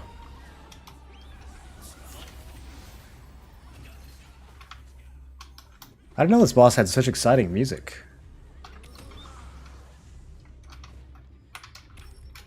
I really should be in a group. I have no healer right now. I'm just food.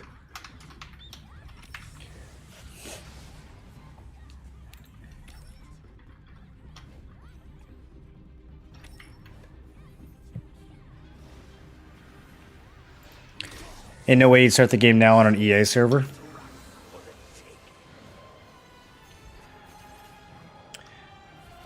I don't know. I don't know. I think it really comes down to like, I don't think early access versus non-early access matters as much. I think the politics of the server is what I would look at. But it's really hard to get a good feel for the politics of a server without playing on it. So it's kind of a chicken egg problem.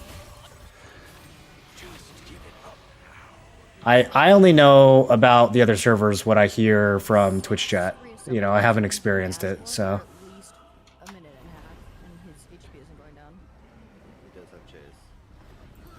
Chase in there? Oh, Asco, don't die. Asco, run!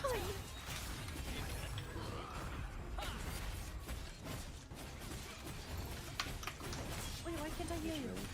No movie recommendation. Minzarok has been slain. Fire loot. Red and seven. Make sure you do a lap of loot, pick everything up.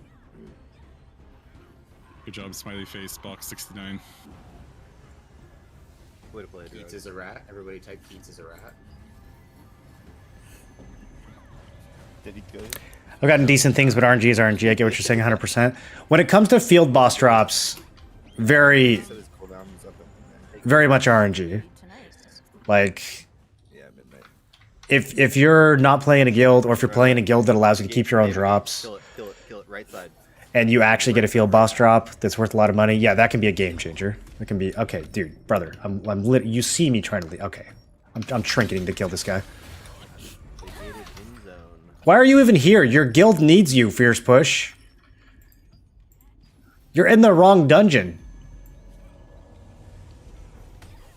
Holy shit, I'm never gonna be able to leave. Excellent way to make a graveyard. Get up on platform. Let's hear Nirma. Normal skills not let you keep drops. I don't know. I don't know what the norm is.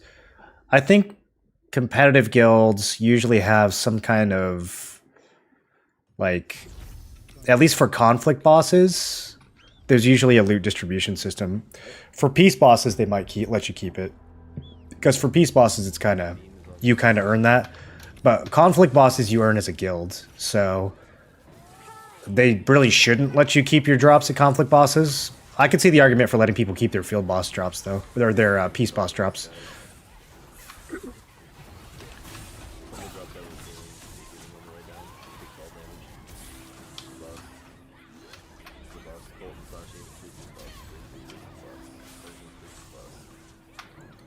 For conflict bosses, your guild gets the drop, and then it just picks someone to distribute the drop to randomly. So you didn't get that because you like did more damage, right? You didn't deserve that. You just happened to be the one who gets the drop for your guild. But for peace bosses, it's different. Those are like based on your contribution.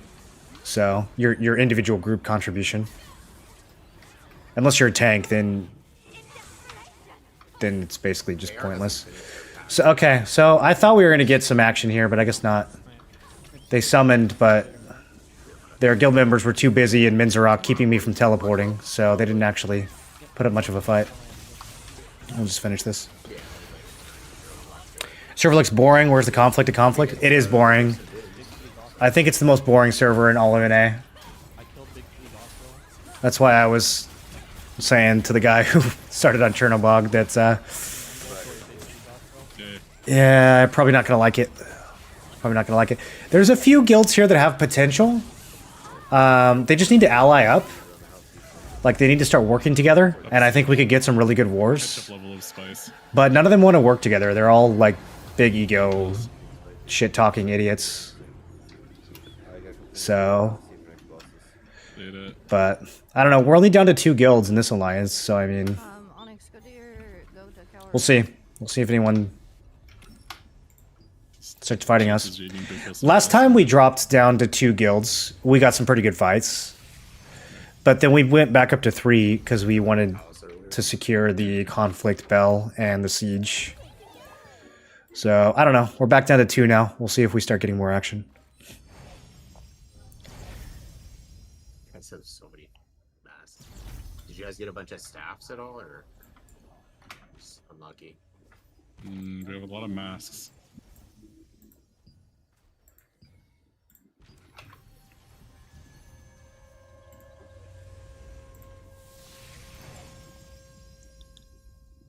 Mine's pretty boring as well. The competition swapped off when they were no longer top dog. Yeah, that's exactly what happened here.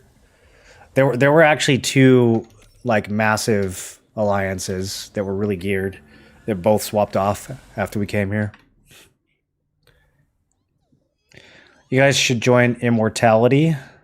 Top 5 guilds here are pretty strong. Is that an NA server or where is that? We can't go to any launch servers. We can only go to early access servers. They won't let you transfer from early access to launch servers yet. So maybe in the future, but for now we're pretty much stuck. There's like only 7 or 8 servers we can pick from. I'm sure we will be transferring within the next couple weeks if they don't announce merges.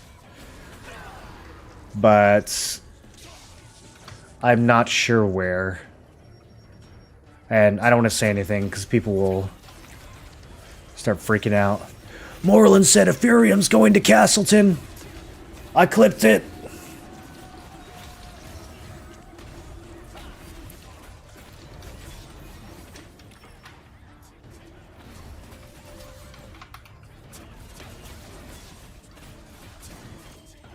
Playing Stormbringer, you never see a world boss with less than 1,500 players. Dude, Asian MMO players, those guys know how to bring numbers. Like, Korean guilds, Japanese guilds, Chinese guilds, they always... Those guys do not fuck around. Like, it's so much different than the NA scene. Even EU, I feel like. Like, Russia knows how to Zerg. Dude, NA... There's like some half-hearted NA Zergs that are like, okay, technically we're working with these guys, but they have no organization. Like, they can't coordinate more than, you know, 50 people to do one thing together. Like,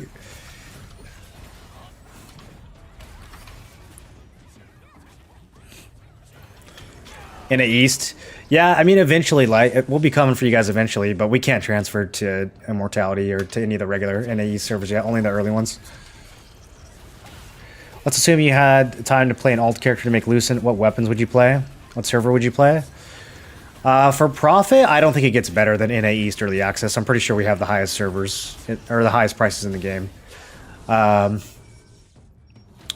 Although Sav earlier was telling me that the belts on West cost more than the belts on East. I don't know if that's true, but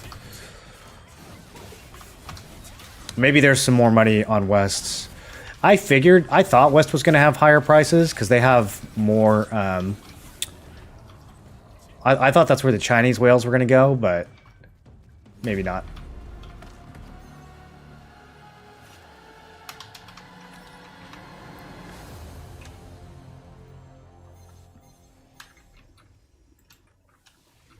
Let me out. As far as weapons, I mean, I would go Staff Wand, but that's only because I really want to play Staff Wand. It doesn't have anything to do with the money-making potential. You can make money with any build. You're going to be doing all the money-making content in a group, so it doesn't really matter what build you play. What are the most effective ways to farm aggregates? I feel like Silius 5.6 drops them the most, but that I could totally be making that up. That could just be me thinking that's true. I haven't actually tracked it close enough to say for sure. What is the average gear score on your server? I mean, among like competitive conflict players, it's probably 3,400 or so, but among like the whole server, probably 2,400s. I don't think like your casual players are really pushing above 2.5, 3K yet. There's probably a good amount of people that are above 2,500 because 2,500 is going to be the minimum for 2 stars. So it's possible that the minimum is above 2,500 or the average is above 2,500 now. Or else they probably would have delayed the dungeons. Korean guilds always show up. No, I mean, that's what we're expecting. Like, we played the Korean servers and you have these mega alliances that have 900 guilds. And so that's what we were expecting in NA.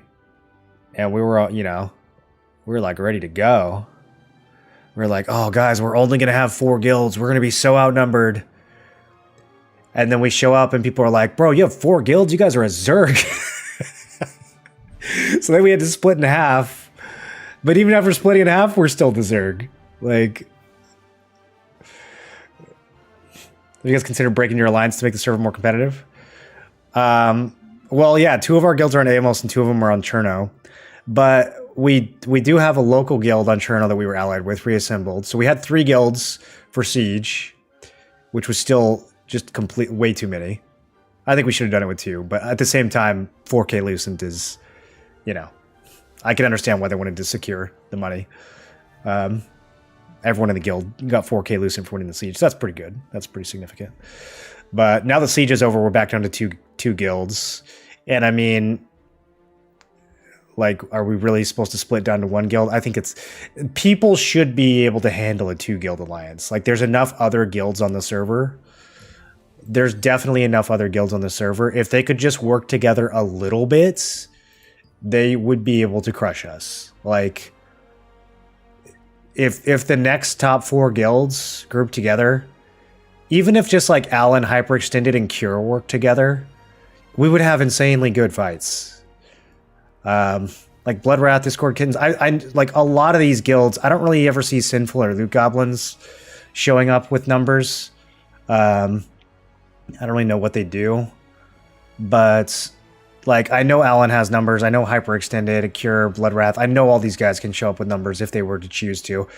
Same with Discord Kittens, Blur. I think they just haven't chosen to work together. Yeah, like Hall of Valor. I think these guys are trying. I think they're coming up. They're starting to show up to more things. I think they still don't quite have the attendance, but there's definitely enough that they should be able to do something about Ethereum. It just hasn't. It just hasn't manifested.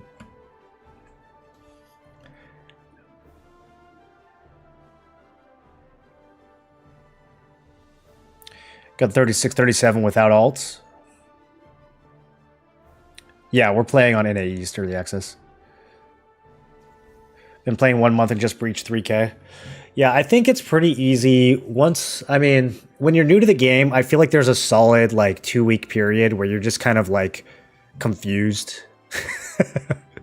But after that, I think it's pretty easy to catch up. A lot of the gear that was like really hard to get in the first month is a lot easier to get now. It's kind of flooded on the market. So, yeah, I think getting like at least getting 2,500 right now should be pretty easy. Even if you're new to the game, it should be pretty easy. Now, do you actually want to run the new dungeons with 2,500? That's another question. I think it's going to be really rough. I think running them at the minimum gear is going to be really rough. Like, if you don't have a group, a pre-made group to do that with, I think you're going to have a bad time. So, if you're planning on pugging, I recommend over-gearing as much as you can. You have 1.5 days. All right, guys, I'm going to get out of here. I have a birthday dinner to go to tonight. I am going to raid someone over on Twitch. Those of you guys watching on YouTube, well, no matter where you're watching, if you want to see more of the content, then follow, subscribe, whatever button you need to press on your platform. I will be back streaming again tomorrow. And I'm uploading shorts every single day. You can find those on YouTube. You can find those on TikTok. I think I have like 1 TikTok follower. So follow me on TikTok. I just started doing it, guys. Help. Help. I need more Zoomers. Who do we want to raid today? Let's raid...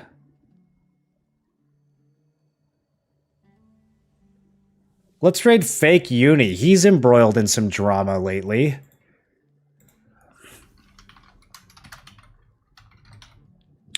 And I will catch you guys tomorrow. Thanks for watching, everybody. Much love. I'll see you again very soon.